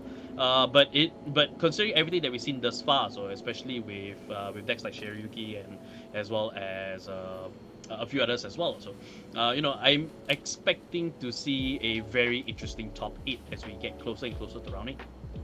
Yes, absolutely. I think things are starting to get even more and more intense, and you know, as we keep featuring the top tables, the decks still remain to be very diverse. That's the most exciting thing, is that we haven't really had much overlap in anything that we've shown so far, and everything's been very much quite different. And even though there's a lot of Dialanders, for example, we only saw it at the very start of the tournament, and it'll be interesting to see how that changes as we go on throughout the event. And especially, don't forget, we'll be back in day 2 tomorrow as well to watch the top 8, and I'm curious to see, how things will shape up over there too, in terms of who will actually make it. And of course, not to forget, is that after, you're watching the current AO stream, right? And, we have a lot of action right now, and like so many games to watch and so many rounds, but once we wrap up on the AO side, we're going to be passing it over to EU, where you'll be able to watch even more of the rounds and tables. So if you also live in Asia Oceania, then you'll be able to just, watch throughout the night, throughout the EU tournament, and then, you go to bed, you wake up, there's still NA happening, and then you come back to us and watch the top 8 tomorrow, and then we switch over the top 8 from AO to EU, and then they pass it over to NA. So you literally have 48 hours of non-stop Vanguard action, and this is just the first weekend. Next week we're back for V-Premium for even more fun times. And then we take a little break. We have a week break after that, and then after that we come back in middle of August for standard format, and of course followed by standard format we will have Weiss. So lots of action for Bushiroad card game fans, which I think is, of course, what else could you really ask for? What else could you really ask for? What else could you really ask for? So especially if you are a dedicated Vanguard player as well. So this is just like 4 straight weeks. If you also play Weiss Schwarz as well, this is just 4 straight weeks of good competitive action. So, and if this is the first region as well, we're the first region to be in play. So imagine just how much more that you could get from the other regions as well. Once we hand over to the EU side, and after that to the NA side. So this is just a taste, and we're not even through 1/3 of the entire the entire premium format. So I'm stoked. Yes. Exactly. And also shout outs to chat. I mean, a lot of people have been tuning in to the stream today. I think a lot of people are very excited by the current format as well. It's a very fresh format, and Premium has definitely changed up a lot with the release of P-Clan Collection. And, Springfest was really cool, but it didn't have Clan Collection, right? It was an older meta, and now people want to see how the game is looking right now and how the meta looks right now. And I think because of that, we've been able to show that off to you guys, and like how different the meta has become after this recent release, as well as the restriction list that happened in yesterday. Actually, it came into effect yesterday. So, with that, I'm really thankful to everyone tuning in, watching the rounds, watching the games, and just being part of the fun. And if you have any standout moments or something that happened during your rounds that you want to share with the world, hop on Twitter. Use the hashtag BRO2022. So again, that is BRO2022. And you can share your experiences. Maybe we'll read them out on stream at some point too. So make sure to just launch that into the abyss, and just put all of your thoughts and experiences onto Twitter with the hashtag. And, maybe you'll even run into some of your past round opponents and then be able to catch up along the way. Because in the end, the great thing about card games is that it's an amazing communication tool, and that's what makes them such a cool hobby that we all know and love.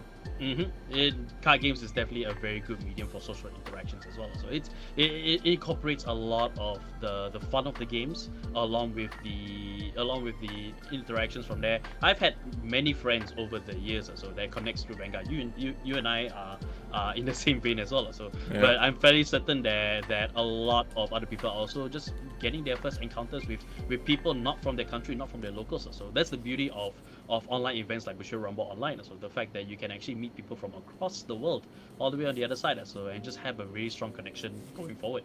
So yeah, I've seen that action happen unfold right before me, and it's a beautiful thing to see. It's really beautiful. Yes, exactly. It's really great, and especially now with the return of IRL events and being able to go to these, in-person majors like Springfest, and now coming the Bushiroad Championship Series. A lot of people that met their friends during these last 2 years, where we were entirely online, are able to meet those people that they met, in person now, and build those friendships and make them even stronger, which again just goes to show how this card game can really connect you in so many different ways, and that is one of the great things and very unique parts about it as well. So, I love it. Yeah, I love it very much. So yeah, Same.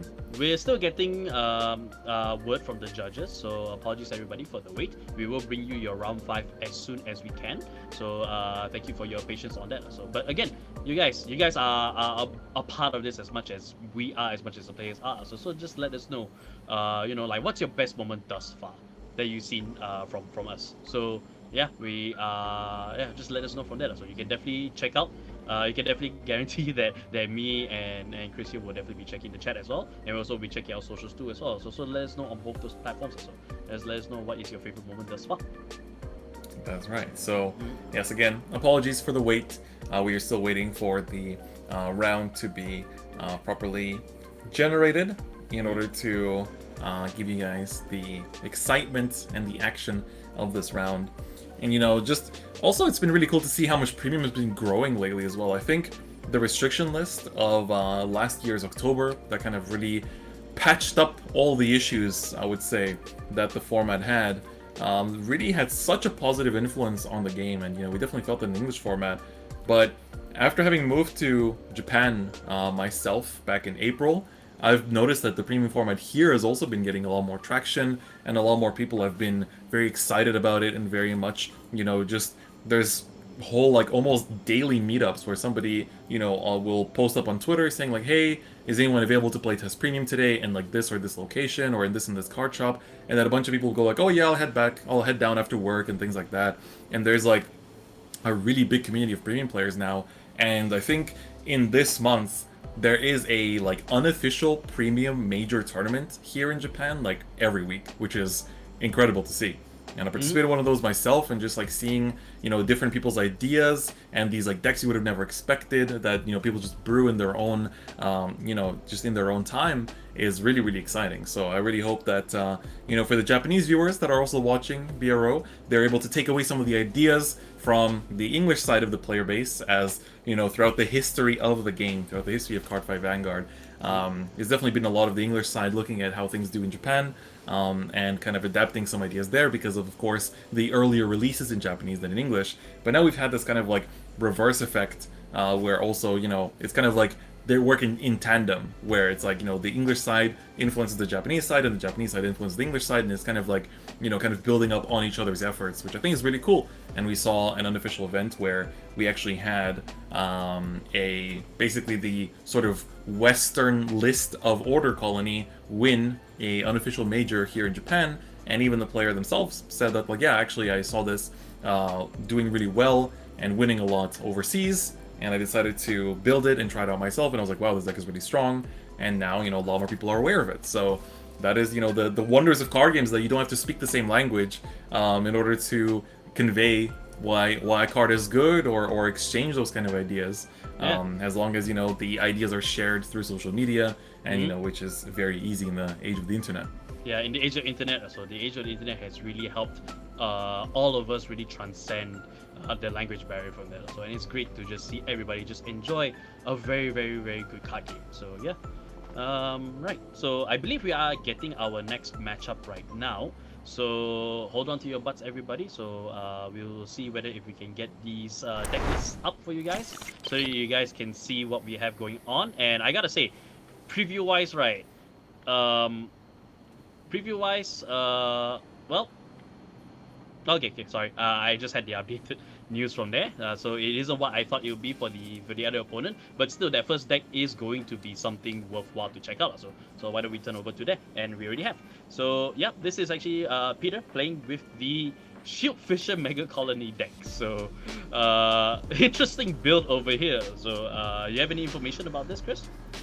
So we just watched MLB, and MLB has to work a little bit in order to pump itself to an 18k base. But Shieldfisher has an 18k base printed on itself as a card, with a drawback of, being able to only attack if you called rear guards other than from hand this turn, which isn't really an issue because, of course, you just stride over this guy and sit on this 18k base. And I remember when Shieldfisher was first revealed, people were like, ooh, this could be cool in premium. You just stride over this and you just sit on this, 18k base. But as we've lost the Order Colony build, which Peter was a big, a big player of in that sense, getting tops with it and generally developing the list quite a bit at the start of it, we see this switch to a lot of machinings when you look through the list, as well as the Shield Fisher. So the machinings, of course, work in tandem, and we have, a lot of the cards from the recent clan collections as well that support it, and of course, still some of the good stuff Mega Colony cards, such as the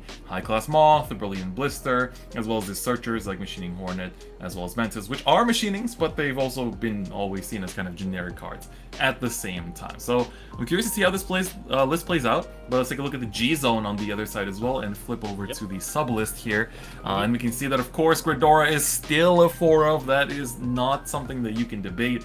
It is still the best stride printed in this whole G-Zone, and this whole clan, in my opinion. Yeah. But the Malignantis is a new stride that is the #1 thing you flip from Darkface Gridora's skill, which can be a very annoying card, as it minuses the opponent's Vanguard's power and countercharges and retires stuff and just does all kinds of things to be a very strong duo in the G-Zone. Yep, as I said, there's some wish fulfillment that we are granting over here with the Shield Fisher Mega Colony deck. We mentioned it at the top of the show, but let's take a look at what Peter's opponent is actually going to be playing.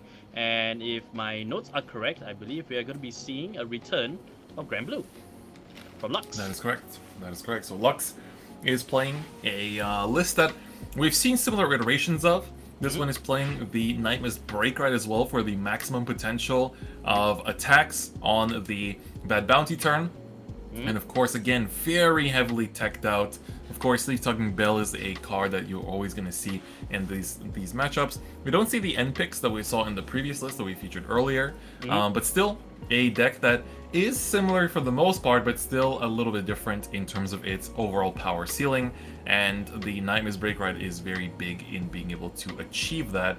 And of course, we see the Dancing Cutlass being a very important card these days in just protecting you from being damaged tonight as well. So again, just to wrap up, let's also take a look at Lux's G-Zone and flip on over to the sub list here to see what they are playing from the new cards. And we do see the Bartholomew with a new G-Guard being put in as a 1/1 line, as well as, of course, Ballerina being a very good win-con Progenitor, but Bad Bounty still very important as a 2 of count, and the rest of the G-Zone is what you would expect. Yeah, exactly. So it's still run-of-the-mill, but that doesn't mean that it is a bad thing, because run-of-the-mill just means that it works. It's a strategy that works, and we've seen this strategy actually work before. So maybe we might see some similar plays from the previous round or so when we last saw Grand Blue. That is correct. So once we're ready, we'll get into the game and take a look at the action and see who will be victorious between these two players. So we see Peter versus Lux. Peter with the Token Rambu playmat and Lux with the Olivia playmat, repping Granblue and Mega Colony respectively. Yep. Alrighty. So as the players are get started, Lux with the first turn right now. All right.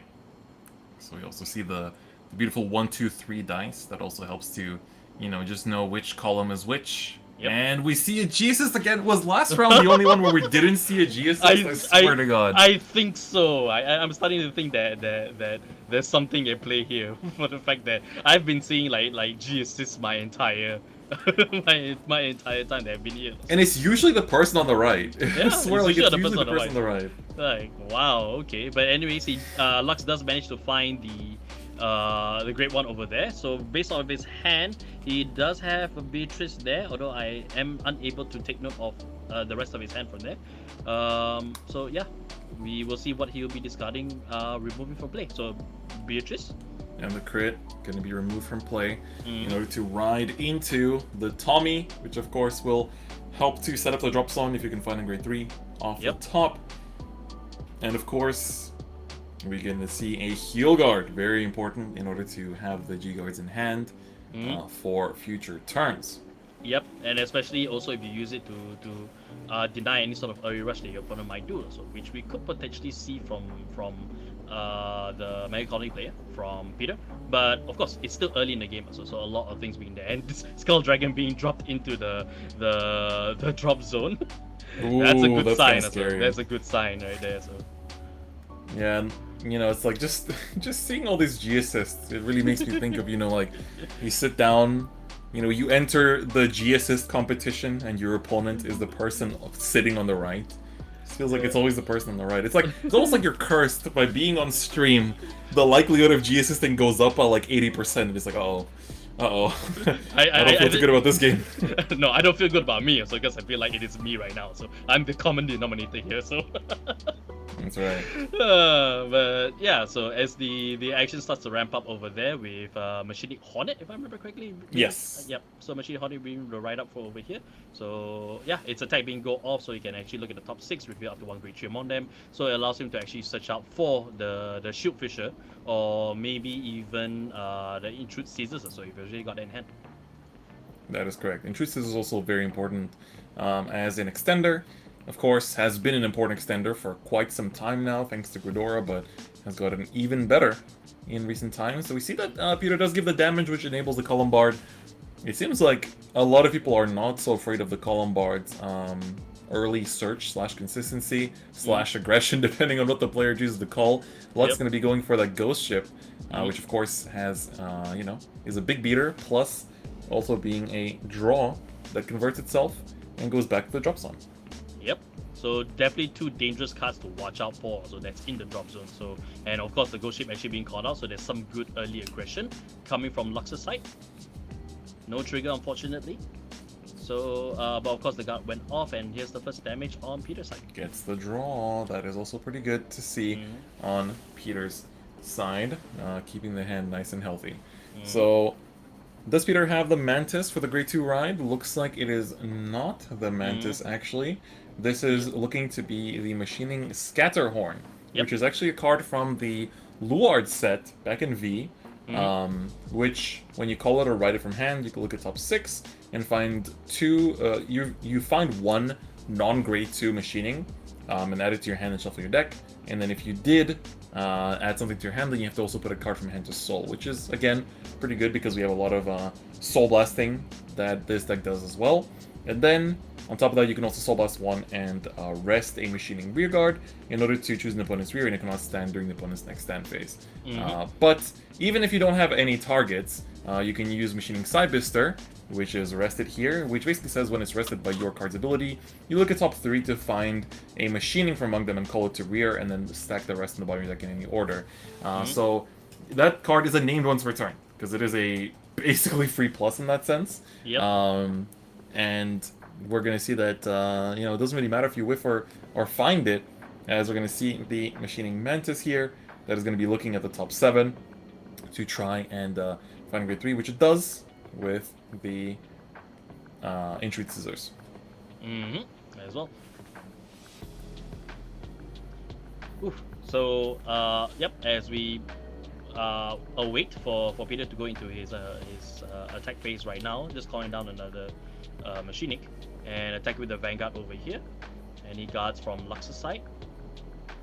Let's see. Brilliant Blister being there is also pretty huge because it will bounce itself back to hand and can potentially go into more draws depending on how big the hand is. So it's a very, very good card in just the fact that it bounces back, and it essentially is a hand trap in being able to paralyze an opponent's rear guard during their battle phase, which is the strongest part of the card. So Mega Colony definitely still very much alive, even with the loss of the Order Colony package. Yep, it is still a deck not to be underestimated. So because of Mega Colony's capabilities as Mega Colony itself. Yeah, so definitely it's something that people will still need to watch out for. So especially since control decks are still a huge thing, even in this current stage of the game. Ooh, strong mill found there from the Greed Shade. Choosing to ride skip this turn. I'm going to be playing a bit of the Grade 2 game. Which I guess in this matchup is actually quite interesting, but Machinings can definitely play the Grade 2 game to an extent as well. And we're going to see the Brilliant Blister coming down here immediately, and also committing the Quick Shield in order to paralyze the Greed Shade and also stop this Vanguard attack at the same time, unless it was an overtrigger, which it was not. So here, does Peter ride up? No, this makes sense. Going to be choosing to Grade 2 game here as well. Definitely in a format where Grade 2 gaming is a little bit more common. There are some decks that definitely don't care about Grade 2 gaming that much because they, You know, they just don't have a strong grade 2 game to begin with, and the write-up is better. Yep. But here we see the Armor Beetle again making use of the grade 1. You know, the Sidebister is just such a good card. I can bring it up real quick for you guys as well. Being able to just, you know, convert itself into a plus, although it is unfortunately named once per turn. So that is, you know, you cannot abuse it too much, but the ability to just filter through your deck and find so many pieces for when they're necessary is very important. And Peter has been doing a great job with that. Yep. So both players are really just kind of like setting up and also trying to outplay each other as well, with staying on the grade 2s as well. But as you pointed out, also with both players actually being able to function well enough without having to go into the grade 3s, it's a testament to the knowledge base so that both players are exhibiting here with both their decks. That is correct. So we do know that Lux does have a grade 3 in hand, but choosing to still right skip, and we're going to see a heal guard come down from Peter's side.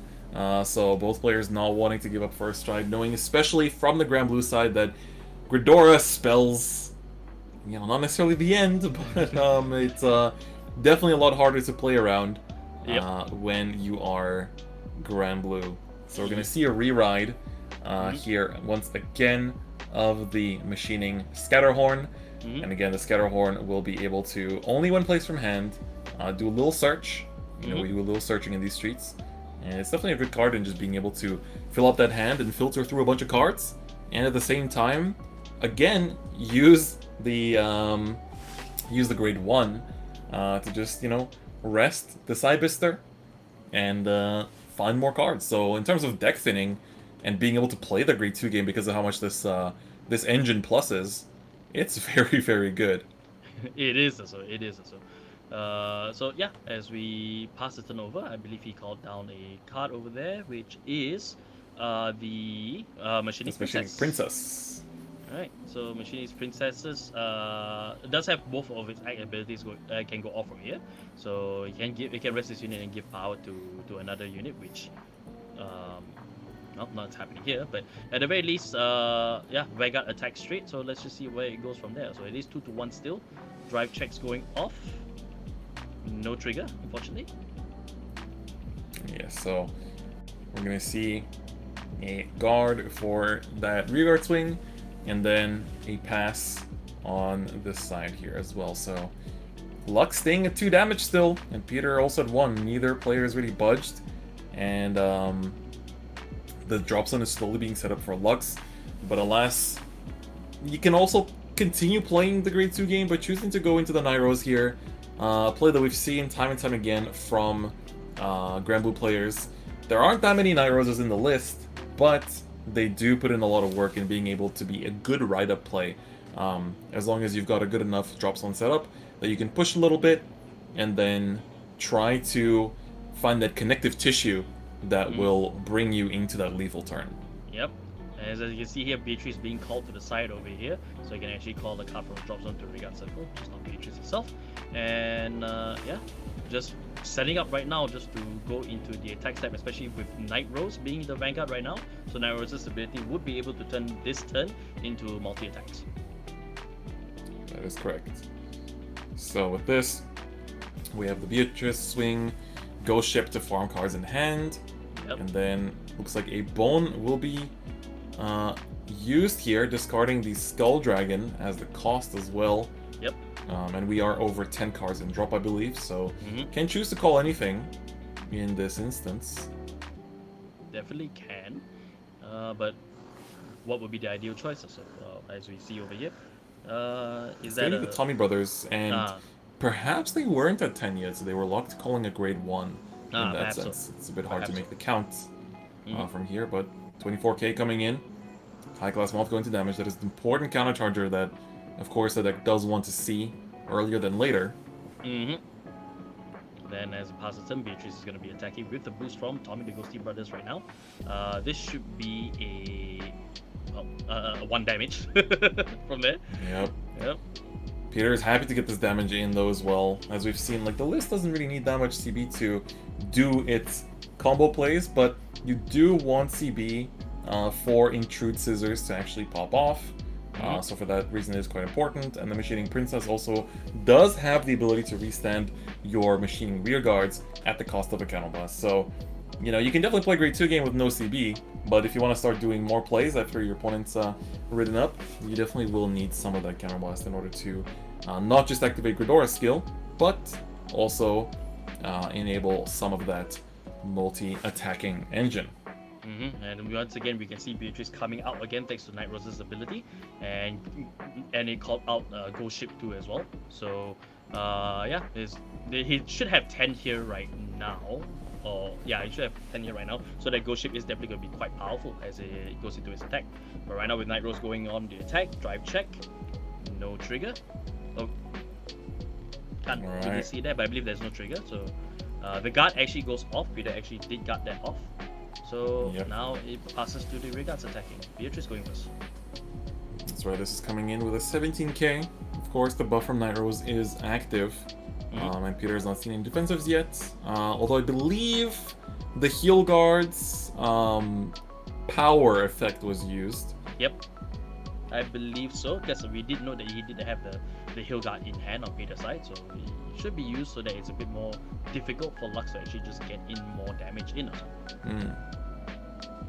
So actually lets the princess get traded off, which does mean that that multi-attack option is gone, and they're going to take the Ghost Ship attack. You can see Peter just wants Counterblast at this point. He's farmed up enough of a hand that at this point is just like, alright, give me some CB, let me use Gridora, let me use Intrude Scissors, and gonna go into Gridora immediately, Counterblasting for the cost, and flipping the Malignantis face up in order to start using its ability as well, which also requires a Counterblast. So again, the deck can play without CB, but the best plays do require it, as usual.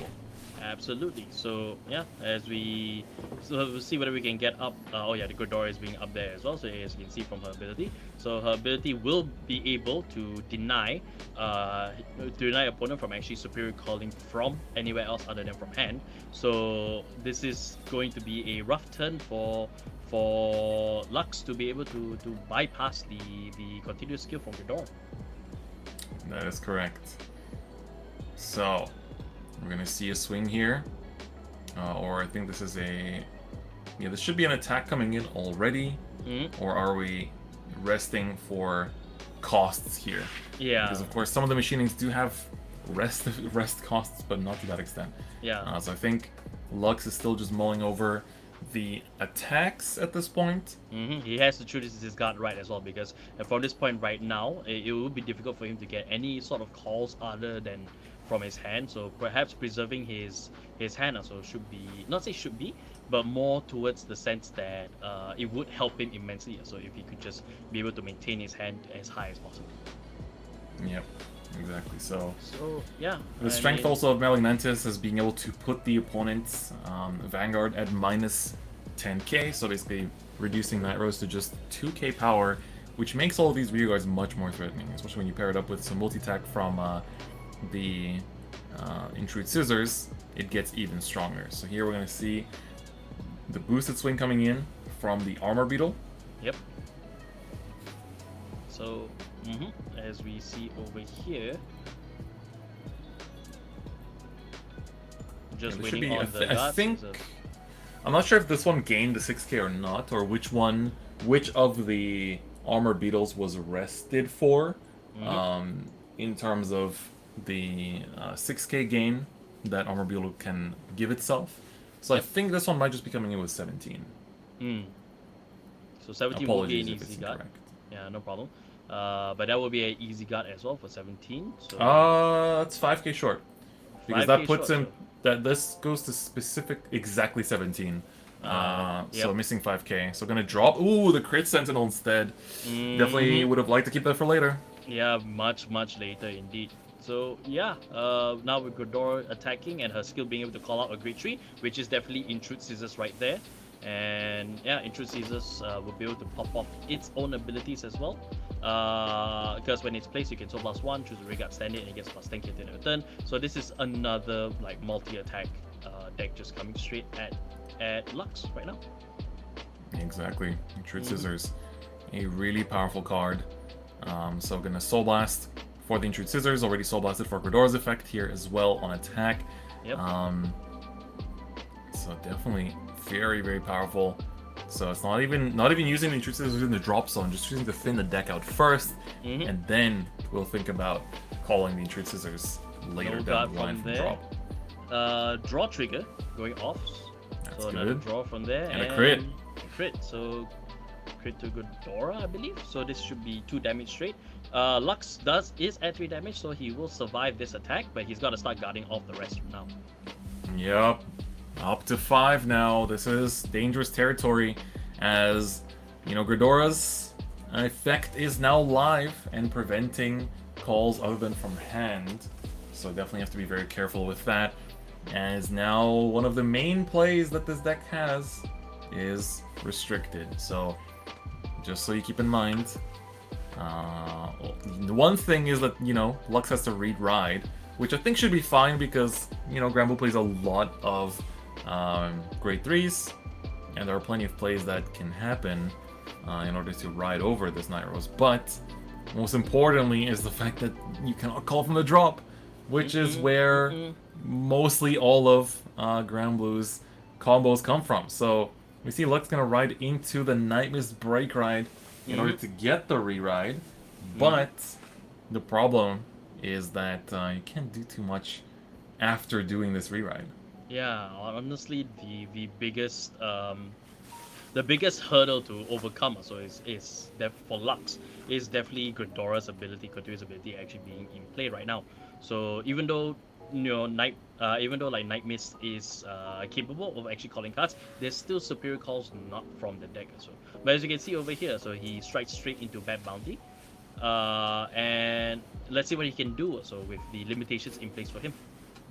That's right. Bad Bounty is probably the only tool you really have in this situation, where at the very least 2 Vanguard swings will help. But look at that hand. You do have to discard 3 for the cost of Bad Bounty, so is this going to be a last-ditch effort to try to pierce Peter's defenses? But with how much hand was farmed up and the fact that, you know, Shieldfisher's an 18k base, that makes guarding this attack pretty easy for Peter too, I think. I agree as well. So we could see an upset over here. No over triggers have been revealed as of yet. So if Peter is not careful over here, he may just end up losing out in an unsatisfactory fashion. That is true. So far the games we've seen. Just as I said, I believe it's the over trigger coming out to guard. I believe so. Yep. Yeah. So ask and you shall receive, ladies and gentlemen. So. And there's an OT on Lux's side on the offensive. Uh-oh. Ask and you shall receive. Local man may have jinxed it a little bit, as we're gonna see the 6 damage heal come out for Peter, but we need another one to survive, and it was not enough. No, the over trigger set the tone for the end of this match. Oh my goodness. And if it's bound to happen eventually, and this was the only play that Lux had. You know, the only thing they could do is go into Bad Bounty and pray.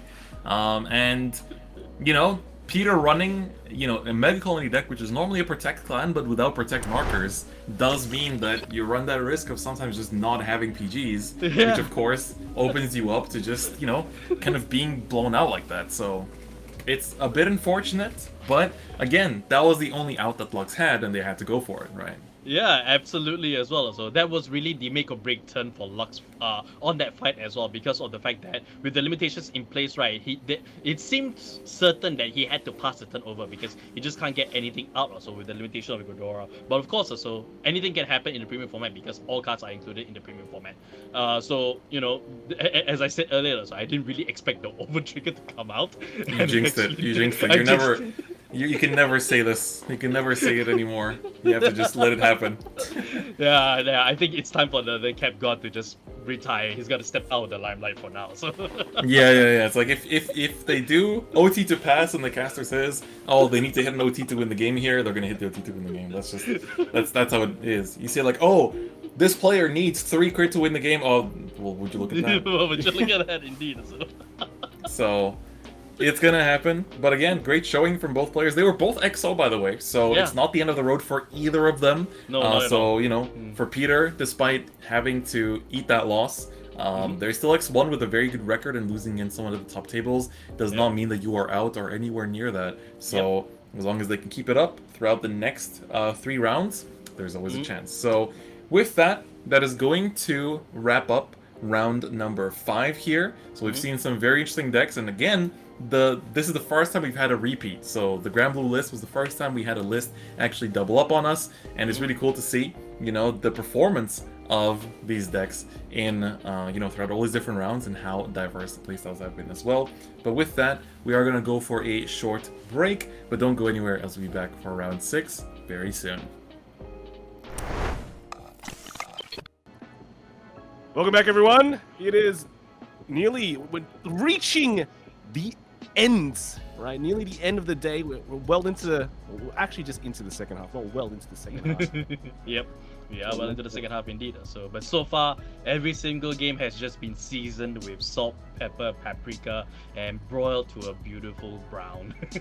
It's been a great and awesome first Very 5 tasty. rounds. So very tasty indeed. So yeah, I hope you guys have been enjoying. I hope you guys have been enjoying the matches thus far. We're definitely gonna bring you more, but don't forget that it's not just us here in the AO region that's also gonna be streaming as well. We're gonna be having our partners over at the EU side as well as the NA side as well. You're looking forward to a whole entire day of good Cardfight Vanguard action. That's right, and a good night as well, depending where you are, and maybe a good, very early morning. But it will be basically running. If previous BROs are to be believed, it will basically run at least 24 hours and then into the top 8. So it's gonna be a lot of card games, a lot of Vanguard. But let's kind of take a look at, you know, who's still chilling at the top, getting those dubs, right? Being able to. Who's still X0 and X1s? Yeah, that's very important as well. So as you can see, Lux in that last game just taking it. I'm not gonna say anymore. Just taking it in the last game and sitting comfortably at the top. We got Tank Memo Interrupt as well. Beefy McWhat now still showing strong. You know, in that top 3. Woltis, OCC So, Steven, if I remember correctly, King Udon, right, Jonathan E, and Zestor, all rounding up the top 8. So King Udon, actually a local player. Yeah, that's also 6th place, doing well. Yep, so the top 6 is at 0 losses right now, so they're X0s right now. But let's turn over to the other half of the rankings. So Kai, let me know if there's any prominent names that catches your eye.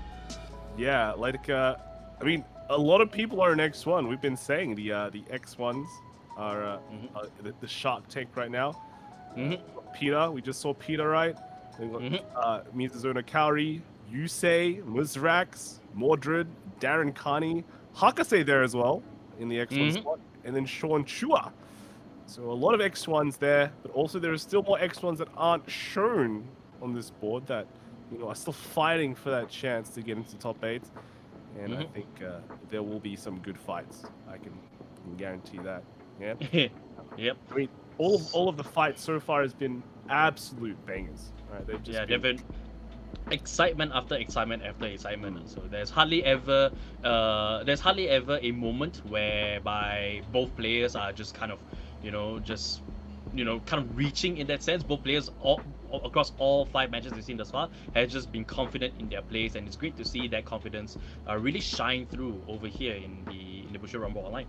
That's right. Again, chat, what do you think is gonna come in the next round? What are you gonna see? I can guarantee you there is no one that has guessed all the matchups today, but if there is, give yourself a pat on the back. Here's a virtual pat on the back. If not, then unlucky. Then right, I'll send you a complimentary cap gun. So Virtual fist bump, is that how we do it now?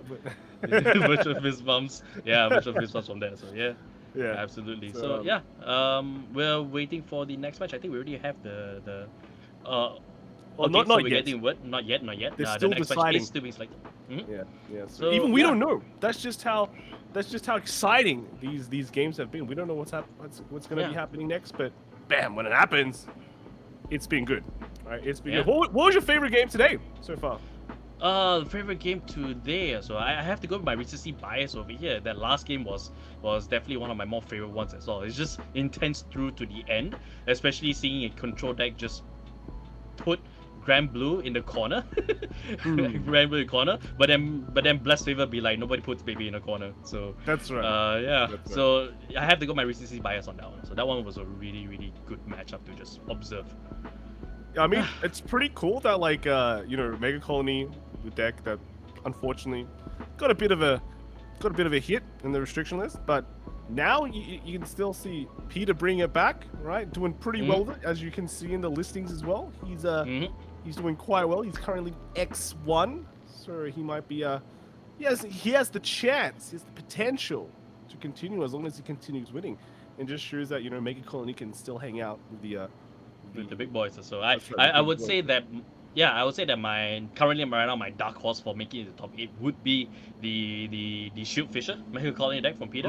So I am kind of like low-key rooting for him to make it top 8 just so that we can just see more of what he can do in the in the top 8s as well. So but of course he's not the only one. We've got so many other people as well, X1s as well, just vying and competing for the top 8, while the undefeated right now, the X-Zeros are all just making sure that they maintain their grip on that top 8 right now. So yeah, they gotta keep on winning, because if you don't win, you lose, right? That's just how it is. That's just how it is. I think I would actually like to see the Shiriki decks do well. I saw them. So it's a nice kind of combo deck, right? Yep. And very. The power, the negative powers, and all that. That's like it's tops, right? Yeah, indeed. So Shadow Stage has always been one of those keywords that has been the most intriguing out of the many other keywords that were introduced at the time, because it's kind of like a plus if you hit, a plus if you don't hit as well. So it just comes down to the player strategy, so in terms of how to maximize both ends of the spectrum. Yep. And I mean, I think those were the game. Like all the games have been good. We saw that the first Dimension Police game as well. We basically like had a look at a lot of the decks that have been like doing well in a way, or has gotten the new tech, the new spice, and just people showing off what the deck can do. And I think it's just a great kind of advertisement to all the players out there. Like, what do I play? What do I want to play? You can just look at how these decks play, how they pile into them. Is that your style? If it is, then give it a try. A lot of these decks are also quite accessible. A lot of them just require the new cards as well.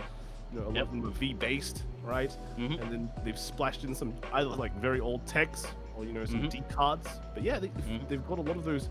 A lot of them are quite accessible, and I think it's just really good seeing how they're able to perform on like the big stage. And this isn't even the biggest stage yet. There's still top 8 tomorrow, and you can start to see what's been blowing up in a way, right? Showing off the goods well.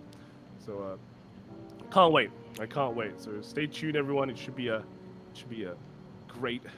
I want to see more new decks, right? Absolutely. I want to see more new decks. And right. You're right on that also. Absolutely, because there's so much that was given. There was so much that was really given by the Pecan collection as well. So that every single clan, all 24 clans, has something really good for them. So and it's kind of nice to really just see a lot of them in play, especially during the matches that we have casted so far. It's good to really see just all of them just come into play and just add so much flavor to the current decks that's already in place. So I mean, I can think of a few on top of my head. So especially the ones that I've played against as well. Nausea was definitely one of those decks as well, with the new Zafkill in place. I've seen, even though the tried through Crystal Luster, but I've also seen the Royal Parting Strike from that sense as well. Great Nature has a really good first strike that can function well as a finisher. Every single card in there is just worthwhile to just take a look and understand and just see where their place is in the deck. So and I think that the P collection has just been phenomenal. So in terms of reinvigorating the player interest in the premium format. Yeah, and I mean, in terms of like the formats, I think premium right now is just in such a good place. People think it was just going to be Nightmare Dolls, but we have seen just a lot of decks being shown that seem like they have some really great bases, and this isn't even like the final form of these decks, because we've got the fan collection coming up later, and it's going to make a big impact for BCS too. So, absolutely. So I already Yep. seen some of the decks in play already. Sorry to cut you off. I already seen some of the decks in play in the premium format with the weekend collection, and there's so much to offer right now. So especially once August rolls around, once it goes into the BCS season, then definitely in the premium format. So it's gonna be intense to just follow through and just watch everything unfold. So in the competitive scene. Yeah, and I mean, you might have seen one form of premium, but remember, Japan and English actually has different ban lists. So Yeah. we might be able to see something that is not around in Japan, right? Something just fresh, right? Well, you know, it just the formats just could just show off like totally different decks that you probably won't have seen before yet, which is also just quite exciting there. So yeah, do you think we're gonna see an Azal? Azal not allowed in Japan? No, Allowed it's here? not allowed in Japan. It's allowed here. So, yeah, I think it would be. It's one of those decks that Leon, my partner in CBGS, has actually experimented with, and it was kind of like he was really excited to really just put that into practice and just play it on for one of our streams. But then the restriction list hit on the Japanese side, and then Leon just kind of like really just lost a lot of like his motivations, not say motivations, more lost a lot of his like excitement over it. Also because of the fact that Nizaris did get hit in the Japanese format, but of course also it is surprising that Nizaris didn't get hit in the English side. But that just goes to show the huge difference in terms of the competitive scene between Japan and the Western world also. So for the rest of the world, the global side, they are playing certain things that Japan isn't playing, and Japan is playing certain things that the English side isn't playing. But as pointed out by Chris earlier, so the fact that both of these how do I put this?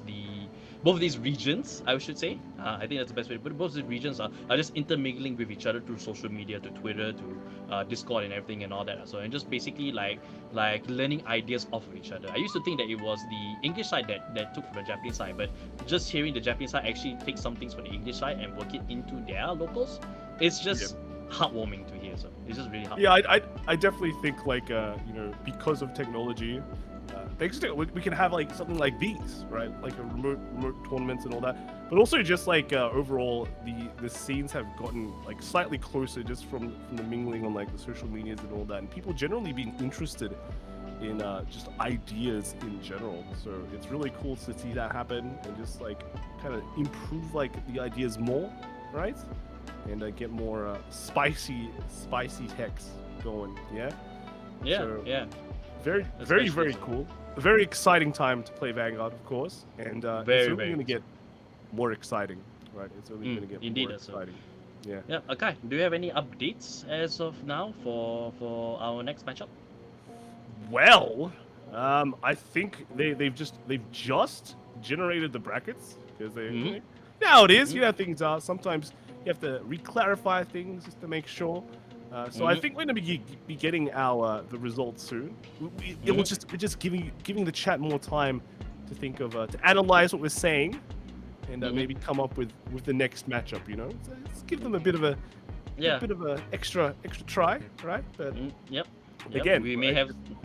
Yeah, especially. So we may have said some things really that might be in there. It might not be because the decisions of the matches that we cast are all up to the judges as well. So you and I so both of us are actually just on the same wavelength here. So in terms of what we will see in the next match. Yeah, are we dropping hints or are we not? You won't know. Nah. You'll have to. You decide. That's right. That's You right. will decide from there. So Chat interaction, right? We're learning. Yeah. We're learning. we're learning but yeah. indeed. So. we should. I think if it is what it is, I think we're gonna see. It's gonna be very, very cool. It's gonna be... I just dropped into the chat and it's already passed by the point whereby I called certain things. I will try my best not to do that again. But yeah, so I see the turnout from there. It's kind of like you know the ever loving debate of like over triggers being in premium or not. So, but it just goes to show that even if whatever your stance is on the over triggers being in premium, so it does add quite a lot to the games, and it can make a game dull, but it can also make the games just as exciting as well. Yeah, like if the overtrigger happens, it happens, right? Yeah, It's if it part happens, of, it happens. Currently, So it's, that's it's part of the game, so you have to deal with it. yeah, it's and, part I of premium think, input. So yeah. So we're gonna see some. I think they've decided on the games. We're gonna be seeing new players as well. You probably haven't seen these players yet on stream, and Mhm. I mean, in terms of what they're playing, pretty cool. I'd say pretty cool. We might might see our first. How do you say it? Beefy Mac what now? Beefy make what now? So yeah, I'll just take it in that form also. But we are seeing. Oh my goodness, you want to talk about spice, right?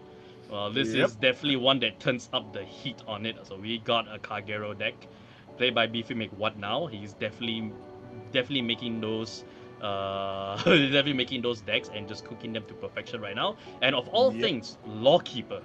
Like, That's right. wow, I did not expect that. So, but of course, this also comes with the caveat, which is actually Nizaris actually being in the deck that didn't Yeah, get hit yeah. in the English format. So yeah. What are your thoughts on this? It's a bit of a strange one. I'm gonna throw that. It's a bit strange. Lawkeeper, if he's here, if he's being shown, this one I think is going X0. Is it? Yeah, Might be X0, yeah. X1. Yeah, we saw him and- in the rankings. Yeah. Yeah, I think the Lawkeeper tech is just like a lot of people gonna run into that and go, "What to do? What do I do?" Yeah. What's the optimal way to play against this? And then randomly they lose like 6 or 12 cards and GG, right? So Yeah, indeed. So quite. I want to see how this plays out. Let's kind of look at their G zone, right? Yep. Mr. Yep. Beefy's G zone, and Yep. we have like one of the new, each of the new P clan collections, but the rest of it is just Yep. pretty straightforward. You know, you got pretty the straightforward Alfred. pretty straightforward for a Kagero deck. So you see the ever lovely Ziggenberg in there as well. Zambas Dragon has been one of those really good Kagero cards. The interesting note is actually the Bakarat, the one from the Pecan collection. It has Yeah. a lot of pluses to it, and it's actually kind of like I discussed at length this with Leon. So like between him as well as Zambas Dragon, you have options based on what is on the field. But let's not forget the G guards as well. So because if Beefy May What Now can actually like perform all of his retires on that side, then Salima as the G Guardian is a very, very tasty guard. So just being able to perfect guard whatever attack that comes into play. So but let's see what he is playing up against. So and I believe his opponent should be somebody that you should know, right? Right, guys? yeah. We've all seen him a few times. It's WC Stu, otherwise known as Steven.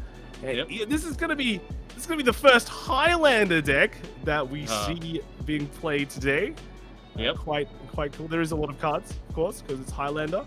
Yep. But yeah, let's just see how it performs. He has a few multiples of, you know, the 2 Coutier, the 2 Aqua, right? The 3 Reindeer. It's just that's how it is.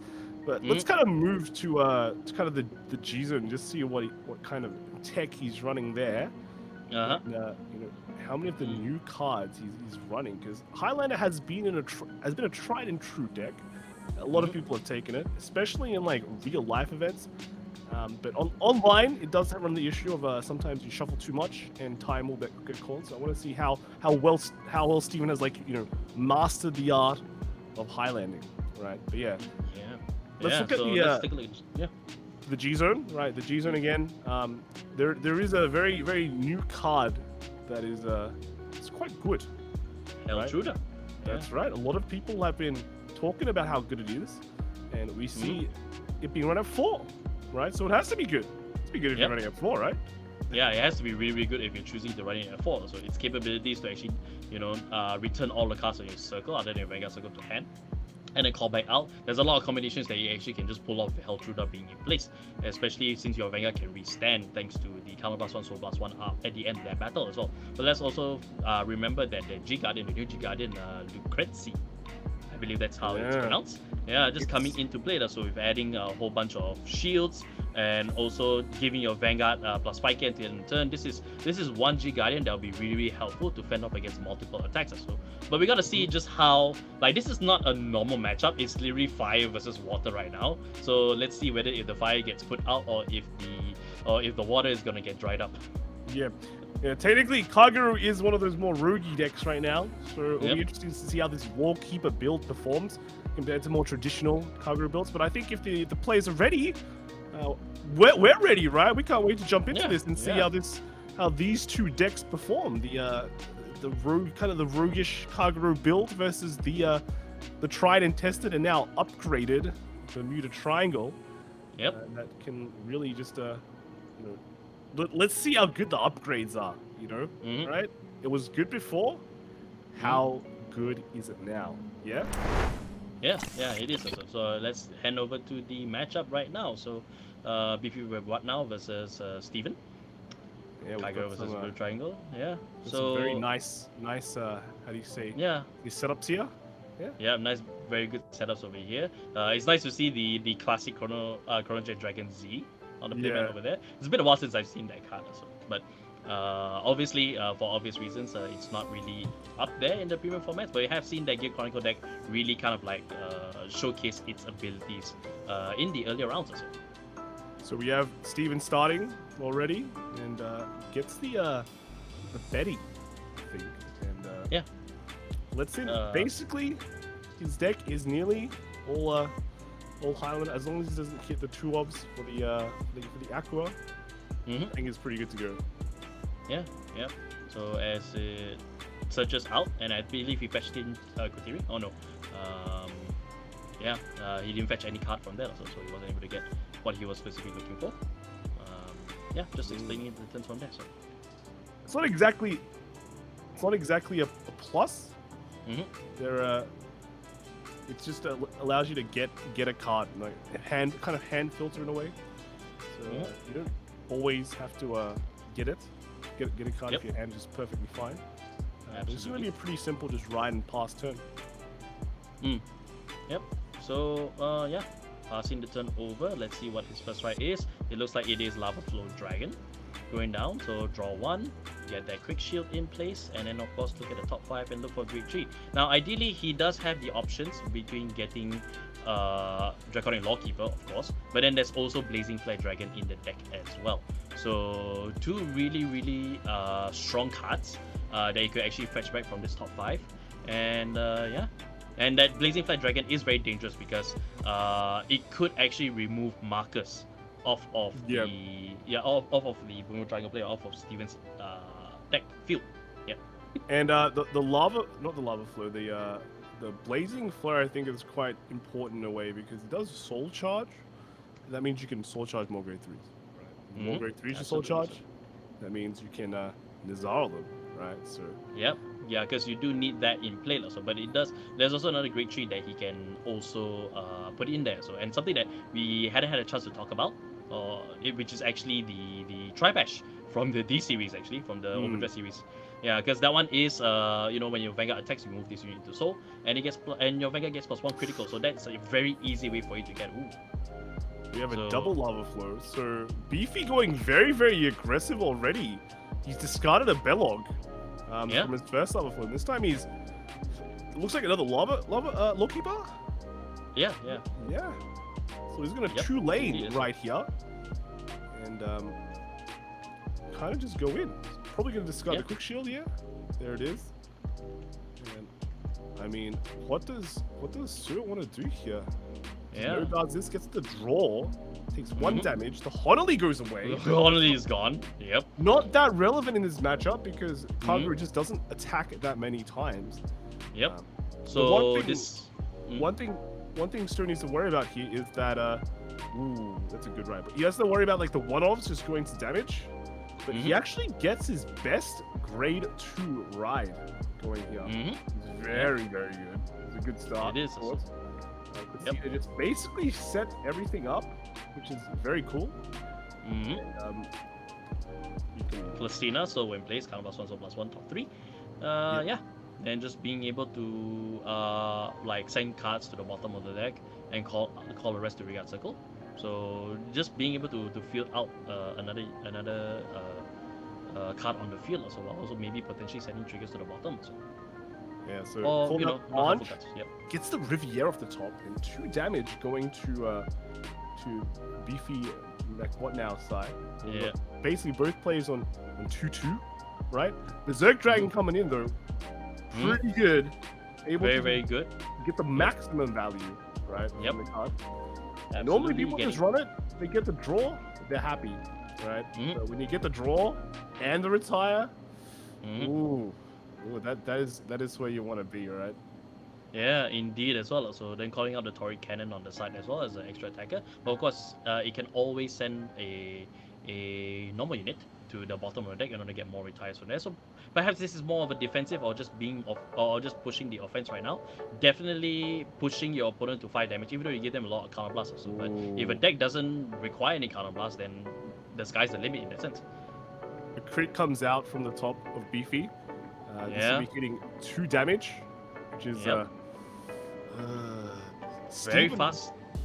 Yeah, he probably wants to guard that, but that line is hitting quite big. It's like 33, so he'd need to commit quite an amount of cards for that.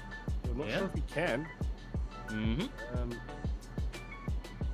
So, yeah, so we should be seeing the 2 damage over here, but I believe Steven. He's guarded. He's guarded Oh. Oh, okay, so, yeah. Then passes the turn over. And right into, I believe Something. that is, yeah, I mean, it's Reindeer. Highlander You deck. so trigger it's- the reindeer? reindeer. So he has, Oh, has okay, to ride the yeah. reindeer, right? Oh, yeah, that's true. Yeah, so it's Velvet Voice Reindeer actually coming to play this. And he's So- got the Katia, so that's a great start. So Yep. Katia now will you basically call like Aqua, and then as long as if the Aqua is still in the deck, you call the Aqua, and then you Aqua bounce the Cotier. I think that's what he got, and then you Cotier again, Yep. and then you find more ways to bounce, more good ways to bounce. You just keep on doing it until your hand becomes big, and then life is good, basically. Yeah. Yeah, that's the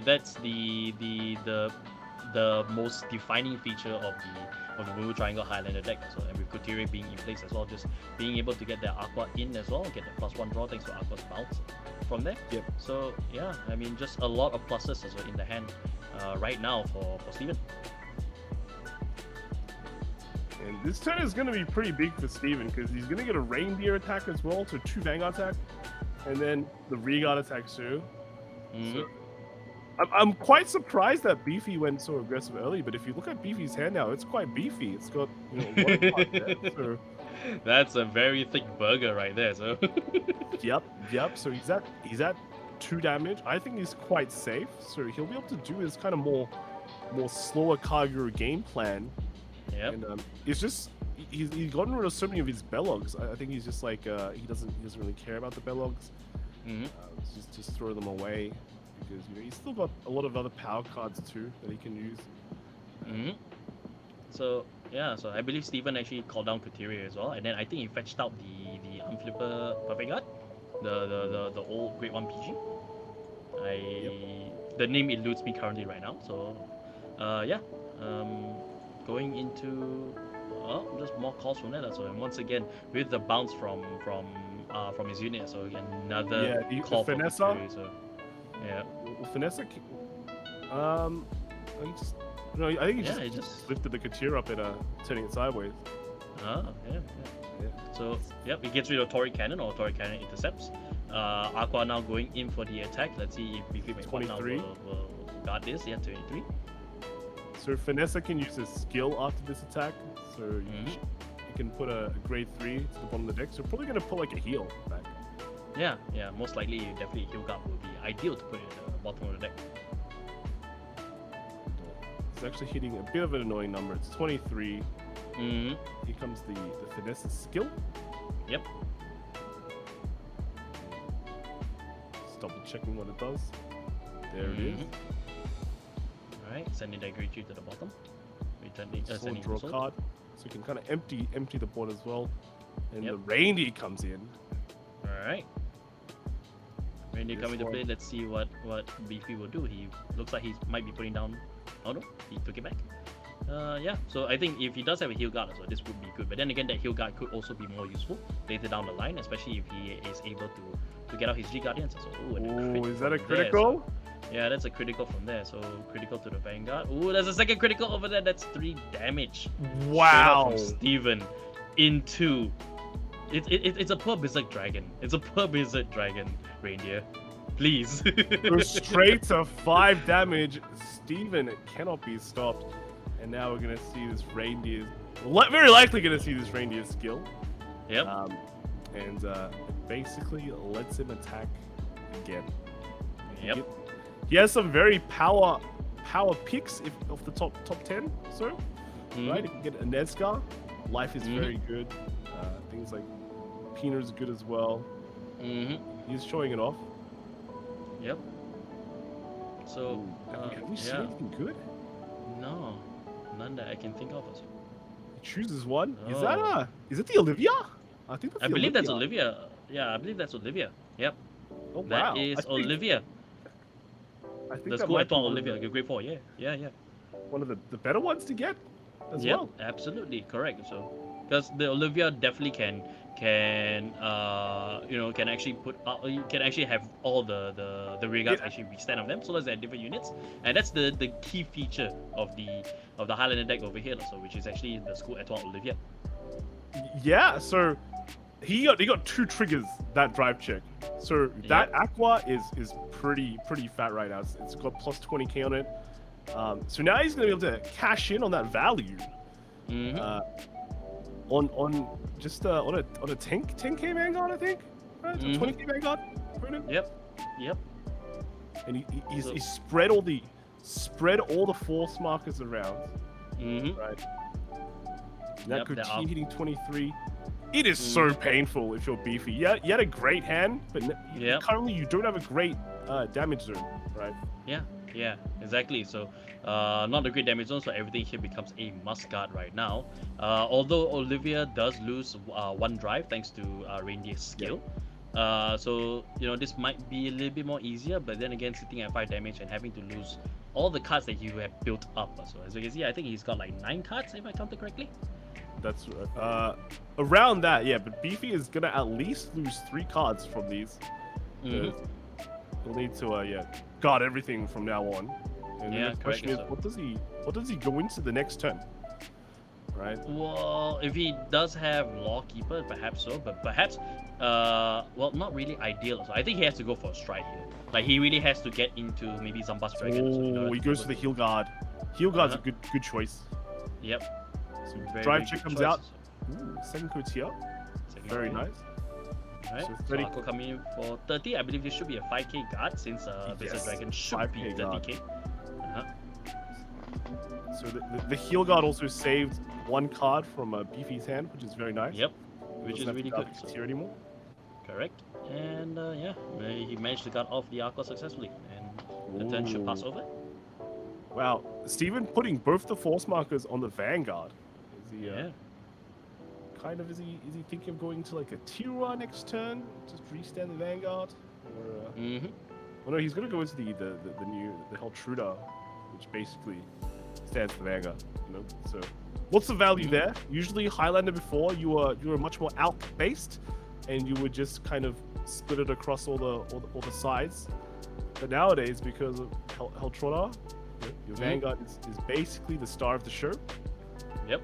That's where Steven's putting all those force markers in. Nearly all of them. Yep. So Beefy now going into Force 2 right now. I believe he rode into Lawkeeper right now.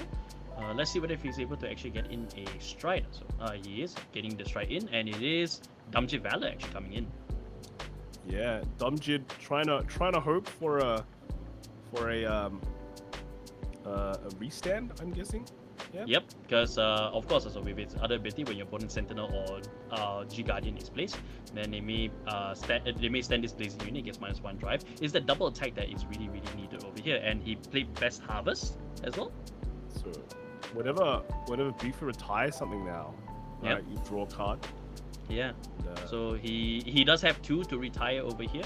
So he can benefit from Best Harvest being able to draw 1. That plus draws will be really helpful for Beefy right now, especially if he's unable to really push that damage in with Dumjit.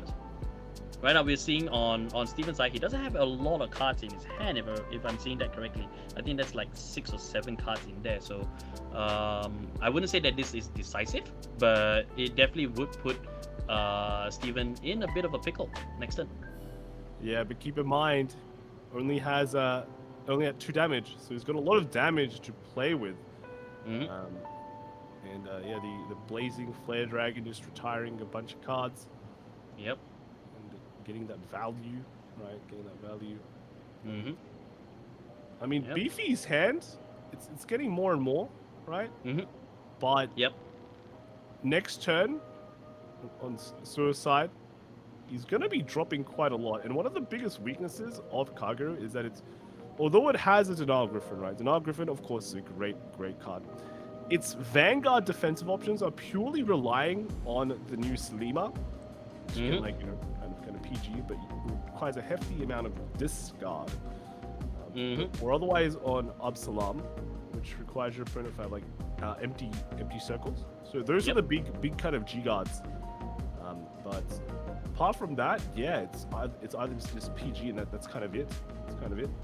Yeah, indeed. Also, so any hits to the hand or to the damage zone will benefit Beefy right now. So especially if he's able to keep Steven a bit locked down in terms of being able to call.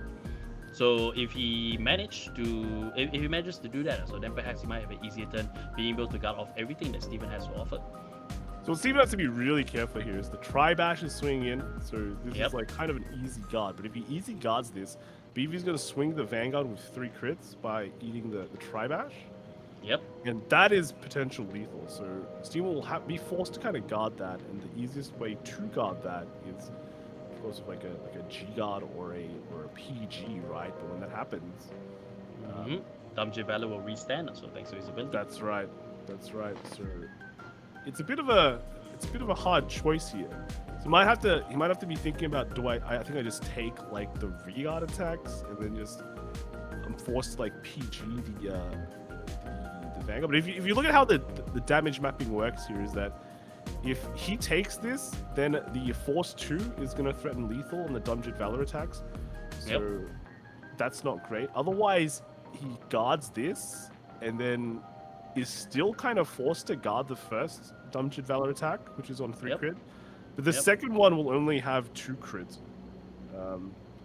So that's slightly better if you're only at 2 damage. So it'll be Mhm. interesting to see how he decides to guard this.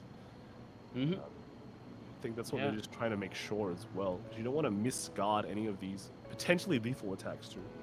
Yeah, you can't make a misstep over here. So because that one misstep could really kind of like cost you the game here. So I'm touching all the wood that I can in my current position right now because I don't want to jinx anything. He takes the damage from Tri-Bash, so Tri-Bash now moves into the soul, and Damjit is going at it with 3 criticals.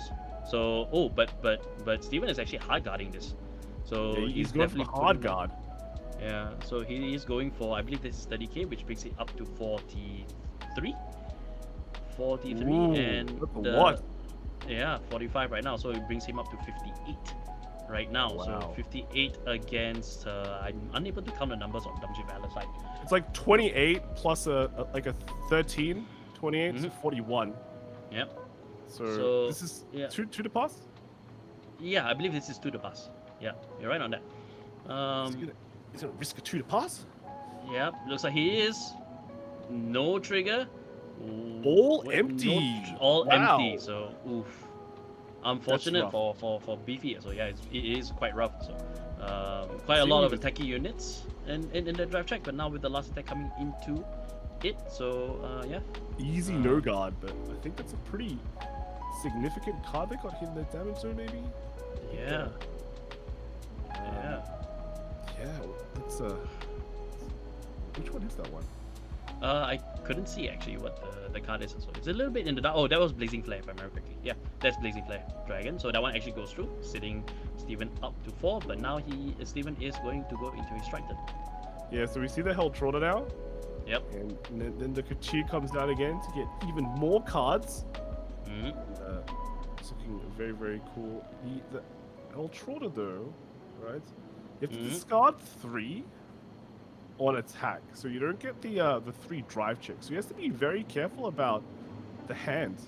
Yeah, he does have a low hand count right now, so you're right on that. So he does have to discard 3 at the start. So if he commits any more to the board, he just might not be able to pay for it. As you can see, exactly, he's got 3 cards in hand. So Yeah, this so could potentially be the only 2. I think he's still choosing for Coutier, so he can play 1 more card down basically. Yeah. And Yep. just I think gets the other Aqua, which is cool. It's cool. Mhm. This allows him to play the Aqua and then another Coutier to kind of buff his hand slightly more. Mm-hmm. And doing the shuffling. Yep. I wonder what he's gonna call next for Coutier though. That's the interesting question. That is true. So another Aqua there, so he bounces and then draw 1. So even though Steven was a little stuck at there, he's managed to recover quite well in the hand department. Yeah. So if you're Beefy right now, I think you're feeling not great because let's look at his hand. So Beefy has about 7 cards in his hand currently. That's all right if you're maybe playing like standard, but in premium, it's a different story because what's going to happen here is Steven is going to attack with that Vanguard, and that Vanguard is mighty big, right? It is looking at 48, right? 48, and it's gonna go back, right? The Ultrana's effect is that you basically bounce your field pretty much, and then you get to call some stuff. So that's nice. That's cool. But then you also get to stand you put your Ultrana back into the G zone, and then you stand your Vanguard. So your Vanguard is to attack again. That Vanguard is hitting 33. But remember how Steven's on Reindeer. Reindeer gets at the end of the battle, kind of just go off again. So So that will be a 3 Vanguard attacks at quite high columns, which is pretty scary. Now, Steven does have like 3 open regard circles, so something like the Absalom is gonna be quite good. And he's actually called another card down as well, just to get the counter charge. The Shizuku plays, right? Yep. But that also adds another card to hand, which is nice. And it's just basically just discard fodder. That card is discard fodder. And anything he like puts down here, he gets to return to hand because of Ultrana's effect. So let's kind of see what happens. This also naturally buffs the Aqua as well. But here we can see Lawkeeper coming into action. Here's the one thing. So because there are 7 cards on the field, Steven has to bind 2 cards. So this is just before the attack. So this is actually quite significant because he doesn't just get to like bounce an entire field. But the problem still kind of remains is there's 3 Vanguard attacks, and I'm pretty sure Steven still has like 3 cards in hand. Yeah, exactly. So we have kind of overlooked the Draconic Lawkeeper as the Vanguard right now because of this at the start of the battle phase right now. It does help to remove a lot of the threat that Steven has put down in his main phase right now. So let's just see where this goes forward from now. So Beefy might have just recovered back, from a deficit or so. Well, Lawkeeper does get 5k because the empty back row. That's 18k now, but that's not stopping something like this 23 coming in, and then 48, 33, and then a something after that, maybe another 33, and then maybe another attack. So there is still a lot of attacks coming. So Beefy is still not out of the woods here.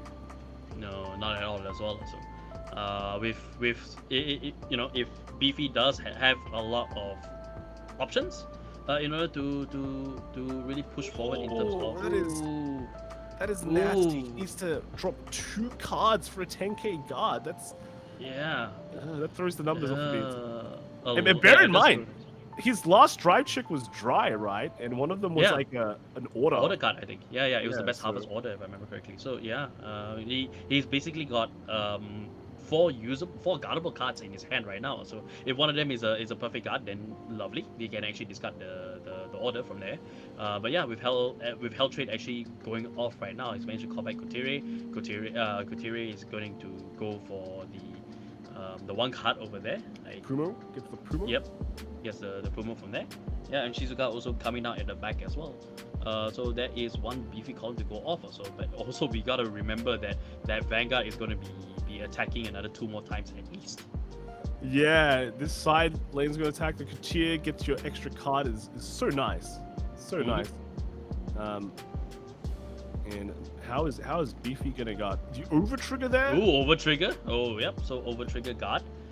So he's on 18 and 68. Oh, this is rough. This is so rough. I didn't do it. I didn't do it, guys. I did not do it. I didn't say anything. I didn't pin anything. That was a rough beatdown from Steven right there. He just didn't stop. He didn't stop. He's like, first reindeer drive check. Let's give you some crits, right? Let's give you a bit of damage. Are you hungry? Here you go, right? Here's 3 damage. Then the next time he's like, 2 to pass.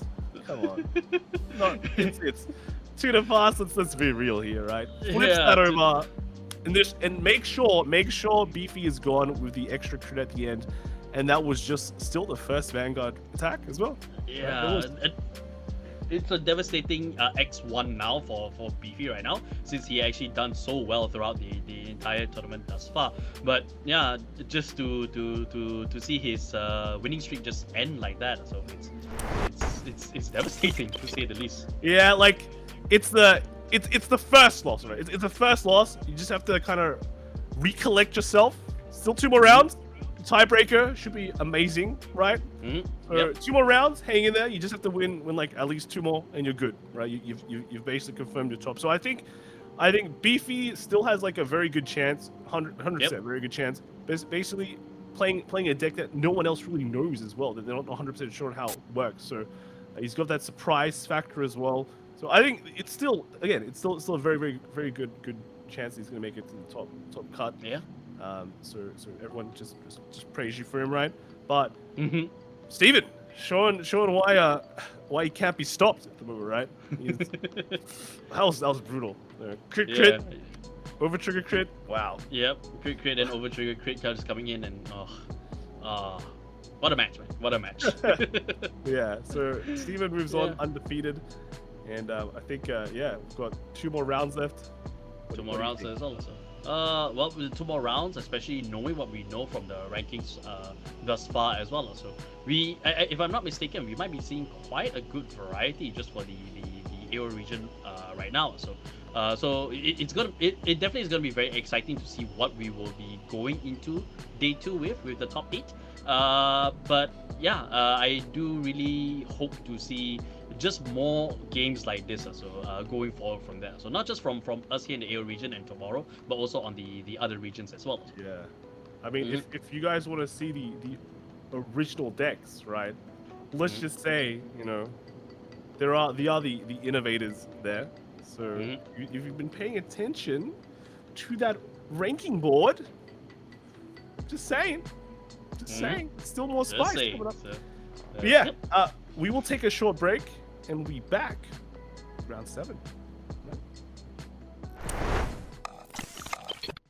Welcome back, everyone, to yet another round of Bushiroad Rumble Online 2022.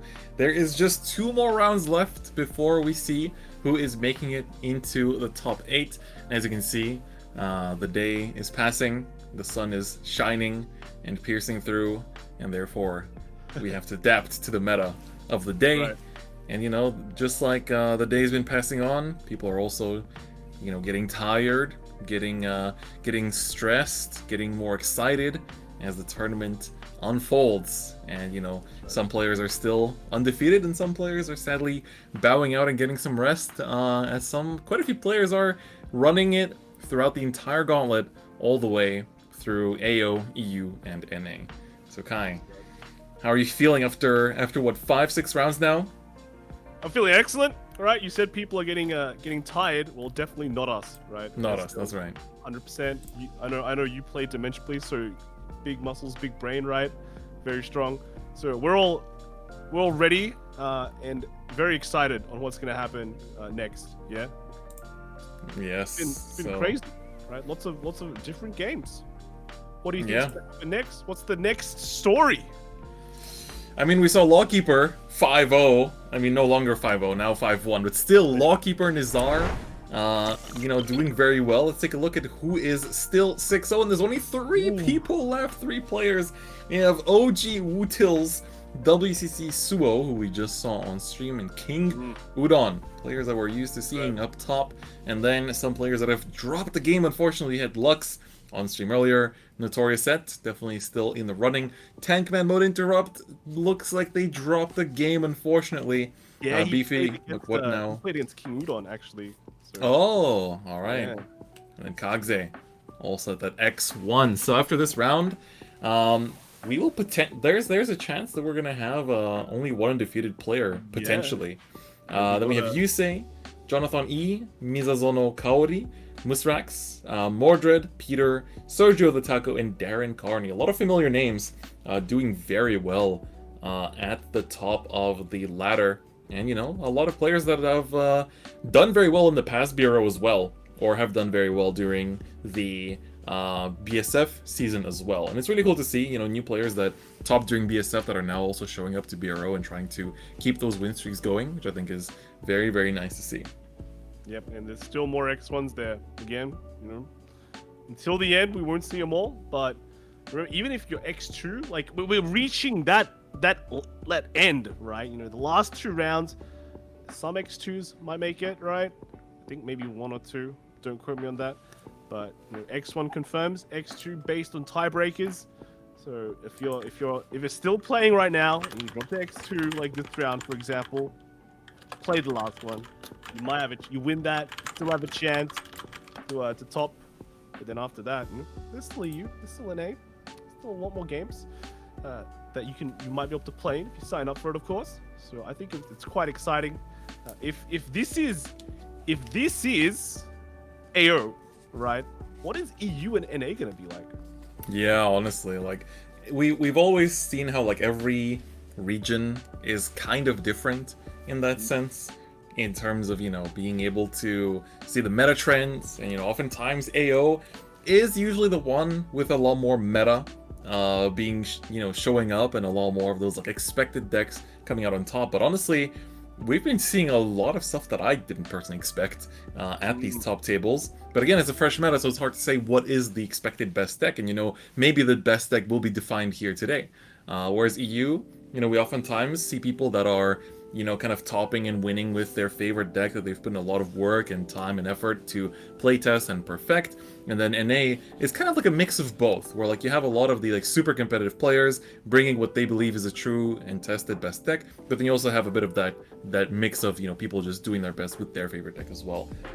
So it's also very cool to see that sort of, you know, mix and match between the regions, especially with a lot of players playing in different regions from their own home region too.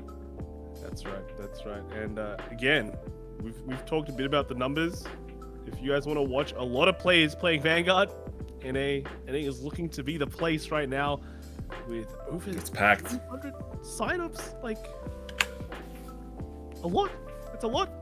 And Yeah. the top 16 cuts, very likely, right? It's over. I think it's over 256. Usually they'll cut the top 16. So yeah, I think a lot of people are quite excited to play in that. It's it'll be one of the biggest tournaments, right? I think for Vanguard in a while. Yeah. Yeah, exactly. So it's very cool to see, and of course this is just the first week, and of course don't forget you can still sign up for week 2. The standard week signups are not live yet, but for VGE-Premium they are live already, so make sure you sign up and bring us the action next week, because of course we're looking for cool decks and awesome players to feature throughout next weekend as well.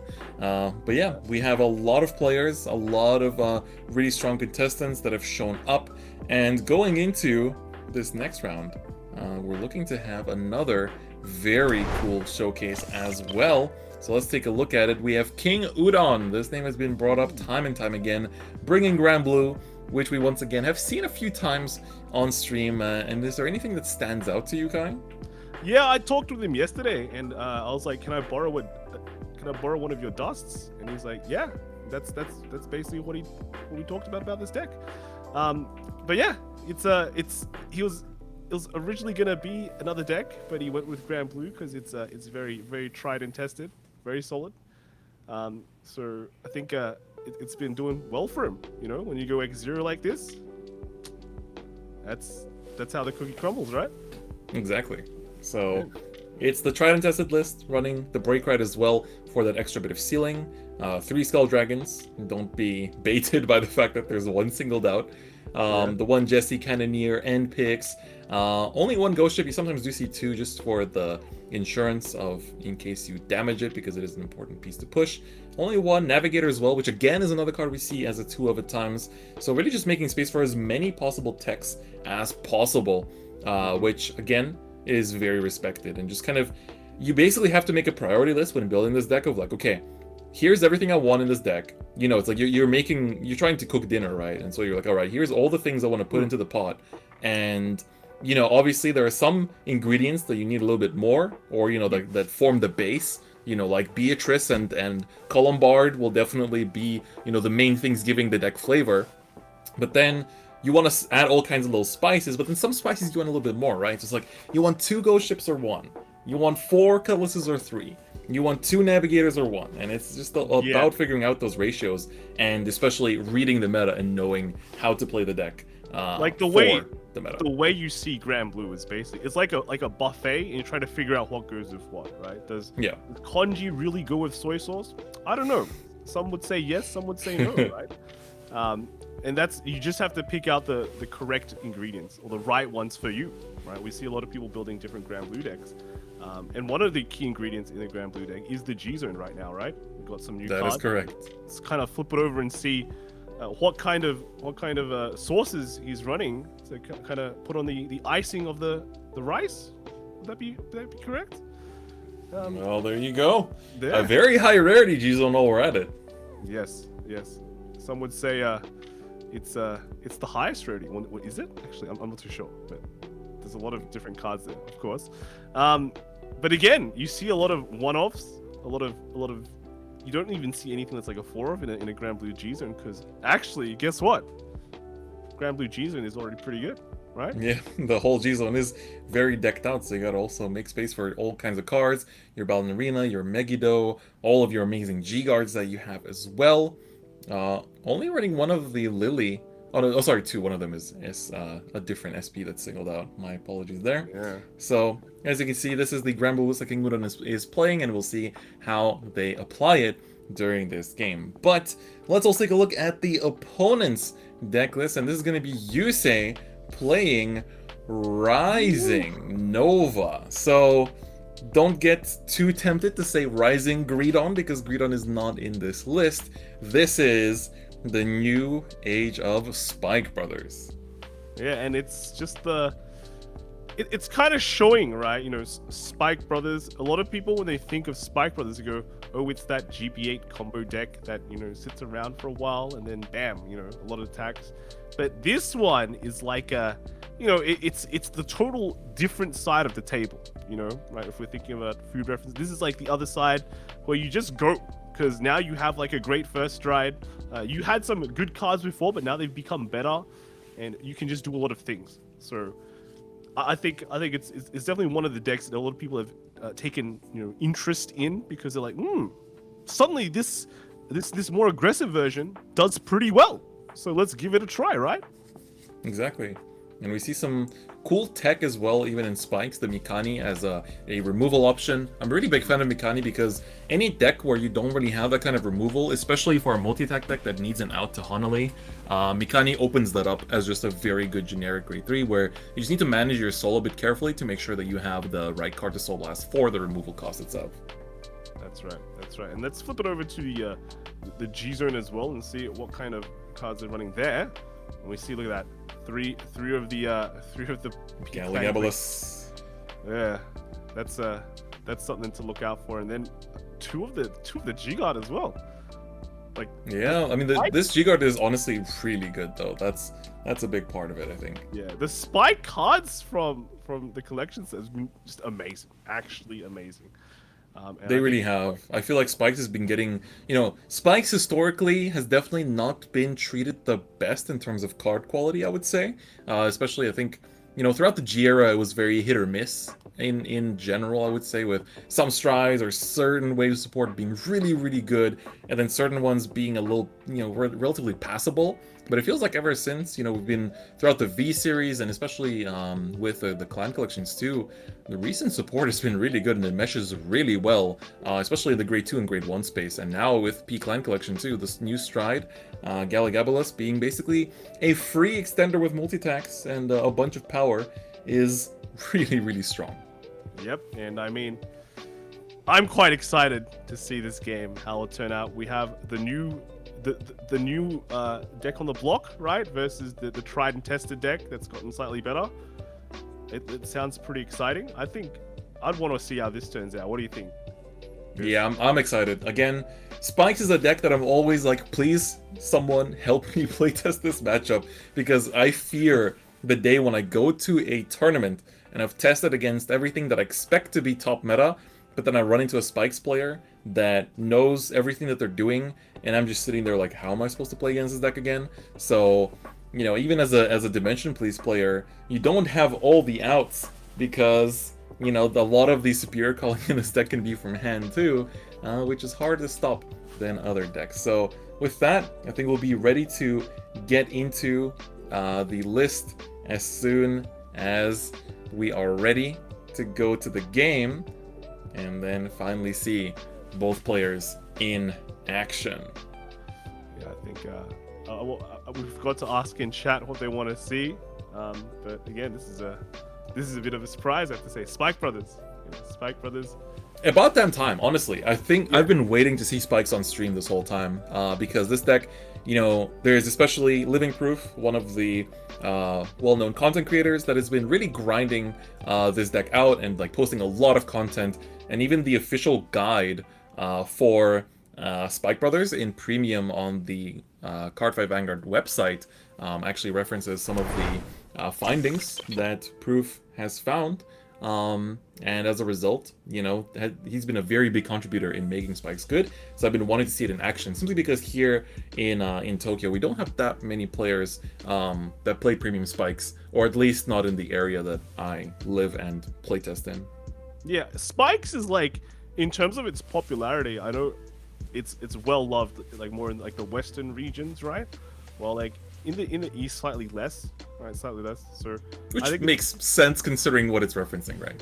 Yes, but like I think it's cool that like it's kind of like when Orphist was out in standard, in the beginning of set 1, right? Overdress, where like it was kind of overlooked a bit more in the eastern parts. Well, in like the west, there was way more Orphist. So what is it? I think some of them got like top 8, right?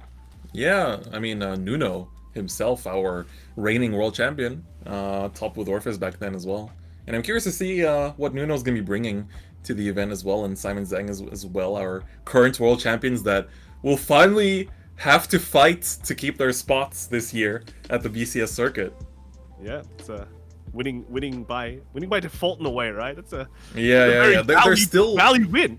They're still auto-qualified for Worlds. That was the prize they had from last Worlds, is that they get an auto-qualification into the next one. So they technically don't even need to try to make it back into Worlds this year. Yeah, and I think it'll be good to see, just good to see them play again. It's like just they've been to multiple champions. I think we've seen Simon as well in BRO last time, winning the AO region, right? I believe so. Yes. They're definitely still playing. There's definitely still a switched on. We've seen them all. We've seen them like Nuno as well, like top a few regions as well. Yeah, so they're the people to beat in a way, right? If you want that championship, you gotta. This is the time. The time is coming, right? Exactly. It really is the time, and both these players, both of our world champions, are still very active. And if you watch a lot of the content creators, or if you just are active on Twitter, you'll see that they still go to a lot of events and still do excellently, and you can find them at many different times. But it looks like I'm looking at the chat with the judges, and it looks like we might have a potential switch up for the stream table. So allow me to just also check real quick. That's fine. So we might not see the Spikes game, unfortunately, but You know, I guess this is the perfect opportunity. What does chat want to see now? Right, we missed the question before. What do you think is gonna be shown on stream? Right, and That's right. And if you want an easy answer, to that question, you just write !decklist in chat, and the bot will tell you because we're working with a 20-minute delay. They've wow, chat is smart. Chat is very smart. They outsmarted us a lot, many times. Oh, okay. So yeah, it's I don't know. What will be shown now? I'm currently. I kind of want to see like OTT. You know. Yeah, OTT would be nice. OTT would be very nice. We haven't been able to watch it yet, and Mr. Tankman has been at the top of the ladder for quite some time. So that'd be nice to show off as well. Yeah, that'll be cool. What other ones? Do you want to see the Dimension Police?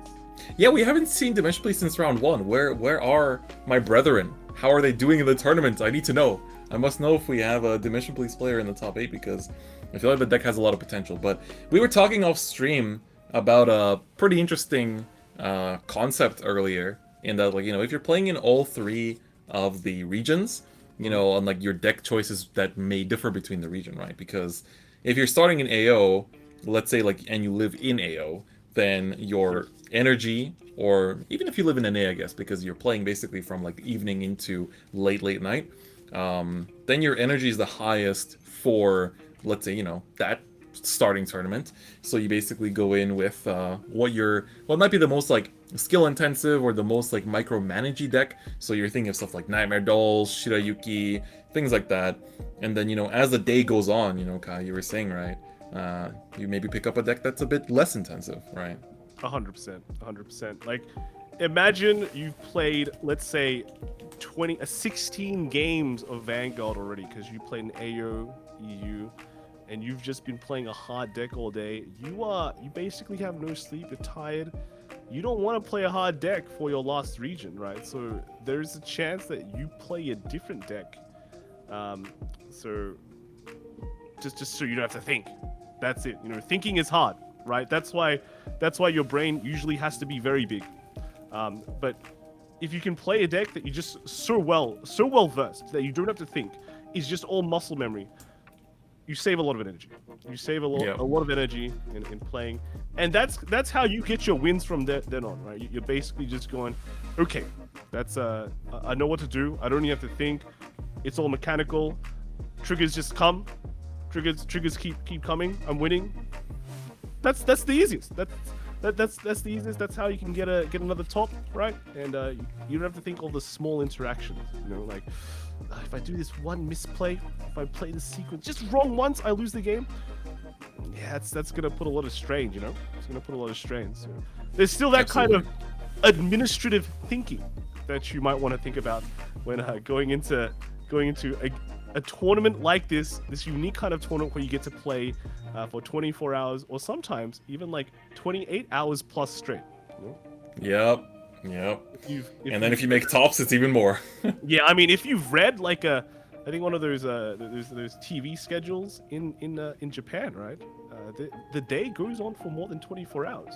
Yes, it does. Yeah. That's right, and it's similar to BRO. It can go longer. Enter your 26th hour of playing Vanguard. That's right. So, yeah, okay. If you were to play, right? If you were to play in like a 3 AM tournament, Chris, what deck would you pick? Would it still be your buddy Dyliner? Yes, 100%. Because I think I've talked about this with Solemn before, who's a fellow content creator, where it's like you need to play a deck where you can play it even when you are on like negative sleep and like none of your brain cells are working, where like you can just work off of instinct and reflexes. So here we're going to be switching to a different table because we had some problems on our original planned stream match. So unfortunately not going to be watching Spike Brothers just yet, maybe next round potentially. But this is going to be Wootles versus Suo. We have seen Suo's list beforehand. Wootles' I don't think they've been featured on stream just yet. No, he hasn't, but he is playing Nightmare Dolls. So we've seen that deck on stream, but this is the X0 table, guys. This is a much like more high tension, high stakes game, and we've seen Suo on the right. We've seen how devastating his previous game has been. He was unrelenting, and he's about. Yes. I think he's about to do a twin drive. What do you think? Oh no.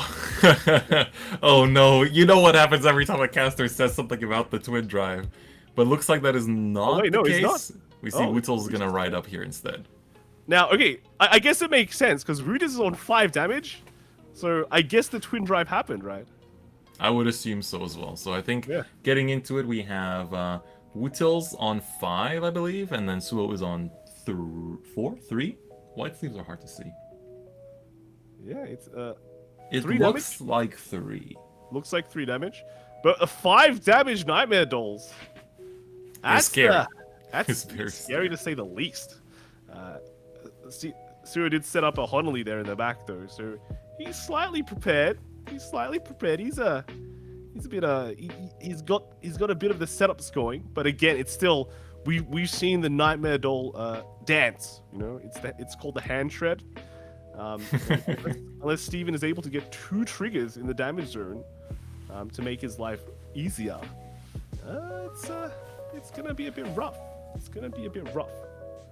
Well, I would love to find a place to practice that kind of dance as we see Darklord Princess coming down, the tried and true stride for Nightmare Dolls. And again, we see Alice on the field, there's a Leslie, Champ chilling in the back, and ready to absorb those triggers and keep on restanding. There is a Honley on the board though, and Wootles does not play the Ririmi Rarami duo to have some board clear options, but we know a lot of the, veteran Nightmare Doll players, they know how to approach the Honolly Yes.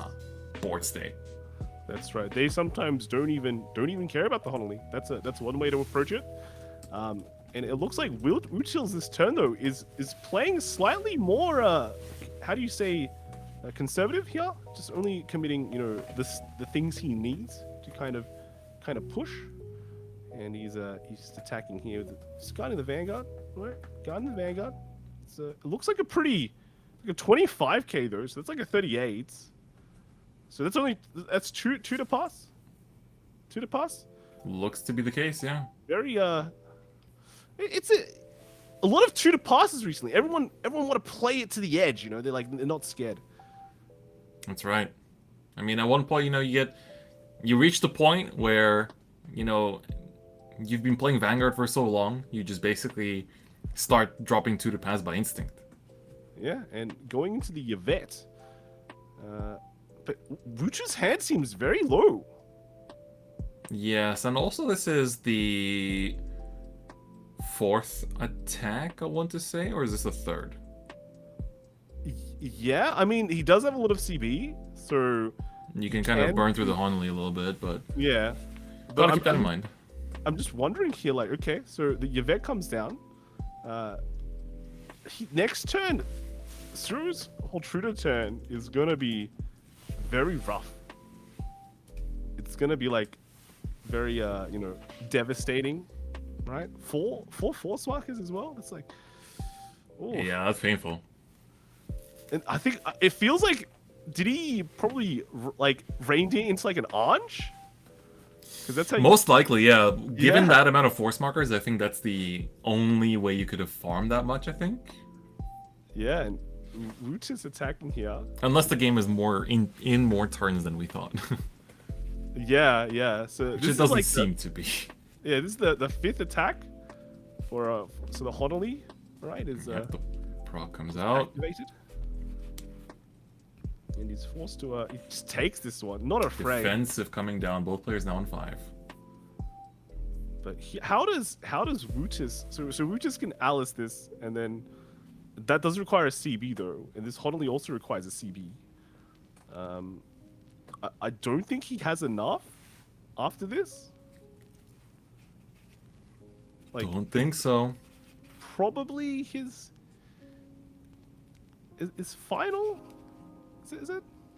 Yes, I think so. Granted, how much CB there is right now, and it looks from Suo's hand that it should be guardable.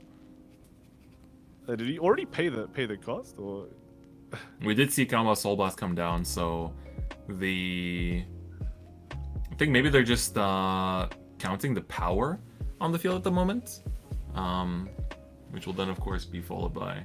I also think that was paying for the analysis cost and also paying for a Honolulu there. Yeah. I think they were just counting the amount of battles at the moment. Oh, that's a great guard. Very strong. And that's it. That's a weak turn for Nightmare Doll, to be honest. That wasn't optimal. And now we're gonna see. We're quite likely gonna see the Pain Train. The Reindeer Reride. Yeah, Reindeer just to get a force marker. Very scary. Very scary. And there's the whole Trudar. Cotier as well, just for the free card off the top. Not the top, it could be anywhere in the deck, but the card that he wants. And you know the nice thing about Highlander when you're playing it at BRO is that you get to see your entire deck. You don't have to memorize it. The only thing you have to worry about is just revealing. Like, you just have to get this part down. Gotta go fast, but you can have your own deck list. I'm pretty sure. Like you can look at it, right, and go. Yeah. I know. You should, of course. If you play, you should know your deck inside out. But it just makes like everything easier. Like, you know, the name of the card, right? Lets you quickly, flash into your memory like what you've seen and things like that. And then Exactly. make sure to just use your look at your opponent's deck as well. You know? Yeah, that's the nice thing about BRO is that it's open deck list, and that doesn't just mean that you get to look at your opponent's list, but you can also have an edge in looking up your own card names for decks like Highlander, where you do need to memorize all of them. Yeah. And then is that? Oh, that's a damage check for 6th. Wootils does not have the hand and did not farm enough on that last turn in order to survive the onslaught from Bermuda, and we see Suo taking the game and gonna be remaining undefeated. Wow, I don't understand how Suo does it. He just goes up to his opponent and it looks like they just take a lot of damage. Is that basically what's happening? This time he didn't even have to attack with the Vanguard. Yeah, it's like you walk up to someone, they're at 6. Oh no. how does he do it? Yeah, and I mean, going into the final round, I think Suo is pretty happy. He's going there pretty much undefeated, so pretty much confirmed to top. Wutil's tiebreakers also should be amazing. So he should just be able to... He just needs to win the next one to confirm it, but even if he doesn't, I think he has a very, very good chance to kind of sneak in at like 7th, 8th place kind of as like the X2. So, wow. I mean... like Suo just makes Vanguard look easy, Honestly, yeah, that's the best way to put it. So it definitely does make it look easy, but so far, an amazing run throughout the tournament thus far, and looking good going to the next round. Like, they could theoretically drop the last round of Swiss too, and just still be safe into top 8 for tomorrow, and potentially, I think there's just enough time to check in for EU, if I'm not mistaken.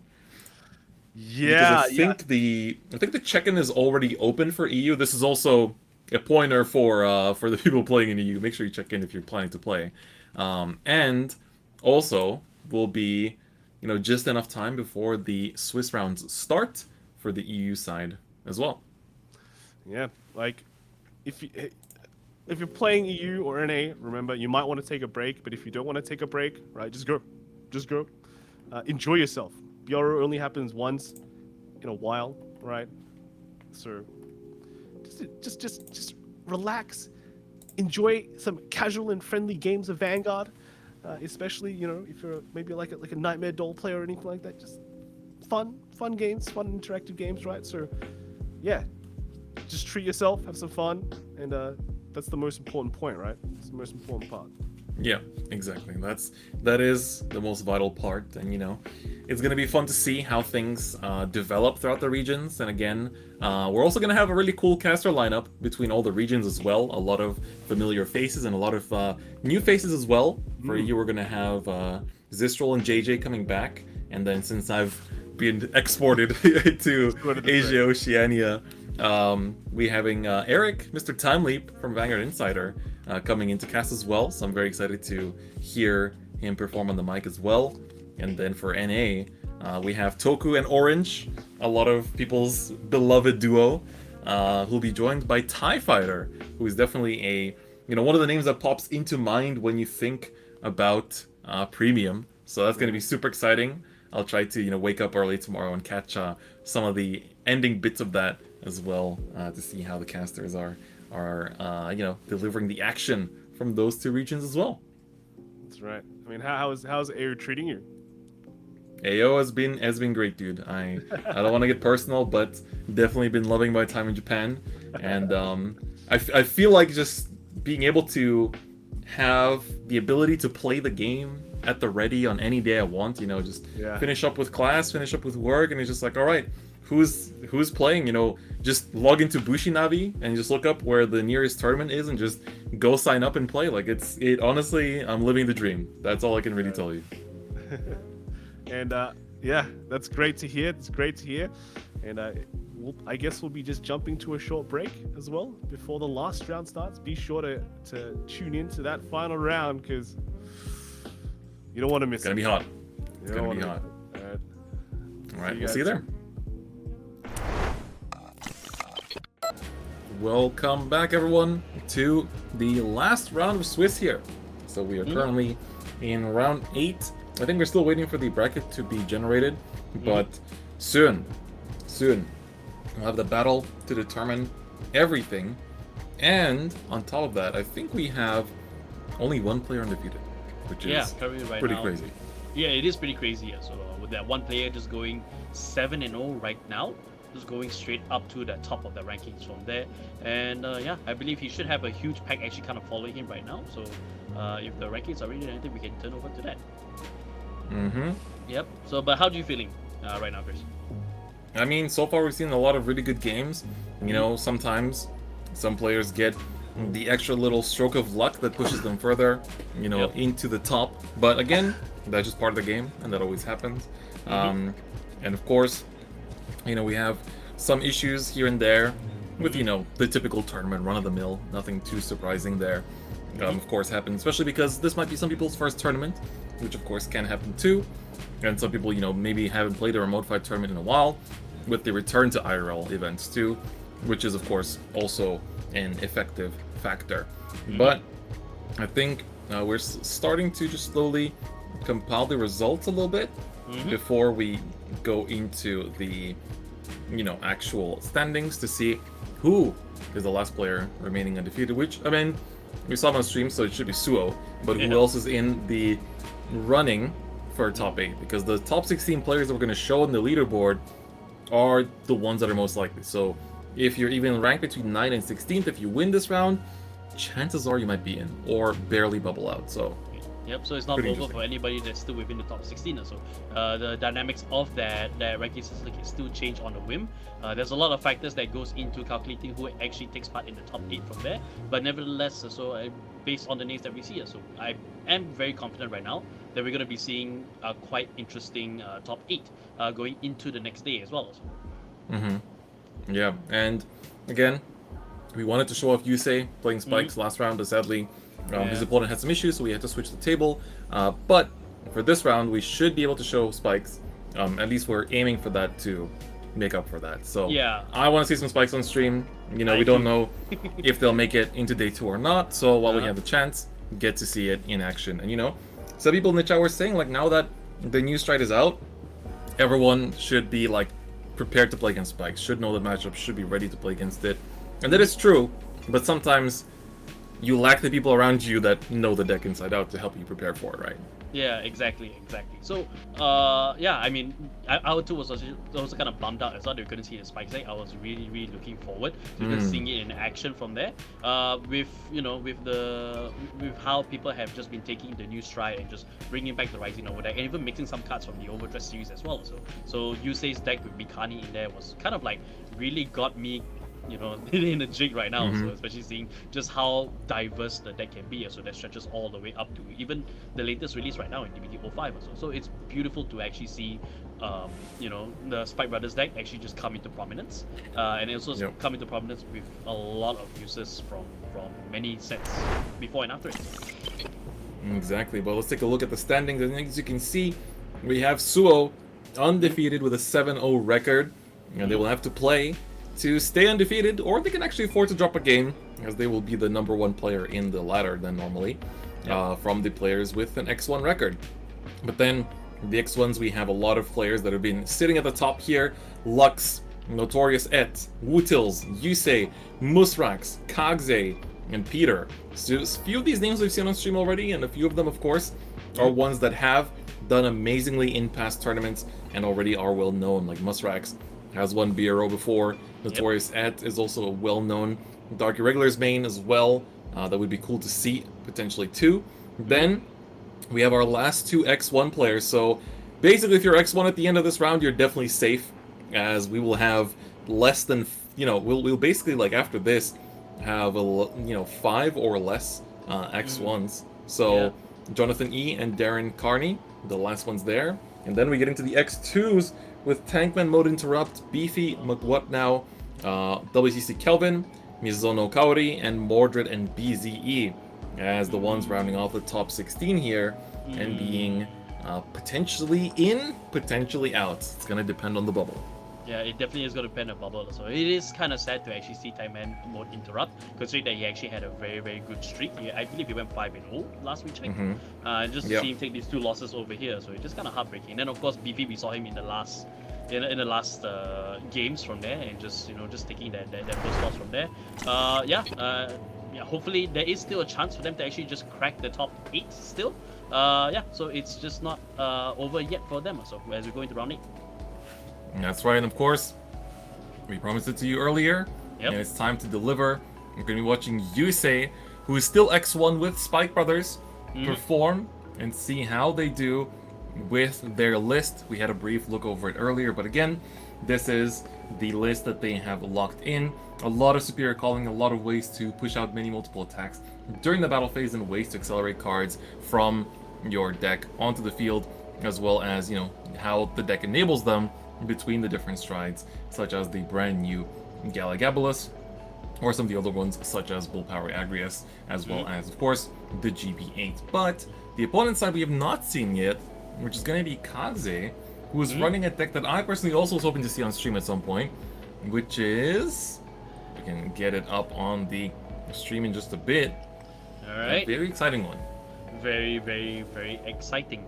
So we'll take a look at it, and this is something that, by proxy, I know quite well enough as it is, and it is Alcoforce right now. So Thava's build coming up in this tournament, and Kagze is also within the top 8, am I correct? Well, potentially. Potentially, of course. So currently right now in the standings, he is in the top 8 right now, and going at what, X1 right now? X1 right now with the Tava's deck, so it's kind of really good to see, just Tava's returning to the limelight, so to speak. So I remember he was quite a strong deck back in the day. So, but what about his G zone? Is he using any of the new stuff? I suppose he should be, but let's take a look and see what the G zone is like. Yeah, I mean, there's quite a few things in the main deck I'd like to talk about as well. Just, running the Sleep Tucking Bell for, some certain matchups like Narukami, which we haven't seen at all. I'm very surprised by that. Yeah, exactly. Might go up after Clan Collection. That might be some of the Clan Collection meta in effect there. And also running a pretty interesting one with the Fort Vessel Dragon as well, which essentially lets you, obviously if you ride it, you can make your opponent's Vanguard lose 5k. And that is also, a nice little way to have that kind of, just extra play in addition to everything else. So I'm curious to see how that's going to come into play. And then, of course, because this deck can potentially ride down, thanks to Thavas, You know, you can basically go down into some grade 2, and then of course use the good old Rollock rather, to use it as a PG, as Nightmare Dolls has been using it as well. And you know, a very interesting deck, and of course the Aquaforce build that might get a little bit overshadowed come Clan Collection when it comes to the premium meta, but for the time being, let Baos enjoy the spotlight. So, Yeah, that being said, let him shine. Yeah, let's go into the G zone, right? yes, let's take a look at it and see what's new here. And we do have some of the new cards in here as well. The Furiargus Dragon, which was revealed by Commander Jaime during the P Clan Collection reveals. You know, very strong potential strike to go into as well for some marker generation. And of course, we still have some of the tried and tested, you know, first stride. We have Genbold. You know, you still have the amazing Valios Revive that can lock your opponent's power as well. And still running the old Lambros too for that potential necessary 0-cost restand. And then for G-Guards, you know, quite a lot of the good ones. Galphilia is a very strong one. If you're looking for the Johannes, you have it as a one-of in there as well. And of course, one copy of the Dianera, the brand new G-Guard, who gets really, really beefy if you use her on the 4th battle or more of the turn. Yep, Ionis actually does have 2 copies. I believe one of the copies is actually the SP version. Oh, you are correct. So but definitely against like so many other types, especially removals as well. So because we did mention earlier that Narukami was a thing as well. So just having the ability to give the resist and this unit cannot be hit, it's a double whammy in terms of protection for Kaze here with his Aquaforce deck as well, especially since it's so Rigard centric. Exactly. So with that, I think we're just about ready to get into the match between Kaze and Yusei and see who of these very aggressive multi-attacking decks will reign supreme. Alright, so let's get straight into it if we're ready to go. So, yeah. That is right. Looks like we are getting into it. Yusei, of course, on the left playing Spike Brothers, and Kaze on the right on their Aquaforce. So both players waiting for the go sign. And again, it's going to be fun to watch as both players have strong multi-attack engines. And of course, Stavas is a deck that, you know, it's really cool to see it at a X1 record and potentially making it into tops. So they're actually making it into tops right now. So, just waiting for the judge to really give them the go ahead to get started right now. And well, I got not much to add on here in this time. Yep, so both players just preparing, getting ready for the judge. I feel like this is also a matchup where both players probably didn't expect to run into this matchup, and I think that's what makes it really hard to test for BRO this season, because a lot of the decks are just unexplored in this new P Clan Collection meta, and that's again what makes it really, really fun of getting into a tournament like this, is that you kind of face against something new every round, and we've been featuring almost exclusively different decks from round to round as well. Yep, it's great to see diversity in amongst the entire play base. So even though there's the meta, there's still lots of people out there just playing decks that they feel most comfortable with, so partaking in this tournament. So it's lovely to see this amount of diversity there. So, Absolutely. So we're going to see a ride into the good old Nikki. So Nikki is a searcher who can look at top 7 for either a Dennis or a Tabas. I'm going to choose to draw first and get the quick shield, and then followed by looking at top 7 for either Dennis or Tabas. Dennis' actually run is only a 2 of, so you know, if you hit it, it's cool, but there is a lot of important grade 2s for Aquaforce right now. Coral Assault, very important. Pursuit Assault, incredibly important. Still runs the old Tidal Assault as well, which of course can still be pretty nasty on some of the bigger stride turns. And then of course, the other target is Thavas, but unfortunately does whiff it. That's unfortunate from there. So, just not being able to find either Dennis or Thavas in there. So yeah, I believe he should have that in consideration as well. So hopefully he's got some cards in his hand that will allow him to be able to keep up the pressure from that. That's right. So we're going to see the cut So, yeah, you say playing it safe, showing even with fingers which number of the stack needs to go on which one. Yep. And with that, we're going to see a swing, so no damage deny coming in here. You do sometimes see the damage deny for spikes on the turn 2, simply because they have the ability to push out grade 3s very early on, thanks to the power of Ambush Dexter. That card is a very strong card, being able to just essentially push out a bunch of stuff all at once. Gonna ride into the Dudley Davy here. Davy does allow you to CB1 and then search for a Dudley that isn't grade 2 and call it to rear. And looks like the Dudley of choice here is going to be Daisy. Alright, or... Oh, is let's see he... it. Yeah, he's popping up the combination here. So just calling out another unit from there. So very strong showing from Yusei right now. Just laying on the damage and also getting the counter charge too as well. So yeah, just pretty much setting up very early there, so to see Kaze down at a more uncomfortable damage level. Yeah, and this is also a nice way to also make numbers. So the Daisy's ability being used to search out the Lucifer. And then of course the Lucifer is also a self countercharger, so you immediately refund the cost that you paid for Davy. So that's like what makes this deck so strong, is like you do so many things at so little cost. Everything is more or less discounted, and on top of that, gonna be putting down the grade 3 searcher here, trying to find either a heal guard or one of the risings. That of course is very important for next turn, but looks like they whiffed the search here. All right. So as they cut the deck right now, so we're seeing potential 3 attacks here at grade 2, but of course that is the style of Spike Brothers as well. They just charge in. That is correct. So at this point we're swinging in. Do we have the plus 5k enabled? Yes, we do. Acrobat Verde does get 5k as long as you call a rear guard by an ability, which you know is about as easy as breathing for Spike Brothers. So this is going to be coming with 13, asking for 10k guard is not going to be found. If Thalvas goes to damage, which is the potential ride target for a later turn. Yep. So we go with a grade 2, no extra power in this one. This could be an easy guard, but it depends on how Kagze wants to damage map the rest of their turn, and what they're trying to see for next turn too. Gonna drop the quick shield for a 1 to pass. That is a little cheeky, but is not gonna hit. We're gonna find the Ambush Dexter there, and then we see a swing with the Dudley Lucifer, which will be returned later on. We see a heal actually pop for Kagze, so staying on 1 damage. And then the Lucifer will be going back to the deck together with the Daisy by Daisy's ability.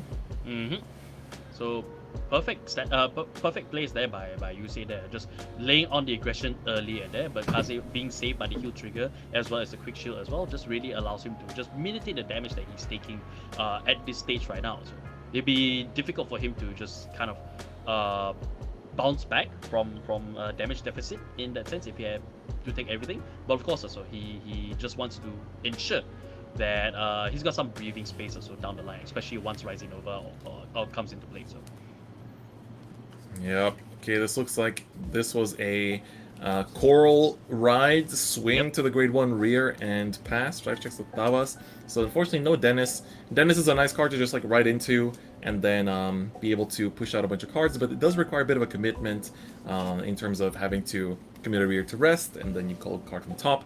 Against Spikes, I don't think is as scary to make that kind of commitment, but choosing to keep Yusei at 1 damage to restrict what he can do in terms of combos. Right now I believe it's passed over to Yusei's turn, so is there... There may be a interruption from the judge, or, you know, could be potential Discord communication issues as well. As we know, when there's multiple people in a call, sometimes you'll have one of the people in the call that can see everyone, but then 2 of the people will not. So maybe the 2 players are having issues between each other, although we do see everything fine from our perspective here. So, yeah. Right now, based on everything, it's just been an even match between Yusei and Kagze as well.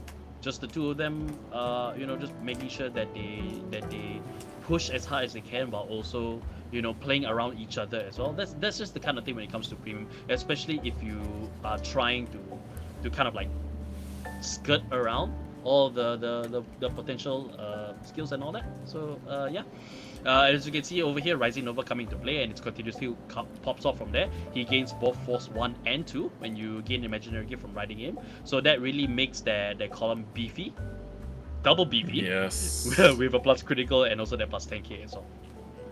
That's right, and of course, Rising Nova's immense ability in being able to just, you know, take your Great Three Rears and copy their abilities, which is, of course, one of the things that makes Spike so scary. Like, you can make this build into anything you want, whether it's Greedon, whether it's, you know, Dudley's, and just mess around with all kinds of different decks. And of course, here we're going to be seeing, you know, kind of choosing to shortcut the steps with Dudley Davy, just calling out the Dudley Lucifer, not going through the path of Daisy, because of course this means you don't need to lose the card that you call out from Davy's effect, whereas Daisy does self-clear. Indeed as well. So just take a look at the deck list again as well. The potential copies that that Rising Nova could actually take up as well if you manage to do that. You know, with Dudley Lucifer's attack, when he attacks, then, you know, color +1, put a rearguard into the soul. Not only do you get a +1 draw as well, you get to call out a card with Dudley in his name, which most of this deck is, and then you get plus 10k as well, because you know, if the opponent is at grade 3, which unfortunately is not the case, but still, like, a lot of options that Rising Nova can actually take up as the skills as well, and really just have a much more devastating attack once he goes in with the Vanguard attack. I also just want to like look at that clean sequencing there as well, where you had the Davy call out the Lucifer, and then we saw the call out of the Ambush Dexter, which then put the Lucifer into the Soul, and then searched out the 2 Great Threes necessary to set up the Rising Nova. So the setup procedure is very nice. Like, when you watch these combos being done, personally speaking, it's like sometimes you watch a deck being played, and it just feels like you're like looking at this like lo-fi aesthetic, you know, it's like one of those like just aesthetic feels of like, wow, like these plays are clean. And Spike is one of those decks where it's just like it feels nice to just watch it being played, even if you don't play it yourself. I agree also. Just seeing you say at work right now, just efficiently calling out all of his rearguards and efficiently putting off his combos in order to get his maximum achievement for the turn, it's a thing of beauty. So. Alright, we see Kagze taking a damage, going to 2, a Pursuit Assault, goes to the damage zone as well. I've also checked, you know, I was looking at the deck log for Kagze, and for some reason Pursuit Assault appears as an Angel Feather, which is pretty funny. And, you know, there's been a lot of different jokes about Pursuit Assault's, you know, different identities in the past, and various terms being used to define Pursuit Assault, but worry not, that is Pursuit Assault in the deck, not an Angel Feather. Yep, indeed. So we see a defensive crit. Oh, okay. So defensive grip, we're putting it at 3, but yeah, just a bit more defense, although it's a little good at this point as it passes over to Kagze. So Kagze riding up into Thavas right now, getting that XL2. Yeah, one of draw course. in that sense. So yeah, it is his strike turn right now, so he could potentially go into a strike, or he could actually use Thavas' ability to get Lambros out onto the Vanguard circle. Yes. I wonder what will be the choice, if we're going to be going for just farming up some Axle Circles. Yep, it looks like that is going to be the case, as Kagze is choosing to just go into the Genbold, which of course is a very powerful stride. Being able to get top 7 and call 2 as rest is already very good, and then on top of that, on attack, you get to draw a bunch of cards, retire your opponent's field as well, and then also stand to a couple of your rears, which is really strong. Like, it's just a good setup stride. I think this is something that Aquaforce really needed before getting Genbolt, and ever since Genbolt came out, it's like, oh, you're missing pieces, or like you're missing something, some key components, or you just need to like tie it over into your more aggressive turn later on. Just go into Genbolt and farm. Like, it's one of those really nice cards, and a lot of clients in Premium have that right now as well, which, you know, we've seen with Shiraiki, we see with Dimension Police, and many other clans having that kind of farming turn just to kind of set up into a future win con. Yeah, especially it's definitely one of those good tide, or one of those good cards that really can tide over for a turn, while giving you so much pluses as well for your first strike turn. So as you can see over here with with Dennis coming up into play. So yeah, with Dennis, you know, rests another rearguard basically, then look at the top 2, call 1. It's just like free cost from there, and actually he calls out Nerissa, I think. So That is correct. yep. So Nerissa. So when called, yep. So yeah, a lot of combinations as we see over here from Kaze's side as well. And look at that, so he just went from a 0 board to like almost the entire field is now full. Going into his second attack right now. Yep, Coral Assault going to be swinging in. Of course, a very important rear guard for Aqua Force. And if you're planning to play Aqua Force in the future, I greatly advise you to pick this card up because it will be very, very important in the future. And Aqua Force is looking to be one of the main meta contenders going forward after Clan Collection, so best be prepared. I did anticipate Aqua Force actually having a strong showing, especially after the Clan Collection actually really came out, because the Clan Collection cards for Ripples were actually phenomenal. Yes. And even within the confines of V as well. So within the confines of V, there's a lot of potentiality for quick lethals also with the Ripple deck. But as you can see over here with Gamble Dragon actually coming in, so he's checking he's getting his draws from every 2 rest regards, which he currently has 6. So +3 from there, and then the restands going off as well because the Vanguard attack thanks to Coral Assault's ability. Yeah. He's definitely... It's just a great stride. Like, just, look at this plus, and the fact that the plussing isn't over yet either. See, Lambros come out. The over-trigger pop as well off the top. That's going to push another couple damage to Yusei. 100 mil to the Coral. Should be an easy guard at least for the remaining attacks. There's still a 3rd check remaining here. Could be a crit. It's going to be a draw. Yep. So we have 2 confirmed damage here. You see a stand trigger, followed by a blank, unfortunately. So that Coral Assault now having 100 million on that side as well. Of course, also Blood's Favor skill is that it's basically all triggers in one. So there's also the front, there's also the draw. The additional draw combined with the other draw trigger that he got at his 3rd check really ramped up his hand size. So he might be able to take anything that Yusei might want to put out in the next turn. Yeah, their hand is definitely going up a lot. I see Yusei is going to commit the heal here for G-Guard. Let's see which one is he going to go for. Again, now Kaze. Plus so much off the Genbolt, plus even more off of the Overtrigger. And managed to push quite a lot at the same time. This does look to be the new G-Guard. I'm struggling to I believe make it out. Yeah, I believe it is the new G-Guard for Spike Brothers also, which is Villainous Evita. So Such a good card. Yeah, it's a really good card. So just send 3 normal units to the drop, and it gains the original shield value of those cards until the end of the battle as well. So then at the same time also, you get to put the cards back in any order as well. So even though they're normal units, they're still units that you probably will want to search out using some of the skills in the Dudley build for Spike Brothers. Exactly. So, you're basically just you're filtering out parts throughout the early game, and then obviously you're going to need them again later. So this is your chance to find them. And we see Yusei gonna go to 5 from the aggression of Kaze. But again, as long as you're not on 6 damage, there's always a chance. And we see here the draw 3 that Kaze is doing. Double Coral Assault plus Nerissa, all going to Soul, setting up a big Soul and a huge hand. 3, 4, 5, 6, 7, 8, 9, 10, 11, 12, 13, 14, 15 cards in hand. 15 cards in hand as well. It might be 60. I might have missed one. Yeah, but 50 is 60. But I haven't heard somebody have like 10 or more. 15. It's 15. I think it's 15. Good. Yeah, it's 15. It's 15. Where's the die arm when you need it, man? Yeah. Where's die arm? Come on. Just somebody slide Yusei a die arm real quick, just to make this a bit easier. But lovely stuff. So really a very strong strike turn for Kaze there. Just be able to increase his hand size both through effects and with triggers as well. So Yusei really does have a very big hurdle to overcome here in his turn. 100%. So we see the double force being generated here as well. And it looks like are they being asked to position the forces like so? Just to show that it's a double force and it's not 2 force ones. Yep. Correct. So I believe that he actually called the force markers from his initial first ride to Rising Nova to the side.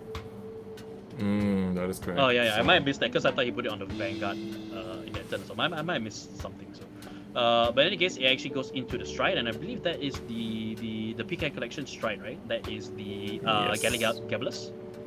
That is correct. Alright, so Gabalus, so just being able to increase the powers of the rearguard's attacks. So it really makes those force markers really come into play and be very important as well. And considering that the usage does have quite a bit of catching up to do, those double force markers will really help in this turn. Yes. Can never take the name Gabalus too seriously because Gabalus in Lithuanian means like chunk or like piece or like bite. More like chunk, but More like chunk. So Gally Gabalus is a chunky boy.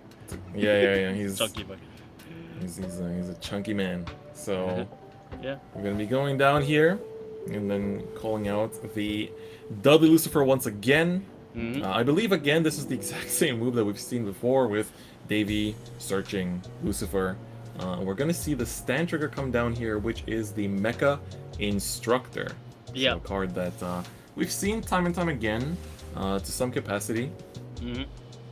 Yep. So this card just being able to actually recall a rested rearguard basically. Just sending it bind face up and then call it the open rearguard circle.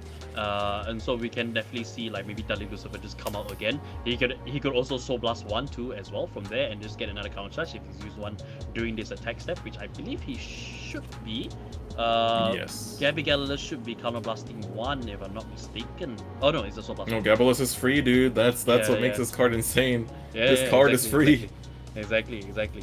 So yeah, and then also the plus 10k as well. So Dudley Lucifer might be going to the bottom of the deck, but then again with the stand trigger being being able to actually like sidestep that requirement. Yeah, so we're gonna see multiple attacks from UC here. So he's definitely got a lot of catching up to do, but let's see what he can do.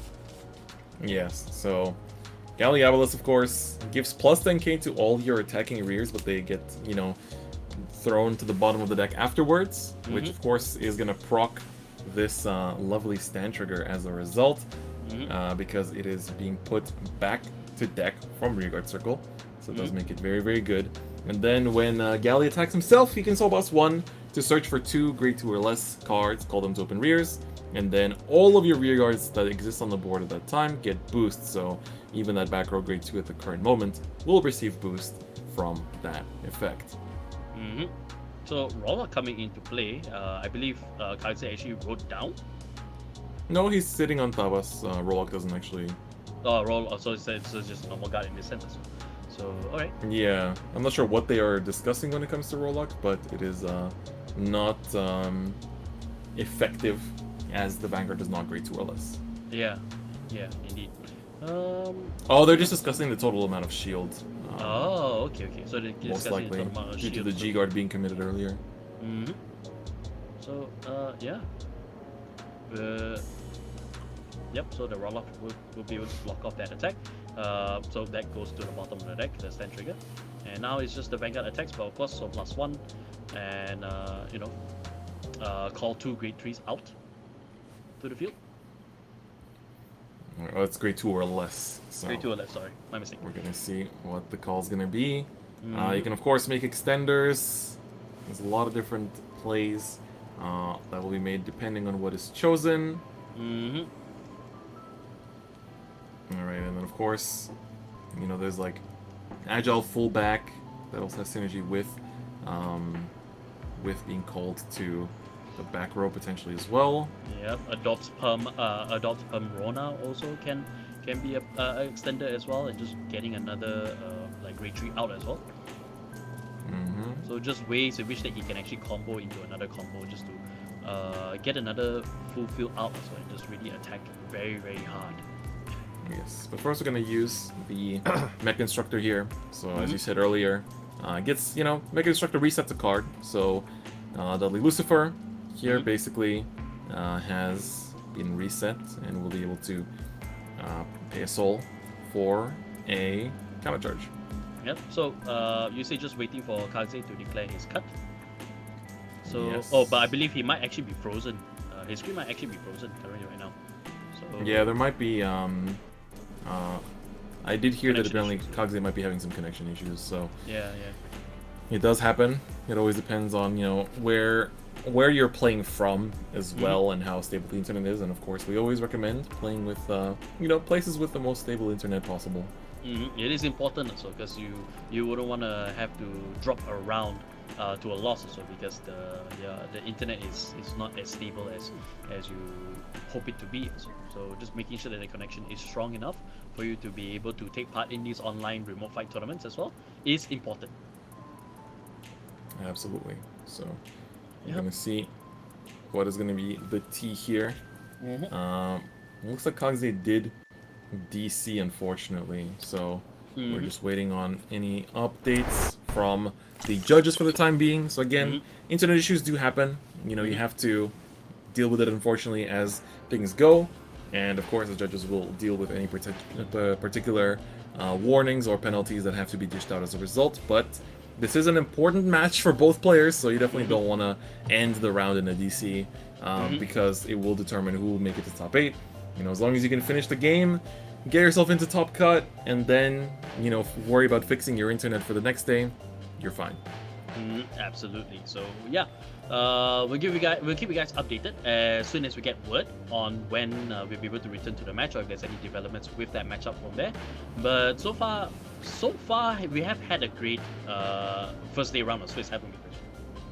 Yes, we've had a lot of really good games overall. It's crazy to think it's already the last round. Like, this day passed by so fast for me. No, it passed by so fast. So it's like, I remember we were here right here my time at 9 o'clock right here, and it's just basically just bright and just a little bit sunny, and really kind of like a good start to the day. But as we approach closer into the dusk period, into the dusk time period, it's just things just starting to really slow down and settle in. I'm putting up my blinds back up here since the sun is starting to chill a little bit, and it's already setting. Yeah, look at that. We started off at the break of dawn, just the very morning, and now it's we're getting closer and closer to the end of the day. But of course, for Vanguard players, we're barely getting started with the day, because of course there is still so much more BRO to enjoy. You still have the EU stage that I think should be starting up very soon, if I'm not mistaken. Yeah, it should be. Yeah, I believe it should be starting up. Right about now. So if not, pretty soon, as you mentioned. So yeah, if you guys are looking for more Cardfight Vanguard action, so you can absolutely head over to the EU side. Of course, after this as well, just make sure that you check out their last match, because we want to see which of these players are actually getting into the top 8 as well. But after that, you can definitely check in on the EU side. Just get more Cardfight action. So get more of that Vanguard copium right into your into your lungs right there. So, but yeah, as you guys can see over here, so we managed to get Kagze back. So the game is continuing on. So we may be able to see this game to its completion. That is right. So we have resumed the game so far from the last position that we were in. Yep. And of course, a friendly reminder that Kagze's hand is absolutely loaded on top of everything else. It's big.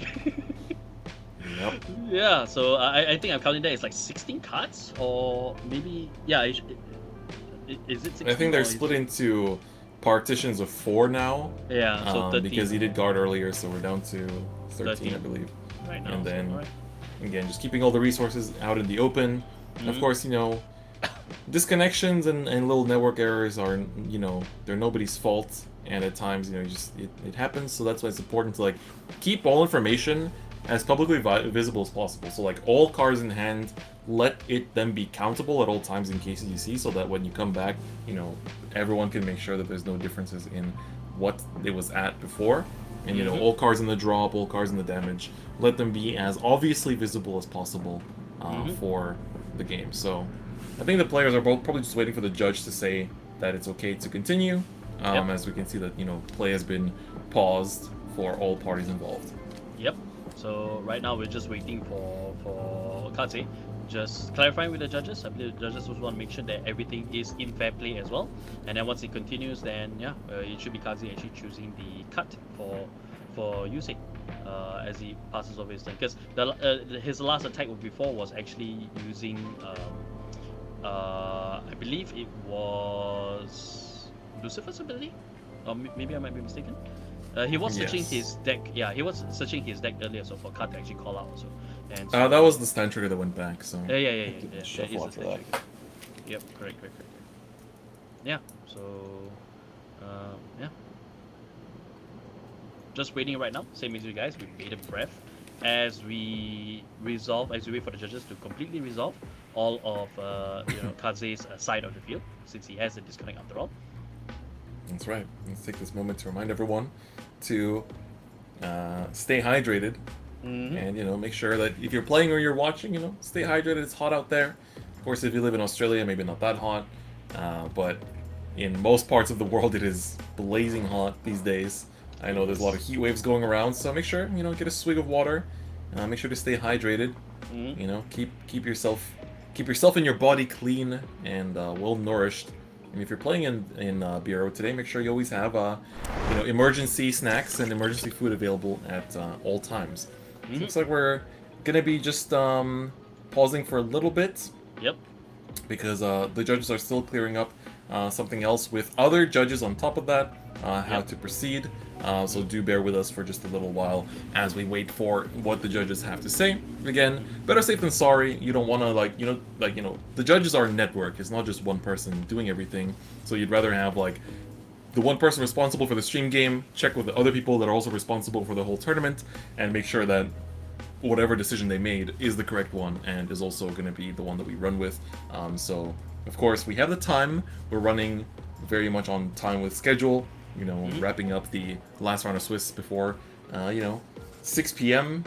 Here in Japan or 5 p.m. in Singapore, I think is pretty good time.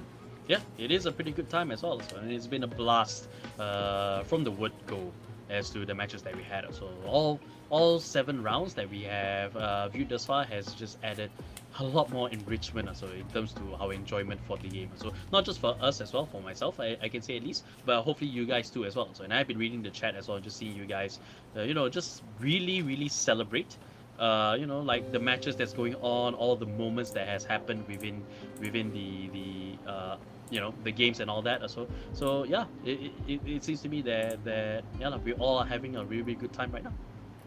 Yeah, exactly. And of course, let's take a look at what people are also saying on Twitter with the hashtag Bureau2022. If you want to share your thoughts, make sure you also tag your tweets about Bureau with the hashtag as well.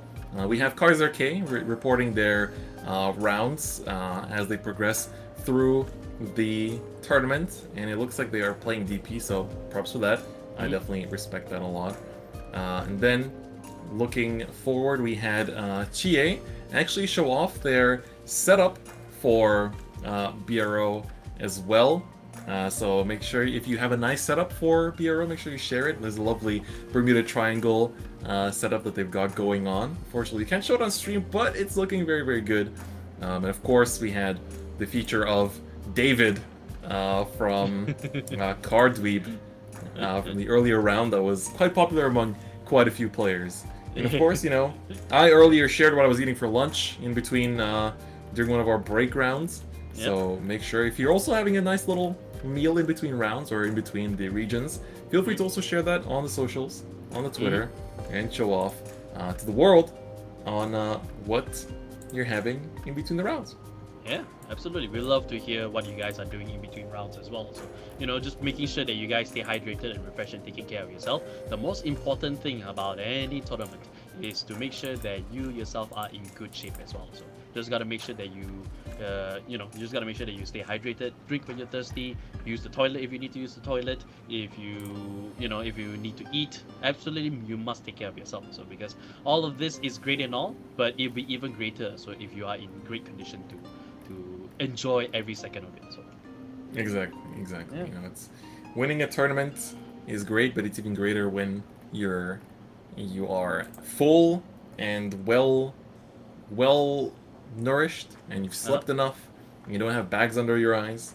It's always going to add to the experience, right? Yeah, always adds to the experience. Absolutely as well. So I did bring out this box. It's a feature because if you guys are a little bit curious about this beer box, so it's actually all the strikes I've ever collected throughout my entire 10 years of playing Vanguard as well. It's a very, very thick box with there. I only mainly use Yeah, I mainly only use the top section or so, but this is like a full box worth of all strides from there. So it includes a few Progenitor dragons, includes a few Xeroth dragons in there as well. It's kind of like I want to use this as kind of like a visual gag as well, especially like with the Swiss rounds. Like say we treat this as like the Swiss rounds in that sense, and then getting that cut to the top 8 also, which is just kind of like this section over here. Just to see what the best of the best can really bring up to offer from there. So this is actually a royal card and stuff. So when you go to a tournament, do you just bring this whole box and then just like pick out the cards you stride into? Once upon a time, that was the truth. So yeah. Oh my god. That was the day That's once upon a crazy. time. Yeah, but now I only use This guy's crazy. Well, yeah, I mean, we did a lot of like stuff for when we were covering G era at the time also, before V-Premium and all that. So we were really heavy into the G era from there. So and we also want to make sure that we showcase a lot of like different builds and various builds from there. So my knowledge for G era at the time was pretty vast also, especially since I played a lot of things also. So a lot of the decks that you have seen here today are actually some like it brings back memories of like the past from there. So Murakumo, the Shiriki deck was definitely one of those things, because I remember playing the Shiriki deck on one of our videos. And it was super fun to actually just kind of play the deck. So the deck didn't belong to me, but I asked the guy, is he selling the deck? No, so I just ended up making my own from there. So and the Shiriki deck has just been super fun. So but it really goes to show that if you're willing to go out of your comfort zone, so Vanguard is definitely one of those games that really rewards you for going out of your way to actually play a different style, to play a different deck, to play a different mode of play from there. So and every deck is unique in its own way. So and even though there's like a lot to choose from, 24 clans in the premium format, or even just the 6 nations currently right now in Overdress. So it's really nice to just kind of like step out of your comfort zone and still feel comfortable enough that you can learn a new deck, you can play a new style, and just kind of really go off from there. So yeah, I mean, what more can I really add? So Yeah, honestly, and it's also cool how like you'll have built some decks more casually in the past, as like a fun side deck, and then eventually over the years, like especially in premium, like Shiriki for example, suddenly becomes really good and like very meta, and a huge threat all of a sudden too, which is really sweet, right? So that's also a nice little tournament events. But speaking of tournament events, unfortunately, we are just not meant to show spikes on stream. Spikes are allergic to the stream, and we just can't have it. Unfortunately, Kagze has been recorded to have multiple disconnections throughout the tournament, which unfortunately does result in a game lost due to repeated, infractions. Yeah. So Yusei will win that, so Spikes remain at X1 as a result, and will most likely be seen in top 8 tomorrow, so maybe we'll be able to feature it tomorrow at the very start of the day. We'll see what the rest of the top 8 ends up being, and if we have any other crazy surprises, but I feel like if we show Spikes on stream again, something's gonna go wrong again, so gotta be a little bit careful with that. Let's just keep things slowly as well. So because I don't think Spikes got denied. I think it's just a see you later. So especially knowing that Yusei is gonna be in that top 8 as well, because he's X1, so there's a high chance that he's gonna be there. So maybe not today, but maybe we might get it tomorrow. But of course, we gotta tabulate the rankings as well. The judges gotta do that. So Yeah, so for the time being, we're gonna have to, unfortunately, conclude that game as such. Unfortunately, we cannot see it finish up on stream itself. Again, we really recommend all players to make sure you have a stable internet connection at all times when you're playing. We know some people that play from their offices during BRO just to make sure they have the best connection and, use their work Wi-Fi as that stable connection for the tournament. So definitely a big recommendation going into the tournament. It's very important. But because this is the last round of Swiss and we're already quite far deep into it, there aren't actually that many games left, and most of them are wrapping up and concluding, and we're just waiting for the scores and the tiebreakers to be tabulated. So while we wait for the top 8 to be announced, we're going to go for a short break while the staff and the judges all compute the scores for the end of round 8.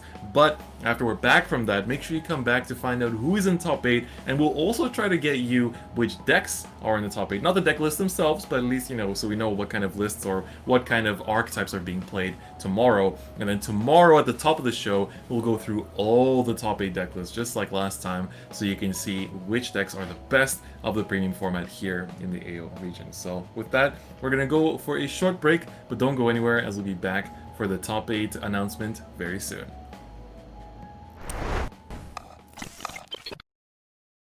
in a way, right? Mm-hmm. That's right. gonna So Go through them, yeah? Yeah, let's go let's through take them. a So- look. I'll take us through the first couple, as we're gonna have Notorious Et, the first player in the Swiss rankings, bringing No Life King Barrow Magnus, gonna be going up against Kagze, who, you know, just barely sliding in, managing to bubble into top 8 with the Alcoforce Thavas list that we saw there at the very end. And then, Cap, take us through that next one. Yeah, so we got Steven, WCC Swole, making it with his Highlander Bermuda deck coming in into the second bracket, and he's going to go up against Darren Carney. Somebody we haven't seen before, but he is rocking a Nightmare Doll deck for that round. And then Kai, what about the next one? So, we got Muzrax. He's been playing the his Mystery Flare Dragon Turbo deck. And then he's playing against Tankman Mode Interrupt with OTT Susano. And then lastly, we have the Yusei bringing in the Rising Nova that we've been seeing a few times in stream, right? yeah. And then facing Lux with Beatrice Night Rose playing Grand Blue. That's right. So 8 different decks we have from the top in terms of rankings. Notorious set on DI and LK Barrow. Musrax in second with Gear Chronicle, Mystery Flare Turbo. Third is Yusei with Spike Brothers with Rising Nova. Fourth is Suo with Bermuda Highlander. Fifth is Darren Carney with Pale Moon Nightmare Doll. Sixth is Lux with Beatrice Night Rose. And then we have seventh, Tankman Mode Interrupt, which is of course Mo, everyone's well-known Mo, just hot off of winning a bunch of Springfests with OTT Susano. You heard me right, it is Susano. And then in 8th we have Kagze with Alcoforce Thavas. And if you want to see the deck list, you better tune in tomorrow morning, where we're going to break down every single list before we get into the action. So it's going to be very, very exciting. That's right. I can't wait. It's been a spicy day. Lots of delicious decks and games being shown, but you know, there is still more. It is gonna be the highest levels of spiciness tomorrow. Yes. The highest levels of skills, right? Yep. That's So right. make sure you bring, So make sure you bring your heartiest breakfast tomorrow. It's not only gonna be spicy, but it's gonna be very intense too as well. So, and we're not the only tournament too as well, right, guys? We still got the other regions as well. We still got EU coming up very, very soon. I believe they are getting close to the end of the check-ins right now, so we should be able to see go straight jump into them, into the EU side, and just see what's going on over there, as well as the NA side afterwards. So, and also don't forget to join our fellow colleagues over at the 2 different regions commentating as well. I believe we have GG Mr. Rogers and Zistro, right, over on the EU side, Chris? Yes, we're going to have Mr. Timely, Zistrol, and GG Mr. Rogers casting the EU side, so make sure to give them some love. They're already live, so we're going to raid them after this as well. So let's just get in there and, you know, drop a bunch of hearts and supportive messages for the EU stream as well. It's going to be exciting. A lot of games on their side as well. We've had about 8 hours now of content for you dear viewers of the premium format, and we're only just getting started. This is going to be the end of the day for us here in the AO region. We'll be back tomorrow morning for the top 8, so make sure you don't miss it. Make sure you tune in and see all the action live and see who we will crown as the premium champion for the AO region. But now, let's take you guys to the EU side and see what they are up to. But that is basically it from us otherwise. So, any closing thoughts, gentlemen? Starting from Cap?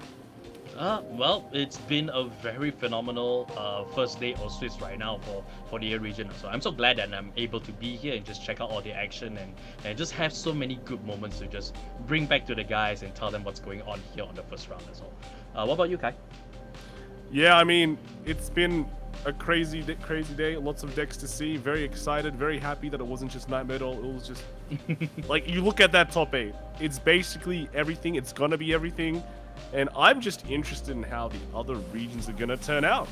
Yeah, there's no DP, no Narukami in this top 8. 2 clans that everyone expected to show up at least a little bit. Narukami, we said 2, it ended up being 0. Like, that's a pretty big upset, I would say. Yeah. I know what I'm predicting for next week, and that is Gurgits. So, Oh, yes. Yeah, 100%. I saw that thumbnail. yeah, casual friendly Gurgit. Yeah, we'll see. We'll see. But again, this is the first week. This is the first region. There's 2 more regions today and slash tomorrow, and there's still more weeks coming up. So I don't know if guys, you should be ready. I'm ready. I think chat's ready. Right? Yep. You guys got to stay ready for even more excitement, right? That is correct. Yeah. Absolutely. So I think with that, we're going to wrap up here. Thank you very much, everyone, for watching. Make sure you come back tomorrow morning as well, as I've said countless times, to see who you'll crown as the champion for the AO Regions Premium format. But with that, that's going to be it for us tonight. Make sure to give some love to the EU and NA streams after this and all the lovely casters and the production crew. Big shoutouts and love to the production and the judges that were running this event for us today and giving us a very pleasant experience. And we will see you guys tomorrow morning. Ciao, ciao.